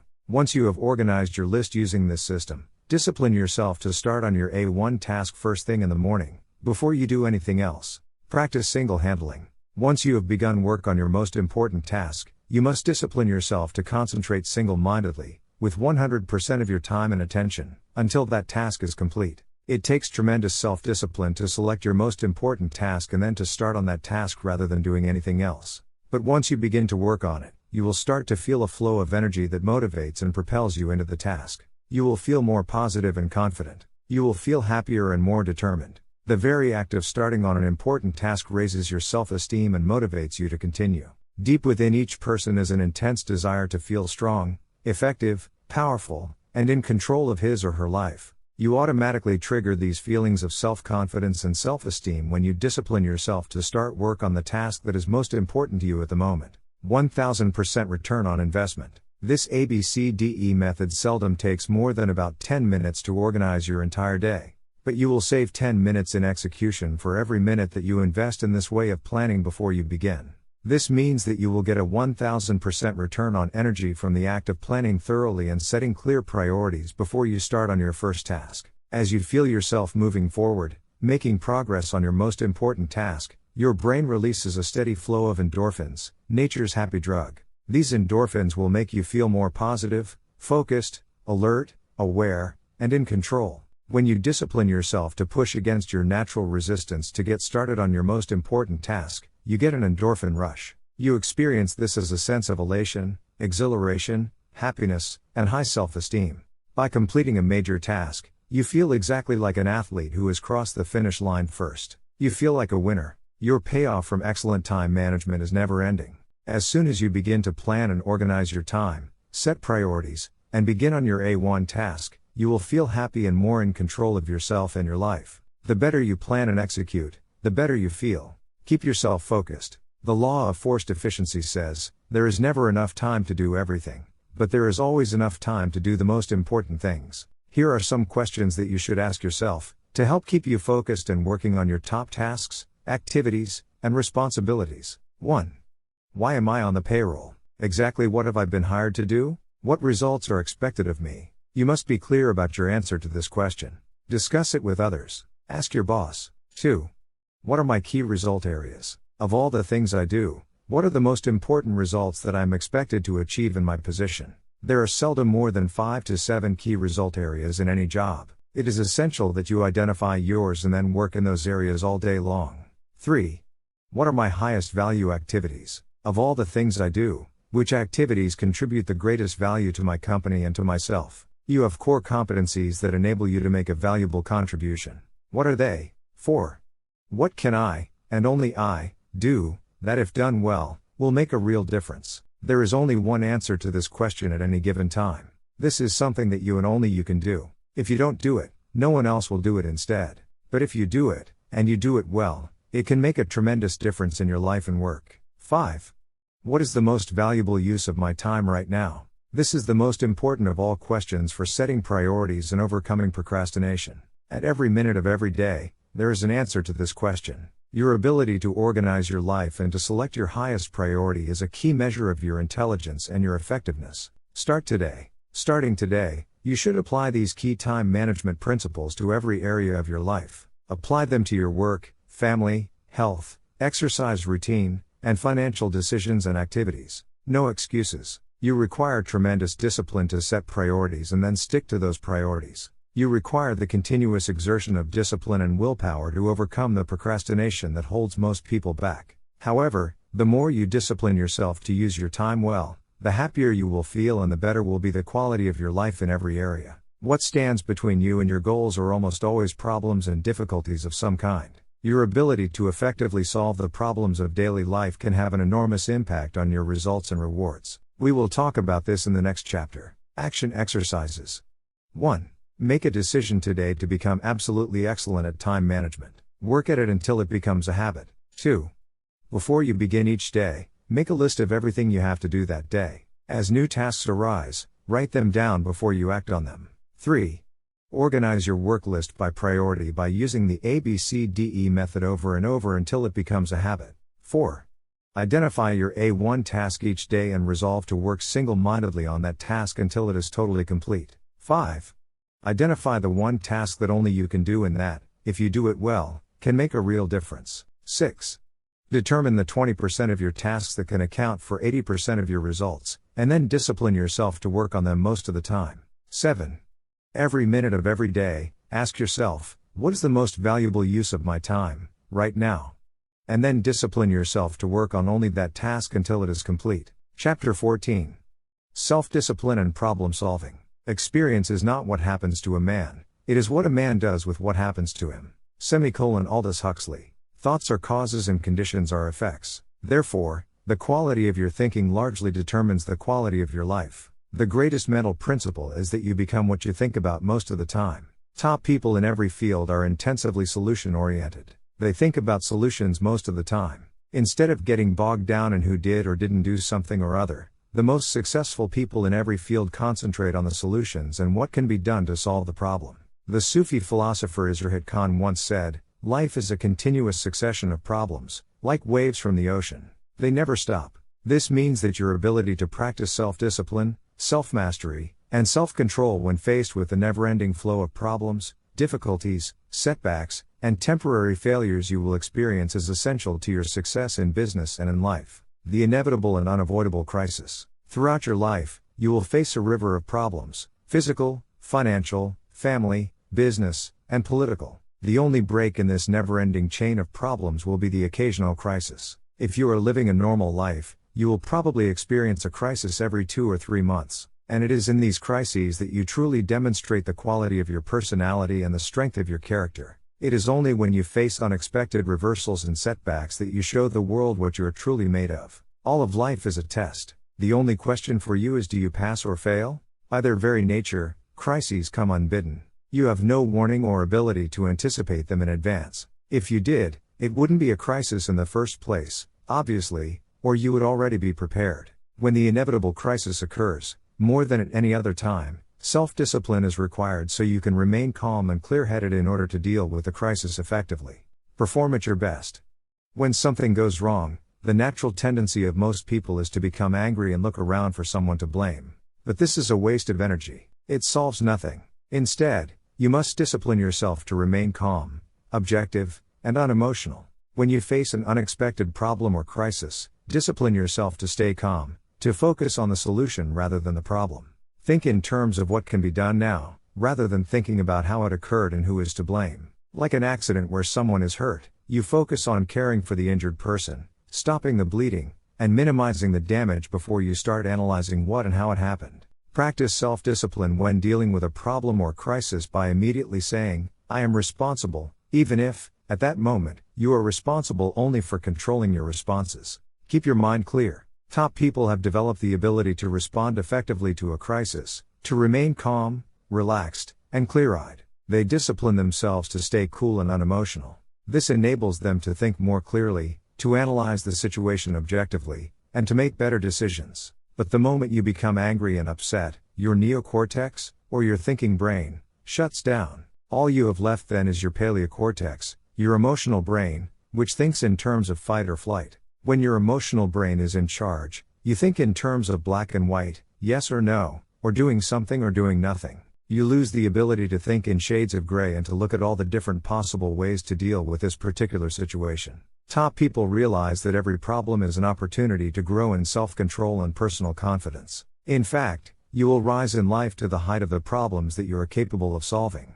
Stepping stones to success. Some years ago, Dr. Lawrence Peter wrote a book called The Peter Principle. It was an amusing book with a central thesis that cut too close to home. He wrote that in every organization, people continue to be promoted until they reach a level where they are no longer competent to solve the problems at that level. This is where they stop and stay for the rest of their careers. Furthermore, he pointed out that for this reason, every organization is eventually staffed by people who have reached their level of incompetence. This is especially true in government, and it is the primary reason why government is so time and cost inefficient, making it difficult to get anything done at all. This is usually true in any large bureaucracy. In your own personal life, you continue to rise in your company and your profession in direct proportion to your ability to solve the problems and make the necessary decisions at each level of your career. The good news is that when you think about solutions most of the time, you train your brain to be intensively solution-oriented. No matter what problems or difficulties arise around you,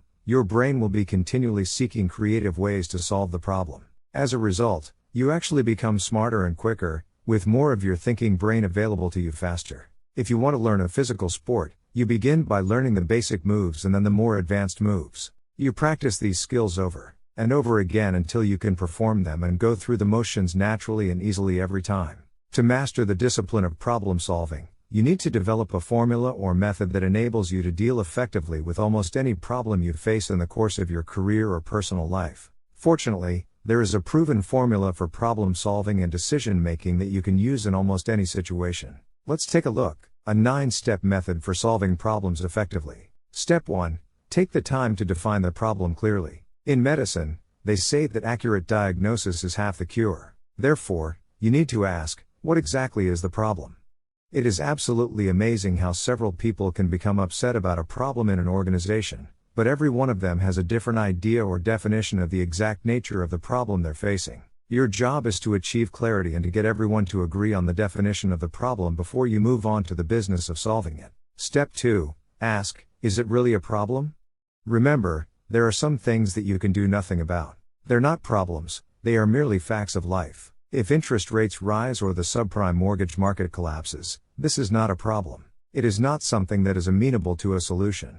Instead, it is something that must be worked around and dealt with. Also, very often what appears to be a problem or a setback is actually an opportunity in disguise. Sometimes, the problem does not need to be solved at all. Instead, you are now free to do something completely different, which might be even better for you and your organization.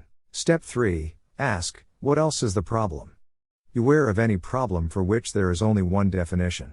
The more ways you can define a problem, the more likely it is that you will find the best solution. When we work with corporations in which sales are below a desired level, we force them to ask 21 questions, all of which are different ways of restating the problem. Each restatement of the problem, if accepted as the correct definition, leads to a different solution and often to a completely different direction for the organization. For example, we will ask, what is the problem? And the first answer is our sales are too low. The next question is, what else is the problem? Answer, our competitors' sales are too high. Notice the difference. If the problem is that your sales are too low, the solution may be to increase your advertising and promotion and beef up your sales activities. If the definition is that your competitors' sales are too high, the answer may be to improve your products, change your product line, lower your prices, or go into a completely different business altogether. By asking and answering a series of questions like this, we eventually find the correct definition, one that is amenable to a workable solution. Step 4. Ask, how did this problem occur? Seek to understand the causes of the problem so you can ensure that it doesn't happen again. In your life or business, if a problem recurs repeatedly, it is a sign that your business is poorly organized or out of control in that area. There is a defect built into your systems that is causing the same problem to recur. Your job is to find out why this happens repeatedly so you can solve the problem at its root. Step 5. Ask, what are all the possible solutions? The more possible solutions you develop, the more likely you will come up with the right one. The quality of the solution seems to be in direct proportion to the quantity of solutions considered in problem solving. Beware a problem for which there is only one solution. Step 6. Ask, what is the best solution at this time?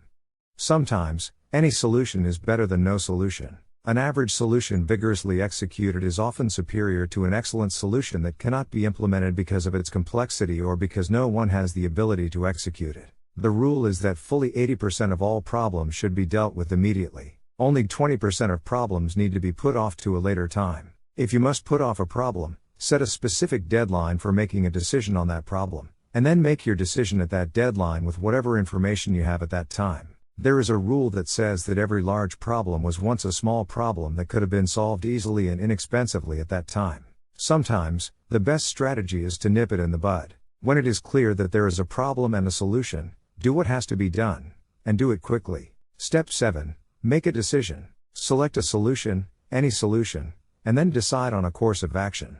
Always ask, what is our next action? What are we going to do now? Step 8. Assign responsibility. Who exactly is going to carry out the solution or the different elements of the solution? It is quite common for a group to meet to solve a problem and to agree on a solution, But when the group meets again 2 weeks later, it turns out that nothing has happened. Why? No one was made specifically responsible for carrying out the decision. Step 9. Set a measure for the decision. What are you trying to accomplish with this decision? And how will you measure results? How will you know that it worked? The more accurately you can determine the result that you want to achieve by the solution, the more likely it is that you will achieve it. The big reward. The main reward you get for solving problems is the opportunity to solve bigger and more important problems. Your rate of pay and speed of promotion, and therefore your forward movement in your career, are largely determined by your problem-solving ability. The more you focus on solutions, the more solutions you will come up with, and the more valuable your contribution will be to your organization. The flip side of self-esteem is called self-efficacy. Your level of self-efficacy is defined as how competent you feel you are to solve your problems and achieve your goals. The more competent you feel you are to solve the problems and difficulties of daily life, the more you like yourself. The more you like yourself, the more confident and competent you become in solving even larger problems and getting even more important results. The determinant of your success. In your work, your problem-solving ability largely determines everything you accomplish. People who are good at solving problems are some of the most valuable and respected people in every area. For this reason, success has been defined as the ability to solve problems. This also means that happiness is the ability to solve problems. Leadership is the ability to solve problems. When you practice self-discipline and self-control in face of the inevitable and unavoidable problems and crises of day-to-day life, you become more competent and effective in everything you do. You will be respected and esteemed by everyone around you. You will experience a tremendous feeling of personal power and competence. In no time at all, you will become one of the most valuable people in your organization. Action exercises. 1. Solving problems is like solving mathematical equations. It is learnable with practice and repetition. Start by determining the biggest problems facing you today. 2. Accept complete responsibility for solving the problems you encounter in your daily work, and then think about the solutions. 3. Define your biggest business or personal problem clearly. Write it down. What exactly is the problem? 4. Why is this a problem? Could it be an opportunity in disguise? If so, what opportunity or lesson could this problem contain? 5. What else is the problem? Perhaps the real problem is something else, something you might not want to face? 6. What are all the possible solutions? What else could be a solution? 7. Select the best solution that is available to you right now, and take action immediately. Part 3. Self-discipline and the good life. Your ultimate goal in life is to achieve your own happiness. No one else can do this for you. This personal desire is the motivation behind almost every behavior. Moreover, happiness is more emotional and spiritual than it is a matter of acquiring material things. In this part, you will learn how the practice of discipline in the most important areas of your life can bring you more joy and satisfaction than perhaps any other quality. Chapter 15.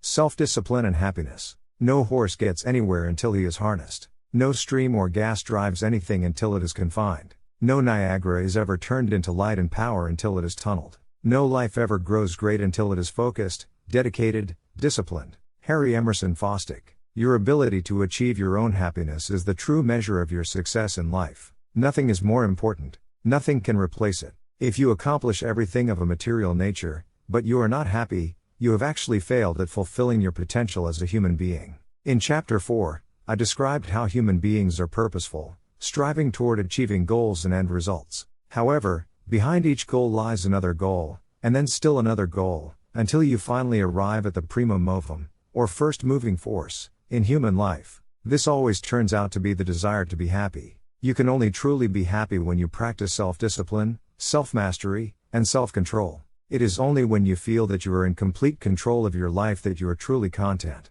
The law of control. In my book Maximum Achievement, I teach the importance of the law of control, which states, you feel happy to the degree to which you feel you are in control of your own life. You feel unhappy to the degree to which you feel you are not in control, or controlled by other factors or people. Psychologists call this your locus of control. There are 50 years of research and hundreds of books and articles on this subject. They all conclude that stress and unhappiness arise when you feel controlled by outside circumstances. This is explained as the difference between an internal locus of control, happy, and an external locus of control, unhappy. You have an internal locus of control when you feel that you are in charge, you make your own decisions, and what happens to you in life is largely determined by yourself. When you have an internal locus of control, You feel that you are behind the wheel of your own life and that you are in the driver's seat. You feel that you determine most of what happens to you. As a result, you feel strong, purposeful, and happy. On the other hand, you have an external locus of control to the degree to which you feel that you are not in control or that you have little ability to direct your own life. For example, if you feel that you are controlled by an arbitrary or critical boss, but you cannot afford to lose your job because you have no savings put aside, you experience high levels of stress and anxiety. This causes you to do a poor job, which makes it even more likely that your difficult boss will fire you, and this very often brings about exactly the circumstances you fear. Another example is that you may feel you are controlled by a bad marriage or relationship from which you cannot escape. You may feel controlled by your bills, by the money you owe, and your obligations to maintain your standard of living. You may feel that you are controlled by your physical condition or lack of education. Many people feel that they are controlled by their past because of a difficult childhood or upbringing and that there is nothing they can do to change their situation. Many people feel that they are controlled by their own personalities and that they are not able to change for the better. They say, "That's just the way I am." By saying this, they absolve themselves of all responsibility for exerting the necessary discipline and willpower to make the changes they know they need to make in order to live the kind of life they want to live and to be happy. The key to replacing an external locus of control with an internal locus of control is for you to decide today to take complete charge of your life. Realize and accept that you make your own decisions and that you are where you are and what you are because of yourself. If there is some area in your life in which you are not happy, discipline yourself to do whatever it takes to change the situation. The reason for happiness. It is often the size of the gap between your present situation and the conditions and circumstances that you feel that you need to be happy that determines whether you are happy or unhappy. This is very much a matter of your own evaluation and decision.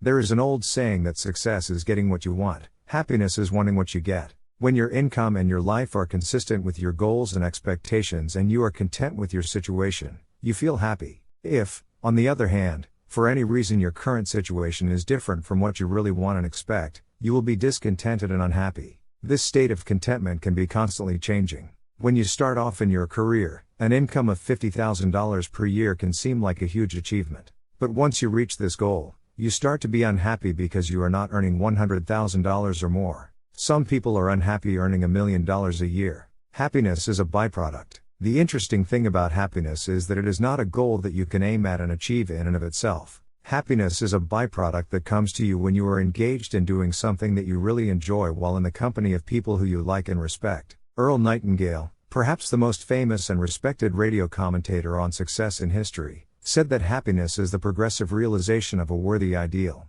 Whenever you feel that you are moving, step by step, toward something that is important to you, toward your most important goals, you automatically feel happy. You feel satisfied and content. You feel a tremendous sense of personal growth and well-being. 5 ingredients of happiness. Self-discipline is essential to happiness. Self-discipline requires both that you determine clearly what happiness means to you and also that you work progressively each day toward the achievement of that ideal condition. In my experience and teachings, I have found that there are 5 ingredients to happiness. A shortfall in any of these areas can cause stress, unhappiness, and a feeling of being out of control. 5 ingredients of happiness. 1. Health and energy. This is perhaps the most important element of a good life. We strive for it all our lives. It is only when you enjoy high levels of pain-free health and a continuous flow of energy that you feel truly happy. In many cases, health is a deficiency need. This means that you do not think about your health very much until you are deprived of it. For example, you do not think about your teeth until you have a toothache. You do not think about your body until you have aches or pains of some kind. You must use discipline and willpower throughout your life to achieve and maintain high levels of health and fitness. Chapters 16 and 17 cover these in more detail. 2. Happy relationships. Fully 85% of your happiness, or unhappiness, will come from your relationships with other people. As Aristotle said, man is a social animal. We are designed to function in society, working and living with other people at every stage of our lives. Your ability to enter into and maintain high-quality relationships with your spouse, children, friends, colleagues, and others is the true measure of the quality of your personality and your level of mental health. People with high levels of self-esteem and self-respect get along better with others and have much happier lives. One of our biggest mistakes is to take our relationships for granted, especially our most important ones. We often don't think about them until there is a problem, and then we think of nothing else. 3. Meaningful work. To be truly happy, You must be fully engaged with life. You must be doing things that keep you active and give you a sense of fulfillment. If you are making a living, you must be doing work that you enjoy, do well, and for which you are well paid. People are truly happy only when they feel they are making a contribution of some kind, that they are putting in more than they are taking out. You need to feel that what you do really makes a difference in the lives and work of other people. In studies of employee motivation, employers think that people are primarily motivated by money and benefits. But when employees are surveyed, the three factors that motivate them the most turn out to be challenging and interesting work, opportunities for growth and advancement, and pleasant coworkers. One of your most important responsibilities to yourself is to find the right job for you, and then, once you have it, throw your whole heart into it. If for any reason, you do not feel like putting your whole heart into your work, it may be lacking one or more of the three essentials to a positive workplace. It may be a sign that this is not the right place for you. 4.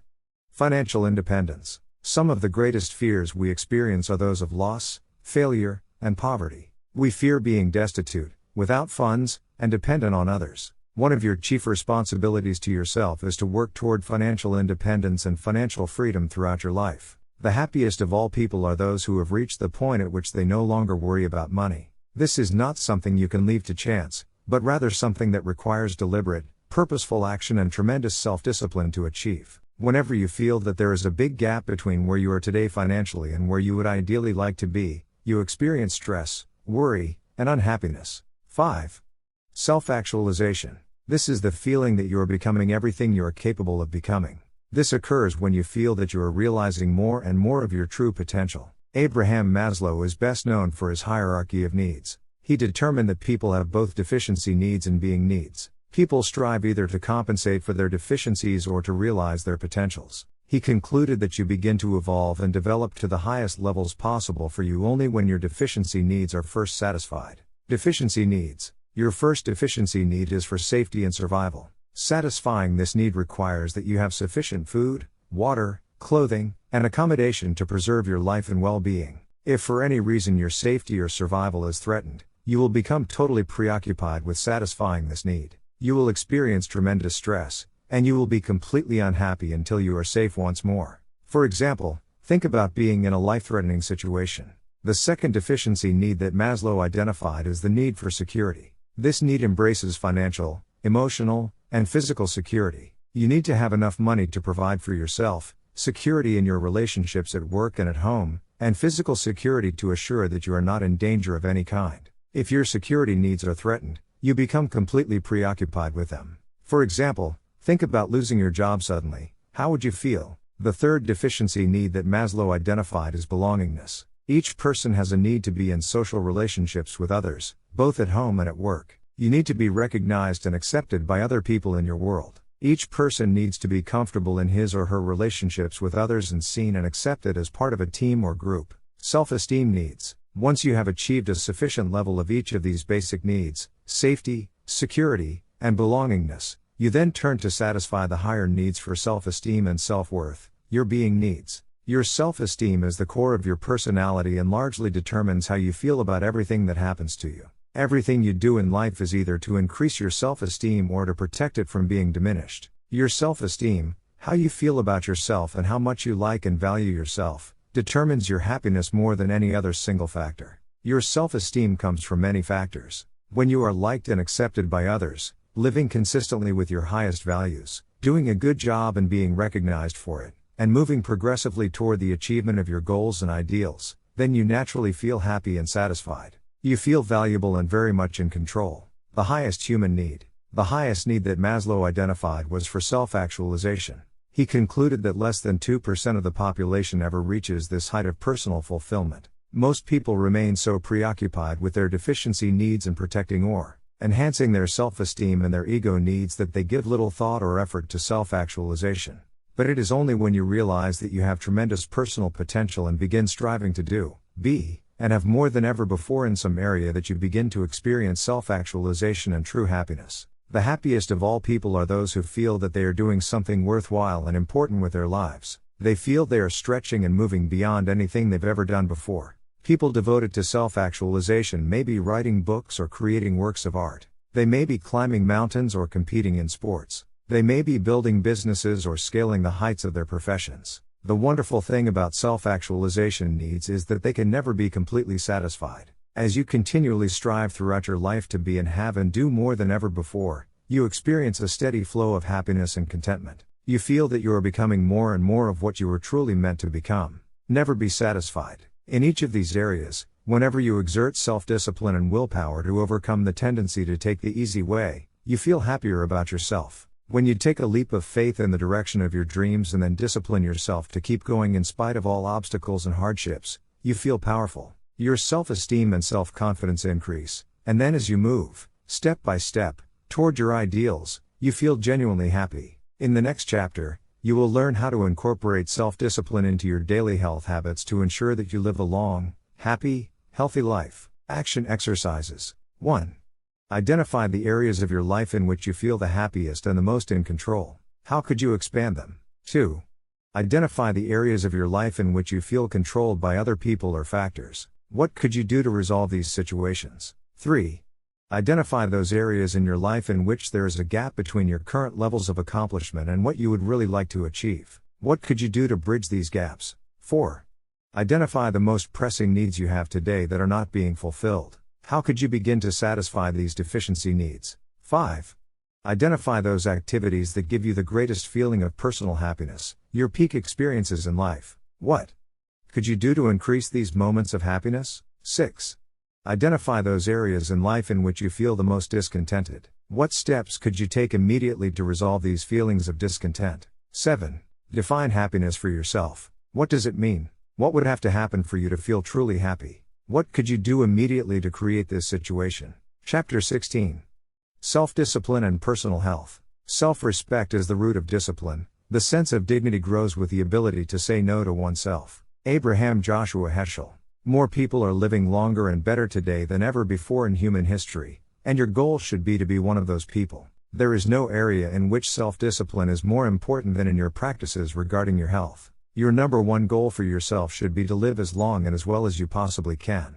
This requires lifelong self-discipline with your health habits, and as mentioned in Chapter 15, good health is one of the ingredients of overall happiness. The average life expectancy for males today is 768 years, for females 798 years, or approximately 80 years, and this number is increasing each year. This means that about 50% of the population will die before the age of 80 and about 50% will die after the age of 80. Your goal should be to defy the averages and live to age 90, 95, or even longer, living a long life. Today, most causes of early death that had shortened life in the past have been eliminated in the industrialized world. Diseases such as tuberculosis, polio, malaria, cholera, typhus, and others have been wiped out through sanitation and modern medicine. The predominant causes of early deaths today are heart disease, cancer of all kinds, diabetes, and traffic deaths, all of which are subject to your control to a certain extent. You cannot predict or protect against the unpredictable, like random accidents, but you can use your self-discipline to control the controllable in your life. 7 Key Health Habits. The Alameda study, covering many thousands of people for more than 20 years, concluded there were 7 key health habits that contributed the most to long life. 1. Eat regularly rather than fasting, starving, or gorging. Eat normal, healthy meals, preferably 5 or 6 times per day, with your last meal fully 3 hours before you go to sleep. 2. Eat lightly. Overeating makes you tired and sluggish, whereas eating lightly makes you feel healthy and alert. As Thomas Jefferson wrote, no one ever regretted eating too little after a meal. 3. Don't snack between meals. When you eat, your body has to break down and digest the foods in your stomach so that they can move into your small intestine. This requires 4 to 5 hours. If you put food in on top of food that you have already eaten, the digestive process must start over again, with part of your food at one stage of digestion and another part of your food at another stage. This leads to upset stomach, heartburn, drowsiness, especially in the afternoon, and constipation. 4.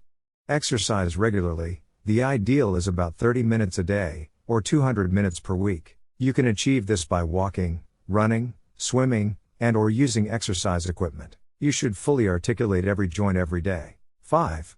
Wear a seatbelt. Right up to age 35, the most common cause of premature death is traffic accidents. 6.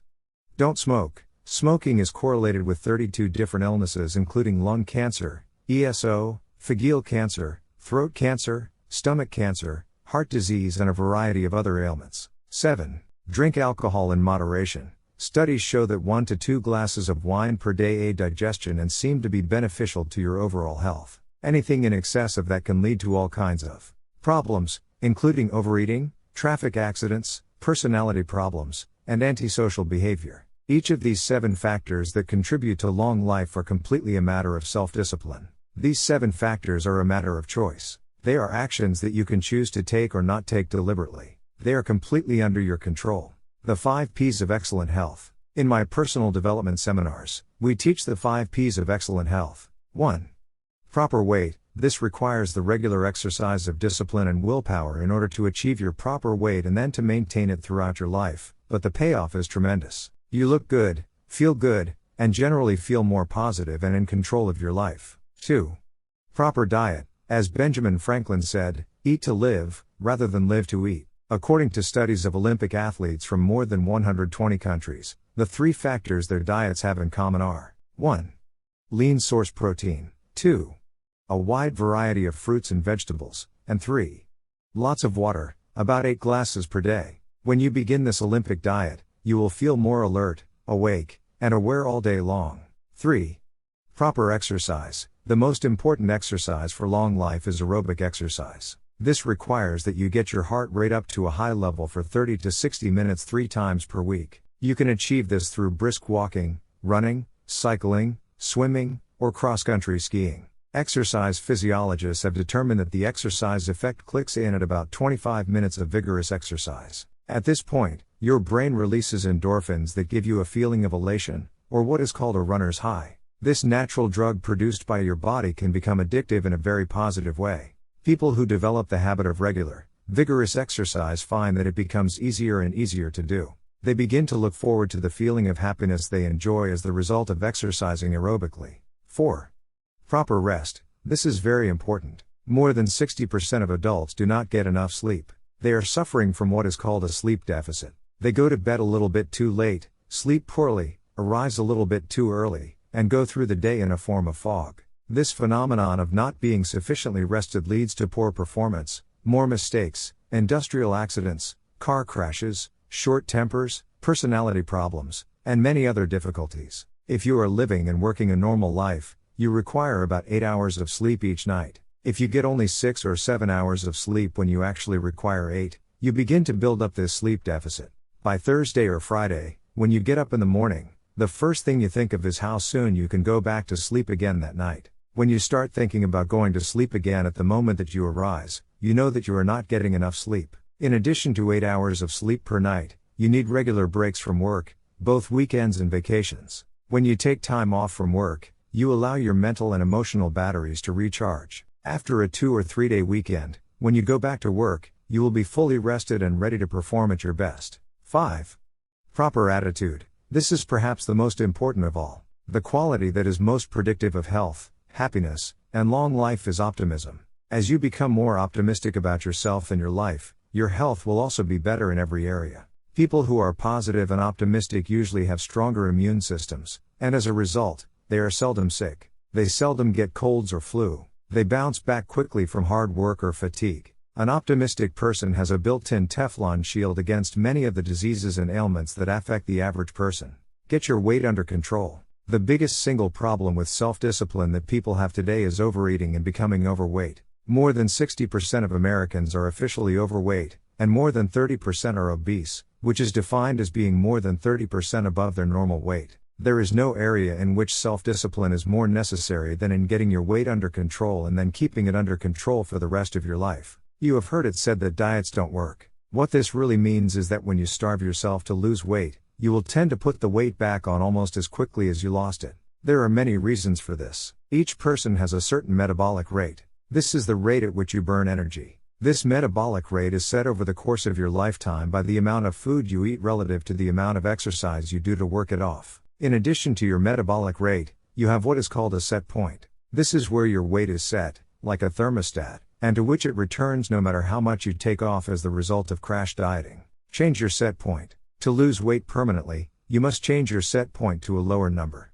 To achieve this, The first thing you do is to create a clear mental image of how you will look when you are at your ideal weight. Get a picture out of a magazine of someone who has the body you want to have, and then paste your photo where their face appears. You then begin a gradual process of permanently changing the quality and quantity of what you eat, with no intention of ever going back. Be prepared to work on this permanent change for at least a year. Remember, if you are overweight, it has taken you many years to get to where you are today. Be prepared to invest a lot of time in getting back. The fatal flaw in dieting. Many people diet and lose weight with the idea that as soon as they have dropped a certain number of pounds, they can reward themselves by going out and having a fabulous meal or consuming unlimited desserts. In other words, they use the idea of filling up on food as the reward for losing weight in the first place. This approach is doomed to failure. Instead, set up a reward system for yourself that does not include food. Decide instead to buy yourself new clothes that will fit you only at your ideal weight. Take yourself and your family on a vacation where you engage in fun activities. Make a bet with someone that you will take off the weight and keep it off for 1 year. The formula for permanent weight loss. The key to perfect health can be summarized in 5 words: eat less and exercise more. The only way that you can lose weight permanently is to burn off more calories than you consume. There is no other way. Moreover, you can do this only over an extended period of time, especially if you have allowed yourself to put on a lot of excess weight. In my program, Thinking Big, we teach the importance of avoiding the 3 white poisons: sugar, salt, and flour. Get rid of sugar. To lose weight permanently and to enjoy high levels of health and energy, you should eliminate all simple sugars from your diet. Simple sugars are contained in candy, cake, pastries, desserts, soft drinks, canned fruits, sugar in your coffee, and all other forms of sugar that people consume in large quantities every day. The fact is that you require no additional sugar to enjoy superb levels of physical health. Simply by eliminating all sugar and sugar products from your life, by going cold turkey on sugar, you will begin to lose as much as 1 pound per day. Pass on the salt. In addition, you should eliminate all additional salt from your diet. Although the average American gets sufficient salt in all the different foods he eats, he consumes an extra 20 pounds of salt each year by eating foods with high salt content and by then adding additional salt to meals. When you consume excess salt, your body retains water in order to hold that salt in suspension. When you stop consuming excess salt and simultaneously drink 8 glasses of water per day, your body releases all the excess fluid and you can actually experience weight drops of as much as 4 or 5 pounds in the first day. Avoid white flour products. Finally, eliminate all white flour products from your diet. This means all breads, pastries, pastas, buns, rolls, and anything else made with white flour. White flour is actually an inert substance from which all nutrients have been removed and then bleached out. When you see the words enriched white bread, it means that the white flour, which is essentially a dead food material, has been fortified with artificial, chemical vitamins, almost all of which are then destroyed in the baking process. There is no food value in a white flour product. A simple change of diet. Not long ago, I got a letter from a 32-year-old man in Florida. He told me that he had read my books and listened to my programs for years. He had achieved a higher level of financial and career success than he ever imagined possible. But he was still carrying an extra 20 pounds of weight that he could not get rid of, no matter what he did.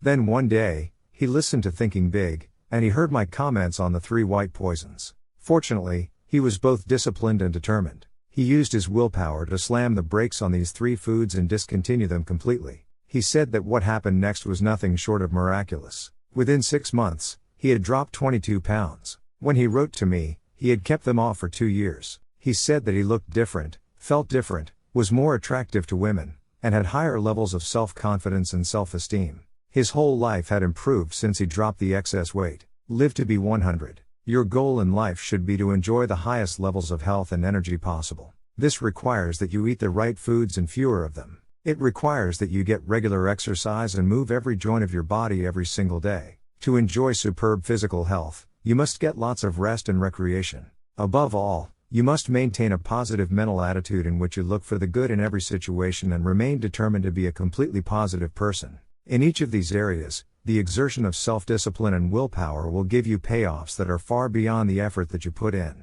By practicing self-discipline in your health habits, you can live longer and better than you ever imagined possible. Chapter 17 provides even more ideas, specifically focused on exercise and becoming physically fit. Action exercises.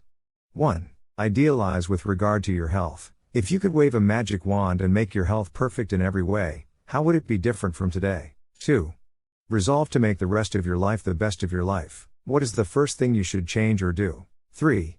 Get a complete medical examination and ask your doctor for advice on how to enjoy superb levels of physical health. Then, follow that advice. 4.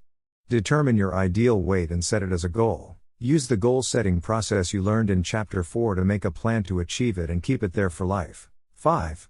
Use mindstorming, described in Chapter 4, and write out a list of at least 20 answers to the question, what can I do every day to enjoy superb levels of health and energy? 6.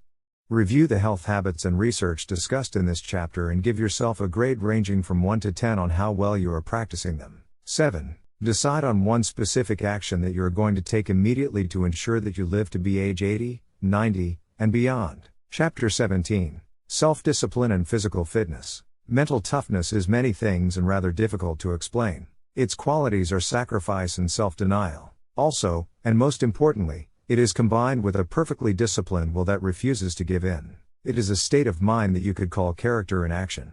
Vince Lombardi. For you to achieve and maintain high levels of physical fitness requires a lifetime of self-discipline and willpower. The good news is that physical fitness is its own reward. Not only do you feel good while you are exercising, but you feel wonderful about yourself the rest of the time. If your goal is to live a long, healthy, happy life and be fit and trim physically, there is no substitute for regular exercise. Fortunately, you do not have to train for the Olympics or a triathlon to enjoy superb levels of physical well-being. By building exercise and physical training into your daily routine, you can achieve physical fitness just by making a few small modifications to your lifestyle. Listen to the experts. Physical fitness specialists generally agree that you need to exercise 200,300 minutes per week to enjoy the maximum levels of physical well-being that are possible for you. This means that you need to exercise between 30 and 60 minutes, 5 to 7 times each week. At the low end, if you simply went for a 30-minute walk each morning before you started off for work or each evening when you got home from work as well as each weekend day, you would be one of the healthiest people in our society. If you increase your exercise level to 60 minutes each time, 5 times per week, you will be in the top 1 or 2% of physically fit people in the world today. Get started first thing. The best time to exercise is first thing in the morning. People who get up each morning and exercise for 30 to 60 minutes are much more likely to make exercise a permanent part of their daily routine. On the other hand, people who put off exercising until later in the day, until after work, almost invariably find that they are too tired or have too many other things to do. They procrastinate on exercising until another day, which often never comes. It takes tremendous discipline to get into and follow a regular exercise routine.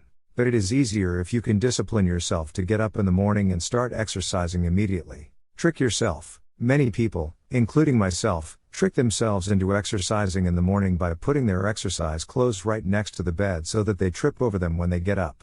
Before they are even awake, they find themselves pulling on their exercise clothes and running shoes and starting off around the block. Before they even know what has happened, they are halfway into their exercise routine, their heart rate is up, their lungs are puffing away, and they are feeling good about themselves. Whenever people come back from a morning run or any other form of morning exercise, they are always happy and smiling. This is because of the exercise effect that kicks in after 25 or 30 minutes. Their brains release endorphins and they feel exhilarated. Increase your intelligence. People who engage in aerobic exercise first thing in the morning have been shown to be brighter, more creative, and more intelligent throughout the day. They actually score higher on intelligence tests, and they seem to come up with more ideas to help them do their work better during the course of the day. The reason for this is obvious. When you engage in aerobic exercise first thing in the morning, you drive hyperoxygenated blood into your cerebral cortex, the part of your brain that you use for thinking, analyzing, and decision-making. This makes you wide awake and alert from first thing in the morning and then for several hours afterward. When you exercise as soon as you get up, you kick your metabolic rate into a higher gear. As a result, your body continues to burn calories all day long.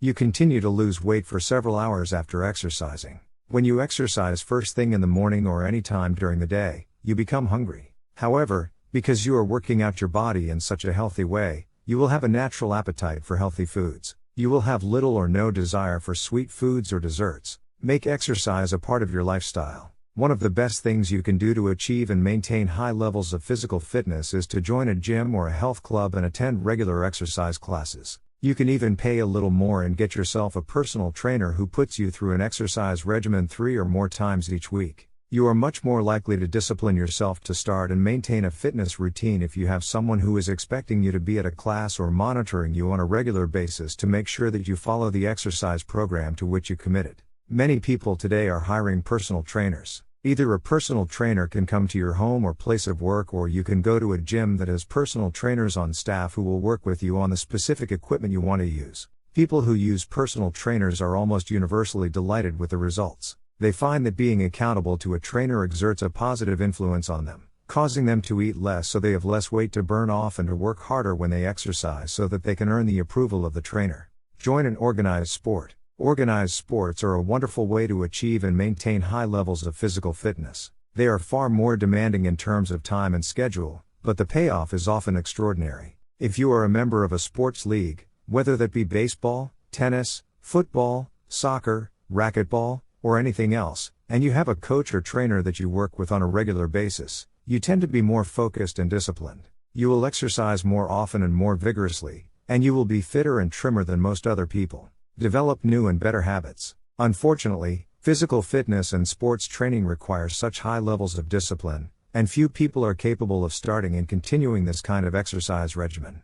For better or worse, whatever you do repeatedly becomes a habit, and many people get out of the habit of regular exercise and never go back. Fortunately, it is never too late. At any time, you can decide that you are going to enjoy high levels of physical fitness. You can make a decision, right now, to start a physical fitness routine of some kind and then set it as a personal test or challenge to see if you have the willpower and discipline to follow through on your resolution. You can start today. Some years ago, there was a 68-year-old woman living in a senior citizen's home who had never given much thought to physical exercise. She had worked hard, raised her family, become a grandmother, and was now living comfortably in a senior citizen's residence. One day, she saw a television special on jogging.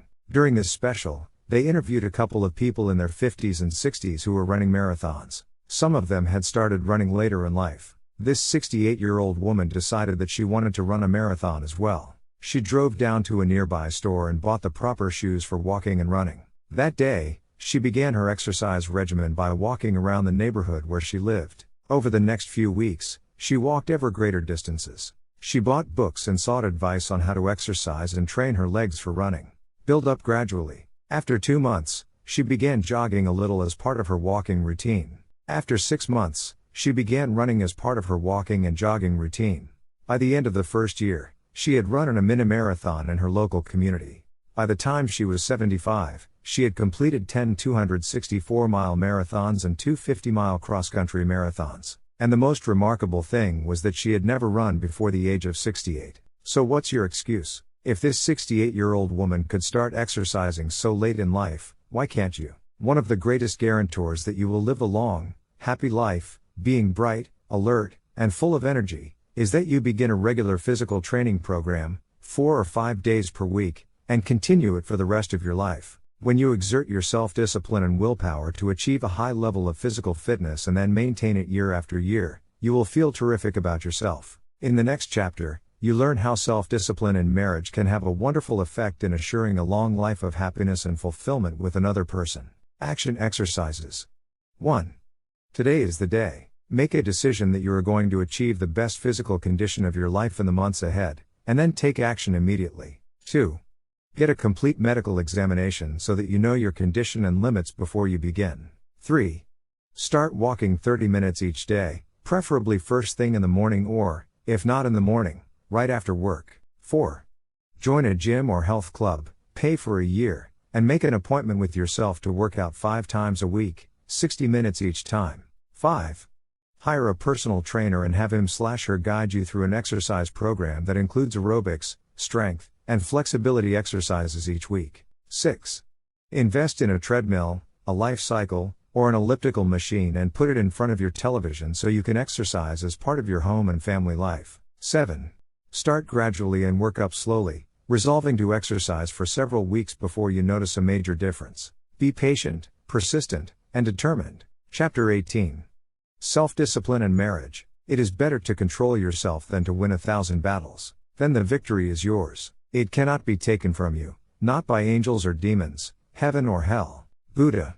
Your ability to enter into a long-term, loving relationship is an important measure of your character and personality. Men and women are born to be two halves that make up one whole. They have different qualities and characteristics that, when properly combined, achieve completion and the balance and harmony that nature demands. The foundational qualities for marriage and loving relationships are trust and respect. Men and women can have many disagreements over the course of their married life together, but as long as the trust and respect between them endure, the marriage can go on indefinitely. If ever one or the other party can no longer trust the other or no longer respects the other, the relationship is finished. Many marriages end in divorce and many divorced people have multiple marriages, each of which ends in failure. Yet some people get married once, and stay married contentedly for the rest of their lives. Why is this? The key to a happy marriage. Perhaps the most important reason for a happy marriage is compatibility. The two people are ideally balanced with each other, with each one possessing complementary qualities and characteristics that combine comfortably to form a perfect balance. People often say that opposites attract. This is a misunderstanding. Opposites attract in only one area, and that is temperament. You will always be most compatible with a person who has an opposite or counterbalancing temperament to your own. For example, if you are outgoing and extroverted, you will be most compatible with a person who is more reserved and self-contained. If you are voluble and expressive, you will be most compatible with a person who is relaxed and a good listener. Nature demands a balance in temperament for two people to be compatible and happy together.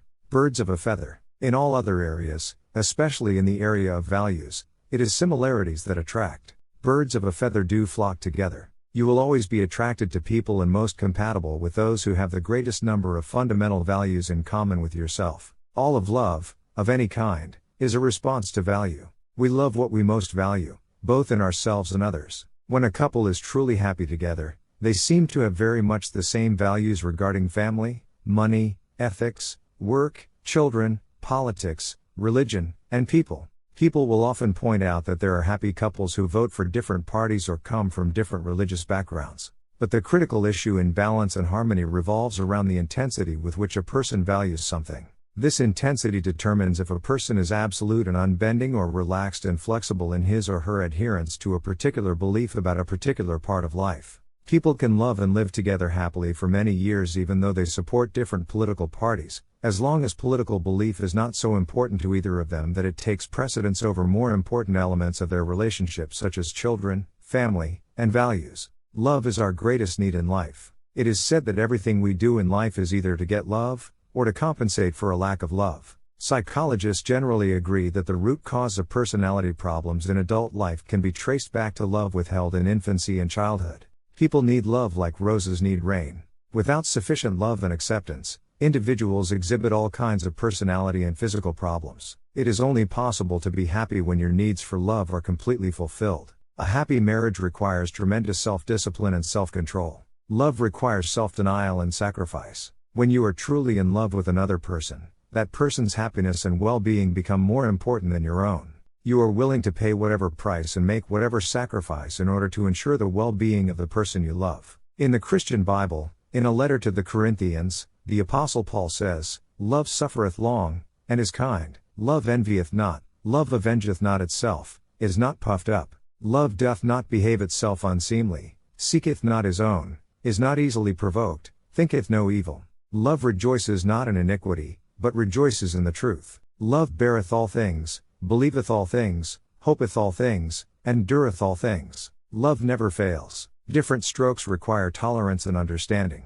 Each person is an individual, with unique and special characteristics that make him or her different from all other people. Each person has different ideas, tastes, desires, hopes, dreams, and expectations. Each person has had different experiences and developed different ways of seeing and dealing with the world around him or her. When you come together with another person in a loving relationship, no matter how close you feel to each other and no matter how compatible you may be in many ways, you will still have areas of disagreement, dissatisfaction, and discontent. This is normal and natural and something to be worked through by practicing self-discipline and self-control whenever these differences occur. Self-discipline in a relationship requires that you be completely honest and open, that you be yourself and never try to be someone or something else. Self-discipline and honesty require that you state clearly what you are thinking and feeling, without anger or irritation, and that you listen calmly and patiently to the feelings, thoughts, and opinions of the other person.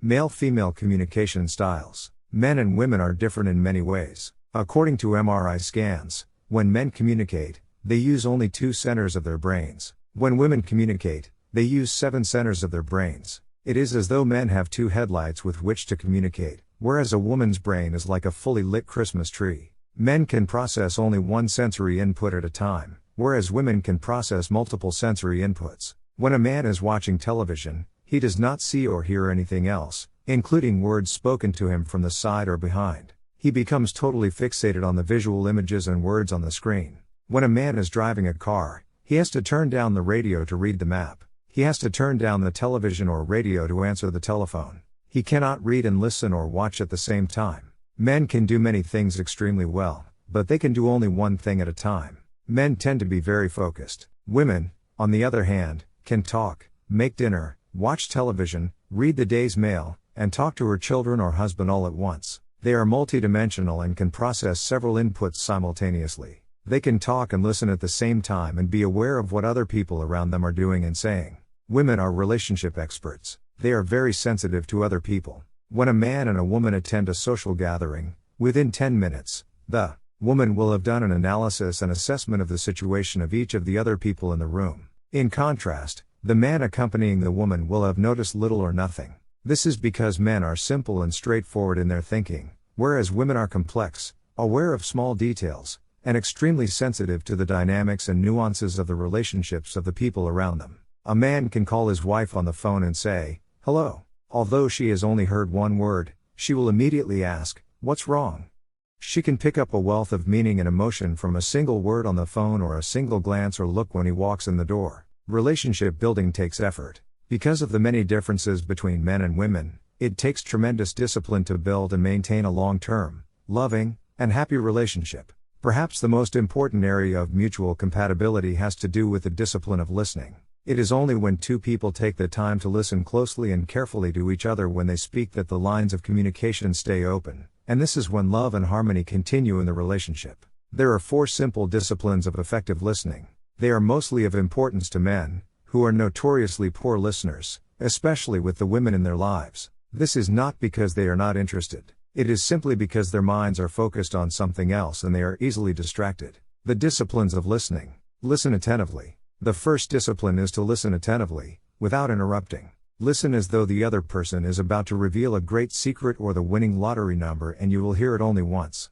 When she wants to talk to you, if you are a man, put aside all possible distractions. Turn off the television or radio. Put down the newspaper or mail. Face her directly, lean slightly forward, and concentrate single-mindedly on what she is saying. The book is Needs. Her Needs points out that the most important need that a woman has from a man is affection. Affection is expressed by paying total attention to her when she speaks. Since you always pay attention to what you most value, when you pay close attention to another person while she speaks, you tell that person that she is of great value to you. This satisfies the deepest subconscious needs of a woman, to feel valuable, important, and respected. Pause before replying. The second discipline of listening is to pause before replying. Take a few seconds to carefully consider what he or she has said. When you pause, you avoid the risk of interrupting the other person if she is just reformulating her thoughts. You tell her that you value what she said and that you are giving her words careful consideration. Another advantage of pausing, of allowing a silence in the conversation, is that it enables you to hear not only what was said, but also what was not said or what was said between the lines. The actual message soaks into a deeper level of your mind, enabling you to understand better and to therefore respond with greater awareness and sensitivity. Ask for clarification. The third discipline of effective listening is to question for clarification. Never assume that you automatically know what the other person is thinking or feeling. Instead, if you are at all unclear, simply ask, "How do you mean?" Or "How do you mean exactly?" It is when you ask questions and seek clarity and meaning that you demonstrate to the other person that you really care about what he or she is saying, and that you are genuinely interested in understanding how he or she thinks and feels. Feed it back. The fourth discipline of effective listening is for you to feed back what the other person has said, and paraphrase it in your own words. This is the acid test of listening. This is where you demonstrate to the other person that you were genuinely paying attention. It is only when you can repeat back what the other person has just said, in your own words, that you prove to him or her that you were really listening. Most problems in relationships arise because of poor communication. The couple does not talk together often enough, or one or the other does not listen attentively when the other wants to speak. Each person has an emotional need to talk a certain amount with his or her spouse. Each person also has an emotional need to listen a certain amount. The most compatible couples are those in whom the desire to talk and listen are in balance with each other. There is an easy ebb and flow of conversation, punctuated with comfortable silences. Each person gets a chance to fulfill his or her need for both talking and listening, and both parties are content. Total commitment is essential. Love and marriage require total commitment on the part of both people. It takes tremendous discipline to go all in a relationship. What's more, this is also tremendously liberating. It is only when you are totally committed to a relationship with a single person that you are completely free to turn your attention toward fulfilling your potential in the other aspects of your life. One of the most important disciplines in a marriage or relationship is that of faithfulness. Because we live in a highly sexualized society, there are temptations and provocations around us all the time and virtually everywhere we go. It often takes considerable self-discipline and self-control to be completely loyal to your spouse throughout your married life. There are 2 ways to help you avoid the regular temptations that can damage or even destroy the most loving of relationships. First, make a decision, in advance, that you will never be unfaithful to your spouse. Like drawing a line in the sand, make the decision in advance that no matter what happens, you will not stray for any reason. Second, discipline yourself to stay out of harm's way. Refuse to go anywhere or do anything where temptation may exist. Except when essential for business purposes, avoid having lunch, drinks, or dinner alone with a member of the opposite sex. Remember, there is safety in crowds. Continually imagine, everywhere you go and in everything you do, that your spouse is standing right next to you, watching and listening to what you say and do. Imagine that anything and everything you do, no matter where you are, is going to be reported back to your spouse within 24 hours. Use your discipline and willpower to build and maintain a reputation for being a completely honest and faithful spouse. Be willing to change. Every marriage is a work in progress. As time passes, the nature of your marriage will change, usually in positive and constructive ways. To keep your relationship happy, harmonious, and growing, you must be willing to change in response to changing circumstances, especially having children and watching them grow up. You need to be prepared to change with age, new jobs and careers, physical moves from one part of the country to another,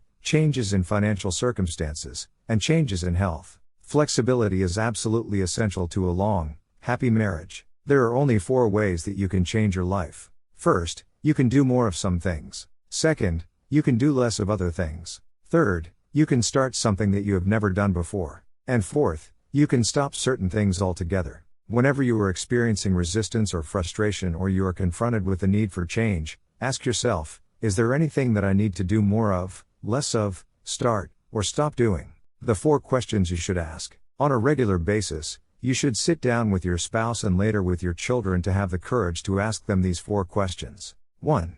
Is there anything that I am doing that you would like me to do more of? 2. Is there anything that I am doing that you would like me to do less of? 3. Is there anything that you would like me to start doing that I am not doing today? 4.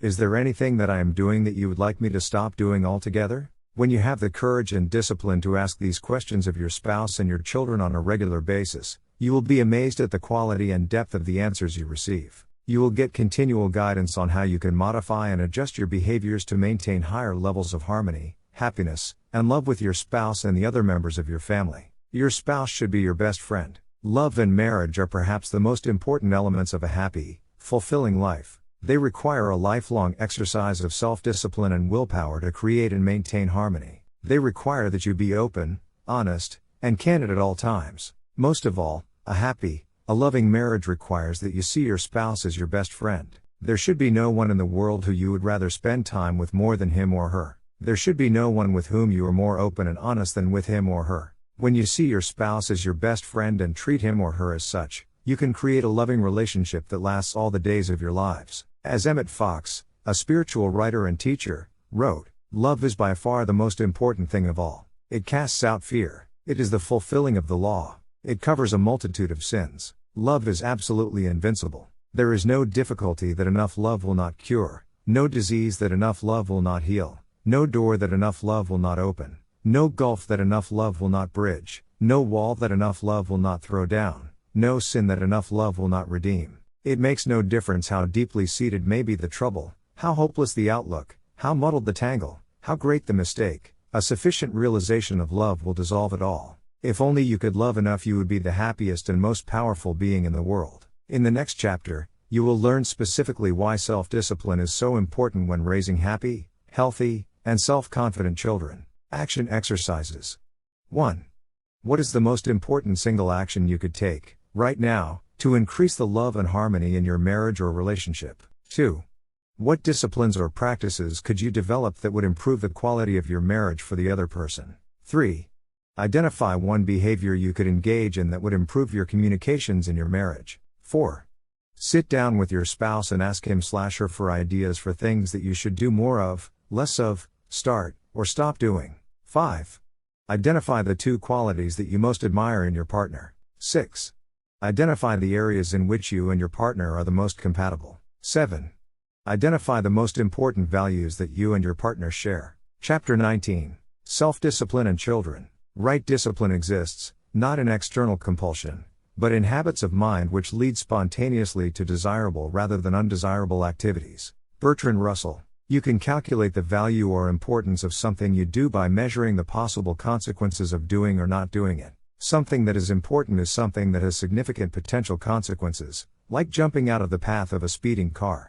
Bringing children into the world has consequences that can go on for 80 years, which is the average life expectancy of a person today, and beyond, into the lives of your grandchildren and great-grandchildren. This is why becoming a parent is one of the most important things you will ever do. As an adult, you are still affected today by things that your grandparents did or didn't do to or for your parents. The way you treat your children is strongly influenced by the way your parents treated you. It has consequences that cascade down the generations, and it has an enormous influence on their lifelong happiness and well-being. Your greatest responsibility. When you have a child, a high level of self-discipline is essential in order to fulfill your commitment and deliver on your responsibility. The day your first child is born, you have taken on a minimum 20-year commitment to do everything possible to raise your child as a happy, healthy, and self-confident adult. At every stage of your child's life, your words, actions, non-actions, and behaviors are shaping and influencing that child and determining how he or she will turn out as an adult.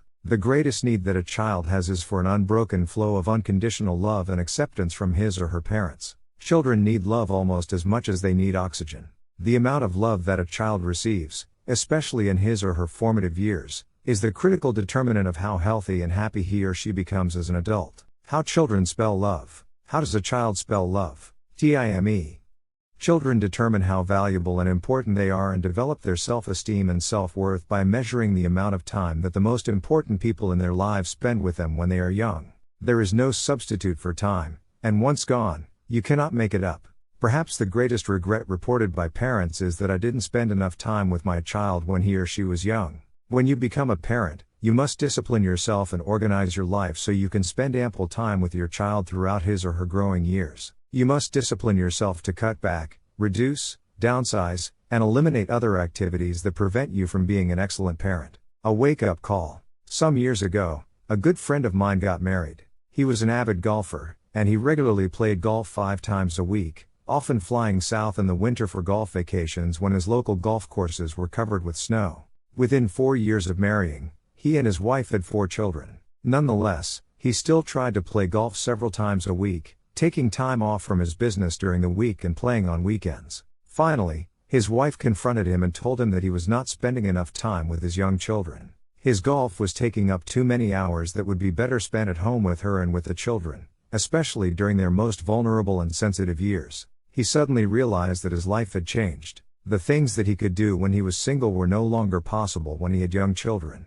Being highly responsible and self-disciplined, he immediately cut back his golf to once per week and rechanneled his time and energy into his family. He told me later that it made an extraordinary difference to his marriage and to his relationships with his young children. Setting new priorities. When you get married, your life goes through a major shift. Your lifestyle changes, and many of your common activities lose their importance and urgency. When your first child is born, your life shifts again. It often feels as if the first stage of your life, your youth, has dropped off, like the first stage of a rocket, and you are now on a different trajectory in life. In fact, it is not uncommon for couples to change their lives completely when their first child is born. They cut back or discontinue many of their previous social activities. They stop dining and drinking with friends, and they stop going out socially on the weekends. They begin to build a different life together around their home and children. The children become the focus of their time and attention. The children become the primary subject of their conversations.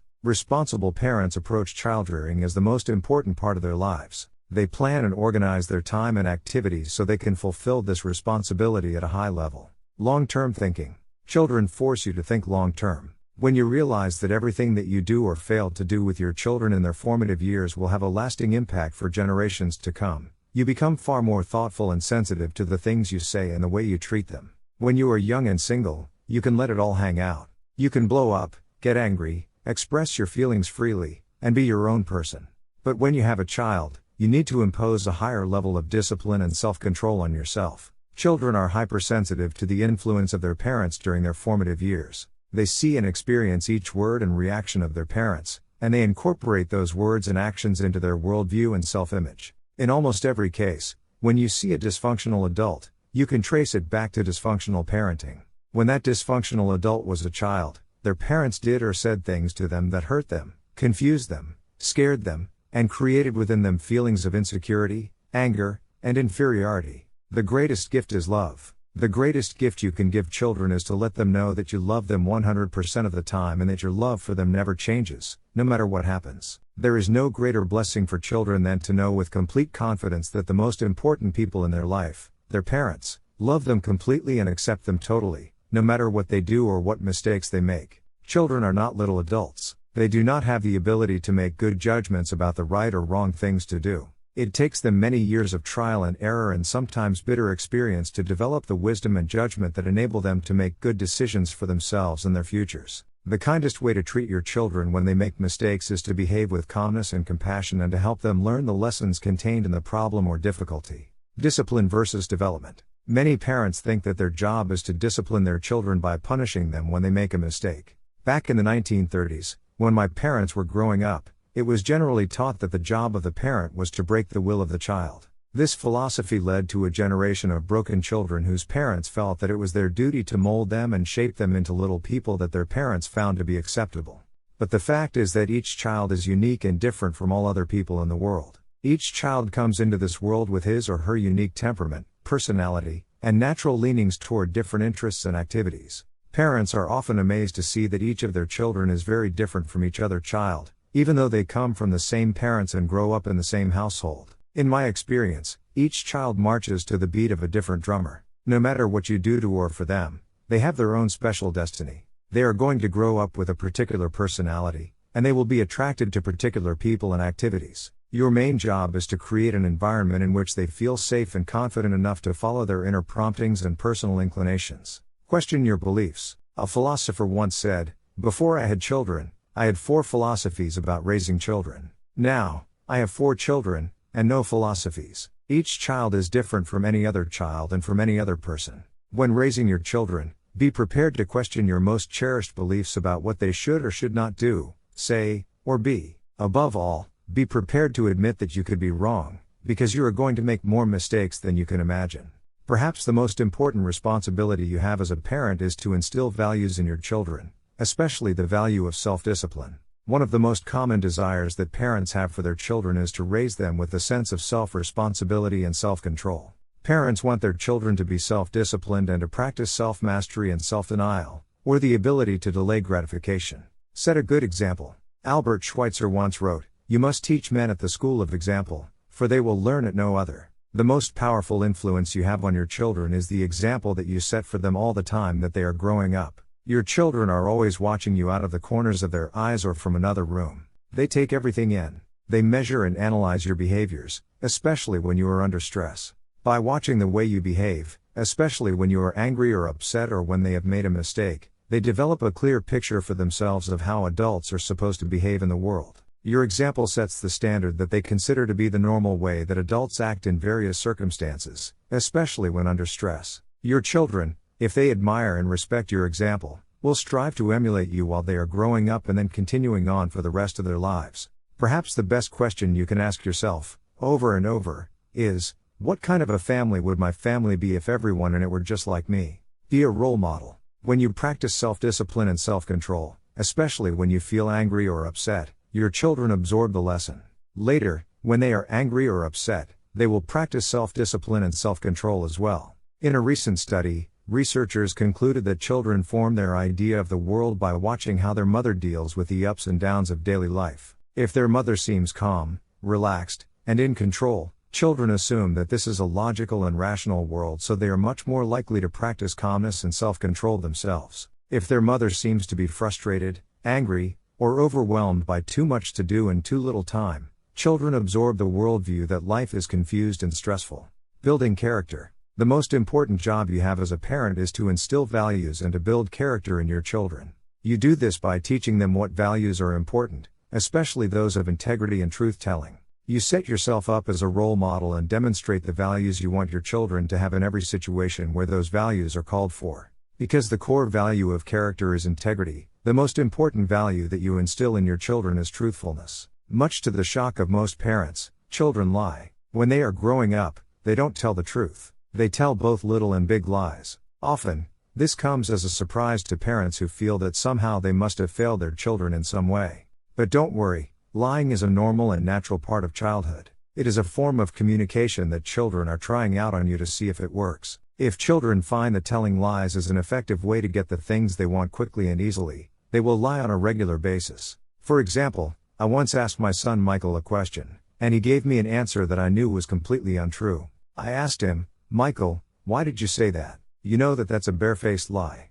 Michael, who was 10 years old at the time, answered candidly, "Well, I just thought I'd give it a try." Children will give lying a try to see if it works. If it doesn't, they will try something else, and that something else is usually telling the truth. Always tell the truth. One day, my wife and I read a question in a book on child raising, which said, "If your children lie to you, who has made them afraid to tell the truth?" That was a real eye-opener for us. We immediately sat down with our children and told them, "From now on, always tell the truth. We promise you that you will never get into trouble for telling the truth. If you tell a lie, we will be upset and you will be punished. But if you tell the truth, you will always be okay with us." From that day onward, with few exceptions, our children tried us out with the truth. Over time, they got into a habit of telling the truth, no matter what it was. And we kept our promise. We never punished our children for telling the truth. One day, as we were sitting around the family dinner table, one of our children was talking about his friend who had told him to lie to us about something he was planning to do.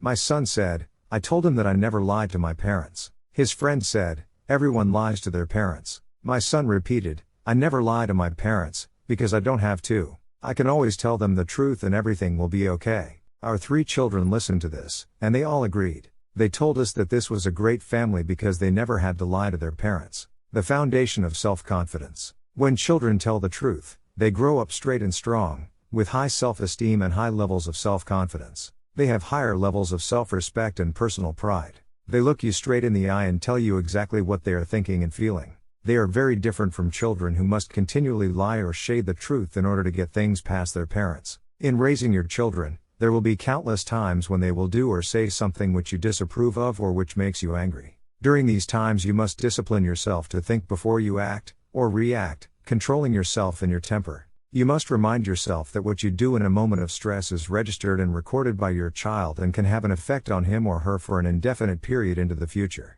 Children learn values by teaching an example, given to them repeatedly while they're growing up. When you teach them values and personally practice the values of love, especially for your spouse, compassion for those who are less fortunate, generosity with those who need it, patience when it is required, tolerance for different viewpoints, courage in the face of difficulties, and perseverance in the face of setbacks, your children will adopt these behaviors as norms. They will see them as the appropriate way to respond to these kinds of situations as they grow up. The power of forgiveness. One of the most important of all values that you teach your children is forgiveness. The inability to forgive lies at the root of most negative emotions. When you practice forgiveness, when you freely let things go, your children grow up with the ability to forgive as well. This saves them from years of unhappiness as the result of someone hurting them in some way, which will always happen.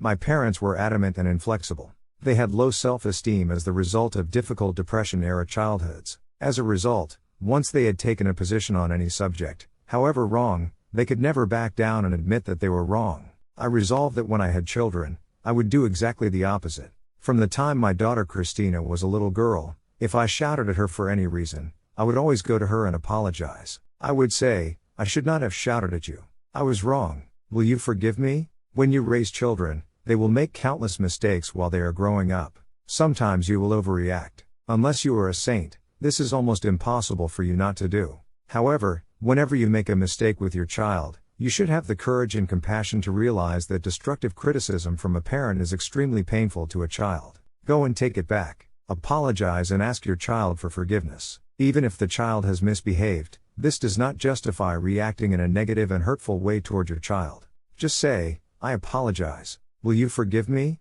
And they always will. The minute you apologize and ask your children to forgive you for anything that you may have done to hurt them, you liberate them from feelings of negativity or inferiority. By taking it back, you allow them to be happy and confident once more. Teaching your children is never ending.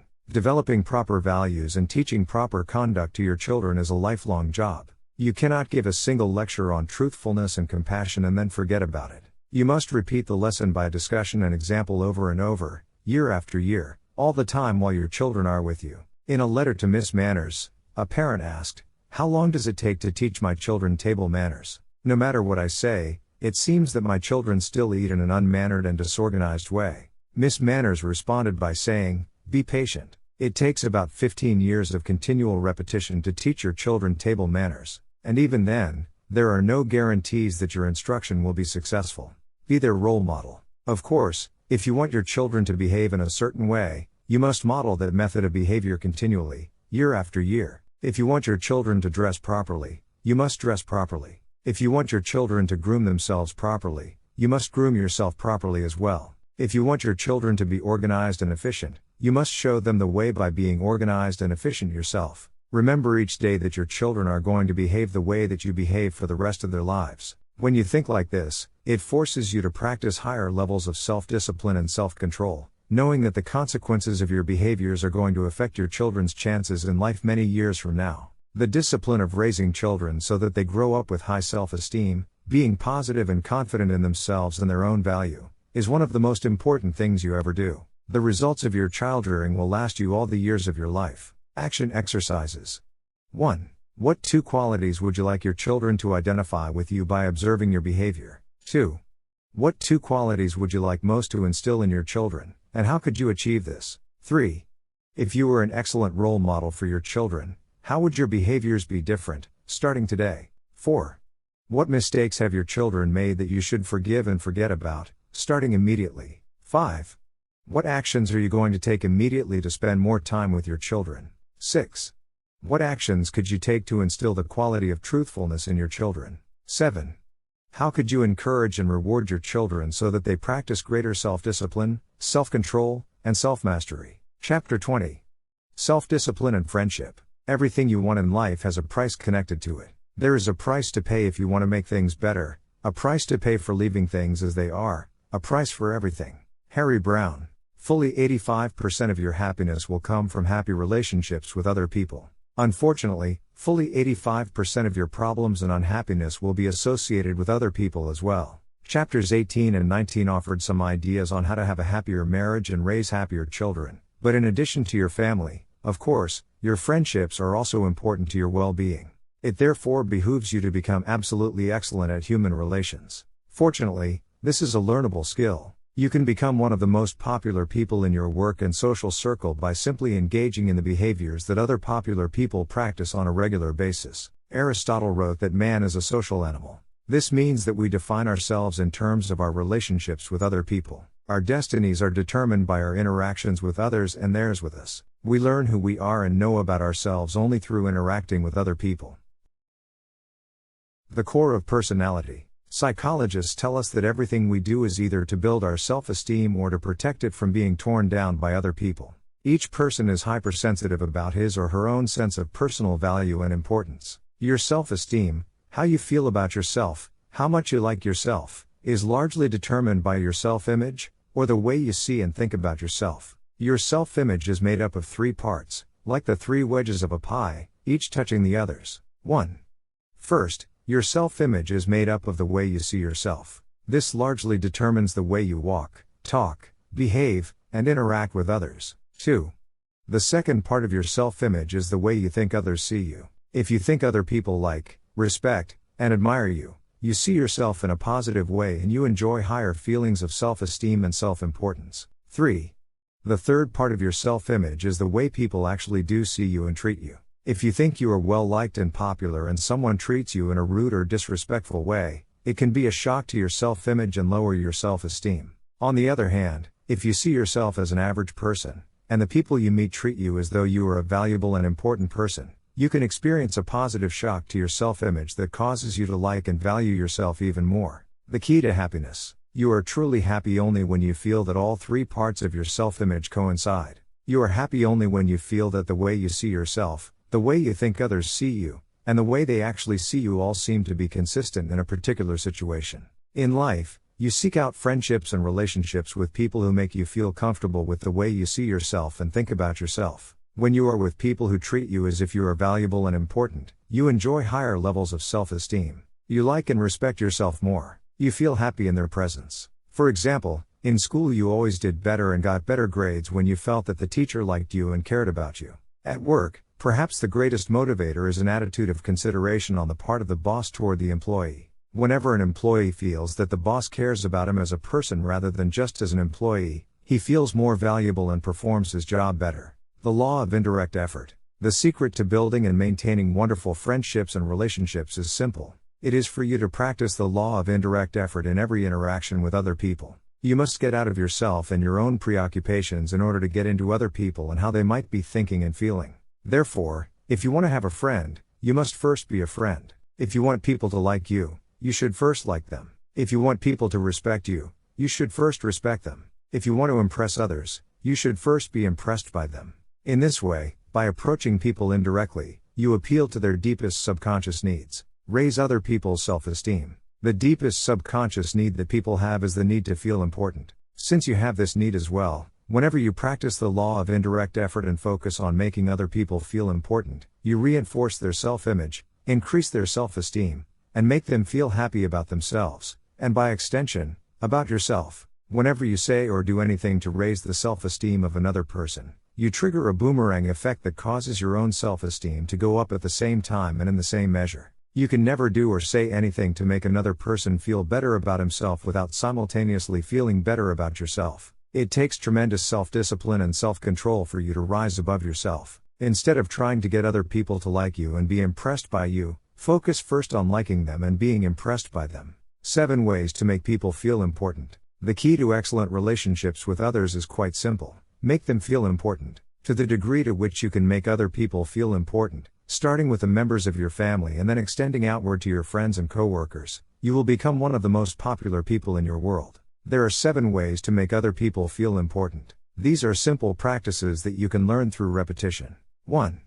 Accept people the way they are. One of the deepest cravings of human nature is to be accepted by other people without judgment, evaluation, or criticism. Psychologists call this behavior unconditional positive regard. This is when you accept the other person completely, without reservation, for exactly the way he or she is. Because most people are judgmental and critical, to be unconditionally accepted by another person raises that person's self-esteem, reinforces his or her self-image, and makes that person feel happy about him or herself. In the movie, Bridget Jones' Diary, the entire focus was on the discovery by Bridget that she had found a man who likes me just the way I am. This was considered to be such an amazing thing to happen. All her friends were astonished that anyone could ever have a relationship based on unconditional acceptance by another person. When you look at other people and give them a genuine smile, they feel happier about themselves. Their self-esteem goes up. They feel more valuable and important. When you stop thinking about yourself and the impression you are making on others and instead start thinking about others and the impression they are making on you, you can relax. You take a deep breath and just smile at people when you meet them and greet them both at home and at work. It is one of the most powerful self-esteem and relationship building behaviors you can do. Smiling at people makes them feel important and valuable. 2. Show your appreciation for others. Whenever you appreciate another person for anything that he or she has done or said, you raise that person's self-esteem and make him or her feel more important. Expressions of appreciation, from small nods and smiles all the way through to cards, letters, and gifts, raise people's self-esteem and cause them to like themselves more. As a result, by the law of indirect effort, they will like you more as well. The simplest way to express appreciation is to simply say, "Thank you." The words "thank you" are deeply appreciated in any language, Anywhere in the world. I have traveled in 90 countries, and the very first thing I do is learn the words for please and thank you. Each time you use those words, people brighten up, smile, and feel happy to be in your presence. Every time you say thank you, it has an almost magical effect on the other person. It makes him feel important and far happier about being in your presence and helping you with anything you need. 3. Be agreeable. The most welcome people in every situation are those who are generally agreeable and positive with others. On the other hand, argumentative people who question, complain, and disagree are seldom welcome anywhere. When you nod, smile, and agree with another person when he or she is talking or expressing an opinion, you make that person feel intelligent, respected, valuable, and important. When you are agreeable with another person, even if he says something with which you may not be in complete accord, you make that person feel happy to be in your presence. In my work as a professional speaker, I meet thousands of people each year. They come up to me and often express opinions on subjects on which I am often well informed and they obviously are not. Sometimes they say ridiculous things that are either not true or make no sense. In every case, however, I smile and agree, nodding and asking them questions and listening to them express their ideas and opinions. They go away feeling that they have had a good conversation with the speaker and that I probably agree with them. It costs me nothing and it makes them happy. It makes them feel important. 4.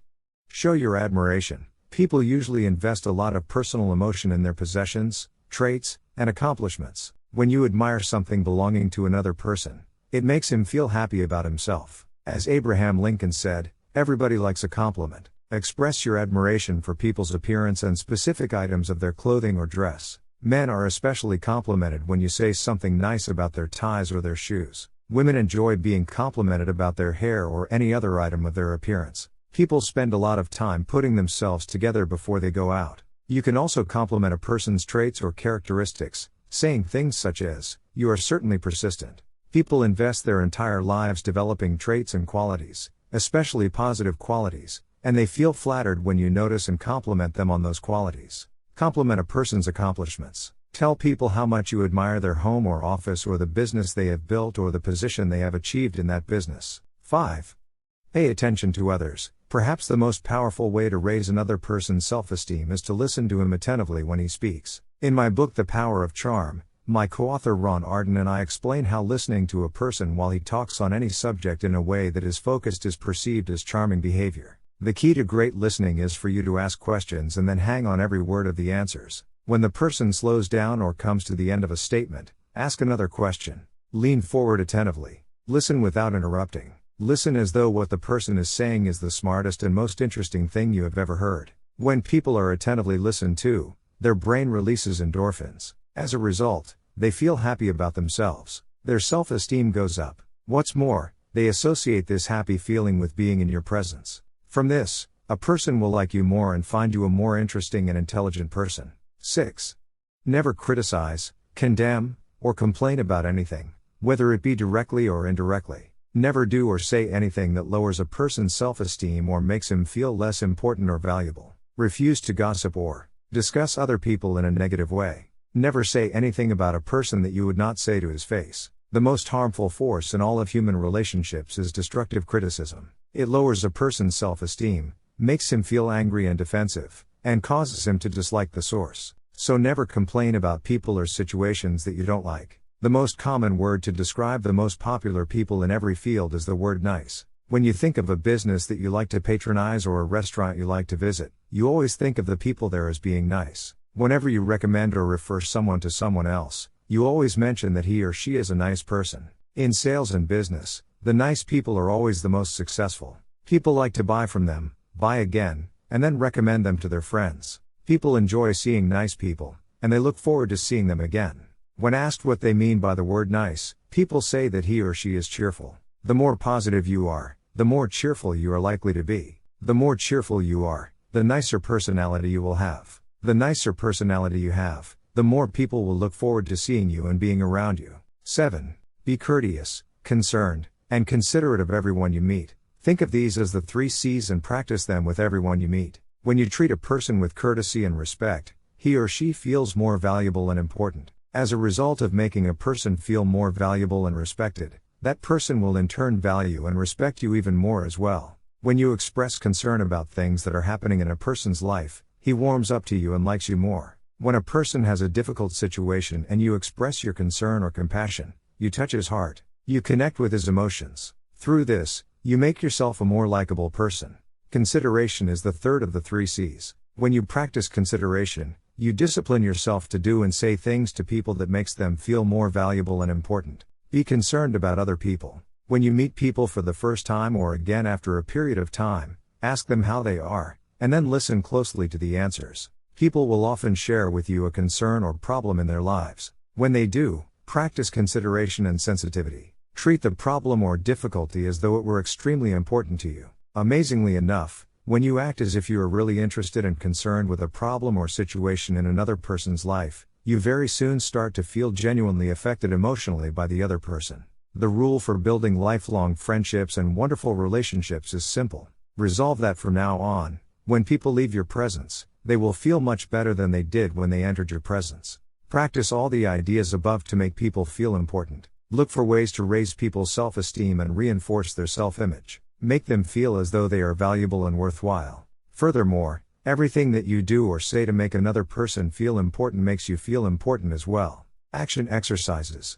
1. Make a list of the most important friends in your work and personal life. What could you do to make them feel better about themselves? 2.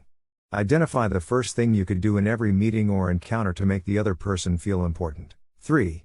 Resolve to make each person feel more valuable and worthwhile because he or she spoke to you. 4. Practice non-judgmentalism in all your relationships. Always assume the best of intentions on the part of others. 5. Imagine that each person you meet has only a short time to live and you are the only person who knows. 6. Find something about each person that is impressive to you, and then tell the other person how impressed you are. 7. Imagine that there is a hidden camera and microphone recording every interaction you have with other people. How would you behave differently? Chapter 21. Self-discipline and peace of mind. Men are anxious to improve their circumstances, but are unwilling to improve themselves. They therefore remain bound. The man who does not shrink from self-crucifixion can never fail to accomplish the object upon which his heart is set. This is true of earthly as of heavenly things. Even the man whose object is to acquire wealth must be prepared to make great personal sacrifices before he can accomplish his object, and how much more so he who would realize a strong and well-poised life. James Allen. You require high levels of self-discipline if you truly desire to develop all your inner resources and fulfill your true potential. Throughout the ages, in all religions and philosophies, the highest human good or idea has been peace of mind. Your ability to achieve your own peace of mind is the true measure of your success and the key determinant of your happiness. To develop spiritually, and to become a fully functioning person, you must regularly apply self-discipline and self-control to your thoughts, feelings, and actions. Spiritual development, inner peace, and the experience of joy all require self-mastery and self-control. Outer versus inner success. To succeed in the outer world, you must discipline yourself to focus and concentrate, work hard at your job, take continuous action toward your goals, and become better and more capable as you move onward and upward in life. To succeed in the inner world, however, requires almost the opposite abilities. To achieve inner peace, you must discipline yourself to let go of everything that can disrupt your sense of inner peace and contentment. Zen Buddhism teaches that the main cause of human suffering and unhappiness is attachment. People become attached to ideas, opinions, and material things, and then they are reluctant to let go of them. Sometimes people become so preoccupied with these external factors that it affects their mental and physical health, even keeping them awake at night. When you practice detachment, separating yourself emotionally from things or outcomes, the negative emotions involved stop as well, like unplugging a light from the socket. The need to be right. Most people have a deep down need to be right. However, when you stop caring if you are right or wrong, all the emotions surrounding this need for rightness disappear.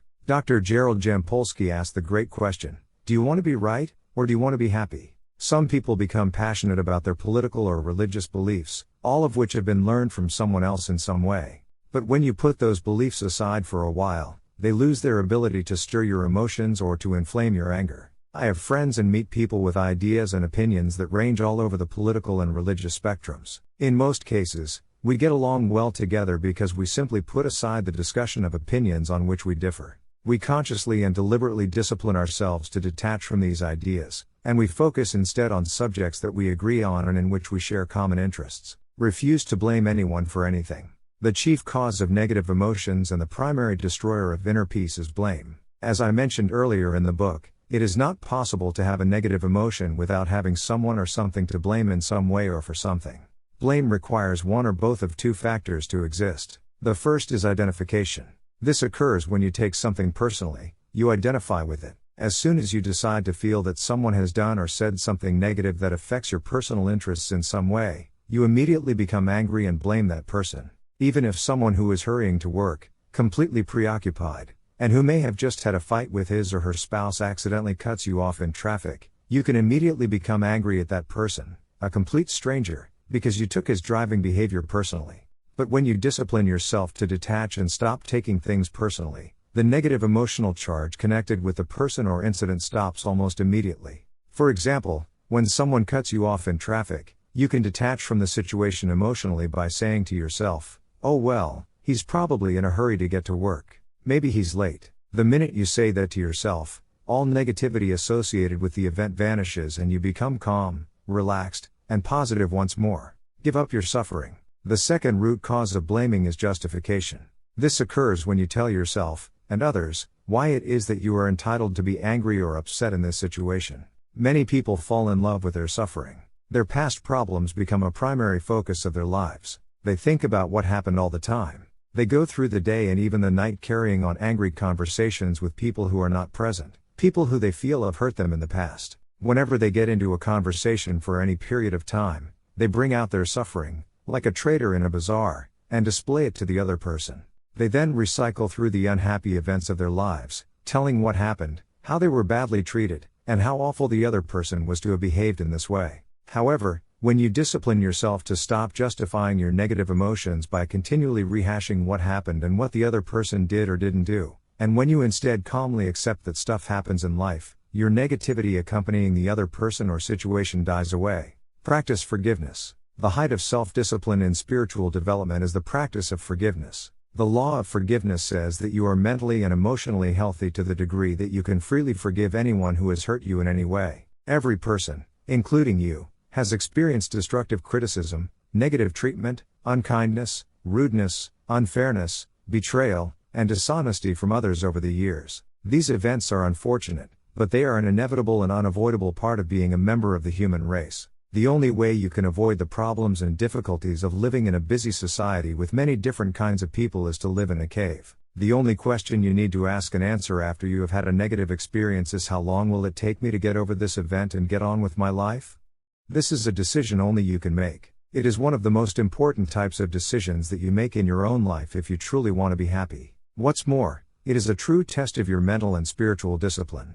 The forgetting curve. Each person has a forgetting curve, or what is often called a forgiveness curve. This curve measures how quickly you forgive and forget a negative experience, and it determines how mentally and emotionally healthy you really are. Imagine a rectangle with a scale from 0 to 100 ascending the left side of the rectangle. This is the scale of the intensity of the negative emotion you experience when you are hurt or offended in some way. Across the bottom of this graph are the months and years of your life. You can have either a flat forgiveness curve or a steep, downward sloping forgiveness curve. If your forgiveness curve is flat, this means that you continue to be angry for a long time, sometimes for years or even decades at the same level as when the event occurred. There are countless people who are still angry about something one of their parents did or said to them decades ago. Furthermore, they will tell you about it at the drop of a hat. They will reach into their gunny sack of unforgiven events and pull out their childhood experiences and share them with you. Every psychologist and psychiatrist who deal with unhappy people are employed because their patients have flat forgiveness curves. Their primary conversation in therapy is talking about what someone did or didn't do to them or for them at some point in the past, and how unhappy that person still feels about it today. Get over it and get on with it. Truly healthy people, on the other hand, have downward sloping forgiveness curves. They have had just as many difficulties and problems in life as anyone else, but they have disciplined themselves by resolving to forgive and forget quickly so they can get on with their lives. They refuse to gunnysack their problems and carry them forward. They simply let them go and turn their attention to the things that make them happy. The discipline of forgiveness is the key to the spiritual kingdom. It is only possible for you to enjoy high levels of peace of mind when you develop the habit and discipline of freely forgiving other people for everything and anything that they have done to hurt you. Forgiveness is selfish. Some people are confused about the concept of forgiveness. They think that forgiving someone else for having hurt them is the same as condoning that behavior, or even approving of it.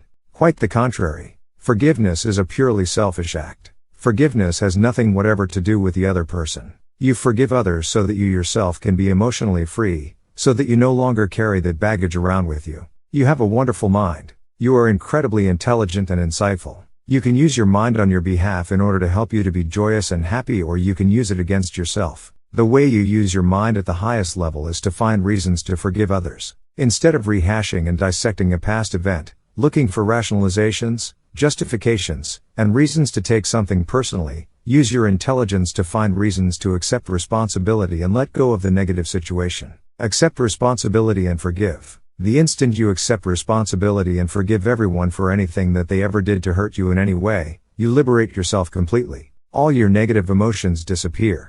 In place of your negative emotions, you experience a sense of inner peace, love, happiness, and joy. The payoff for using your self-discipline to practice forgiveness on an ongoing basis is extraordinary. When you use your incredible abilities of self-control, self-mastery, and detachment to separate yourself emotionally from situations that would otherwise make you unhappy, the entire quality of your life improves in a wonderful way. Action exercises. 1. Take the forgiveness test. Do you want to be right or do you want to be happy? 2. Identify the people from your past who you feel have hurt you in any way, and then make a decision today to forgive them and let go of those negative feelings. 3. Find reasons not to justify your negative emotions of blame or anger, and instead, use your intelligence to accept responsibility. 4. Set peace of mind as your highest goal, and then resolve to let go of any thoughts or emotions that disturb you in any way. 5. Begin today to read something spiritual and uplifting each morning before you begin your day. This habit will change your life. 6. From now on, refuse to take things personally. Ask yourself how much it will matter 5 years from today. 7. Practice the Buddhist method of detachment from money and material things, and refuse to become upset or worried about anything.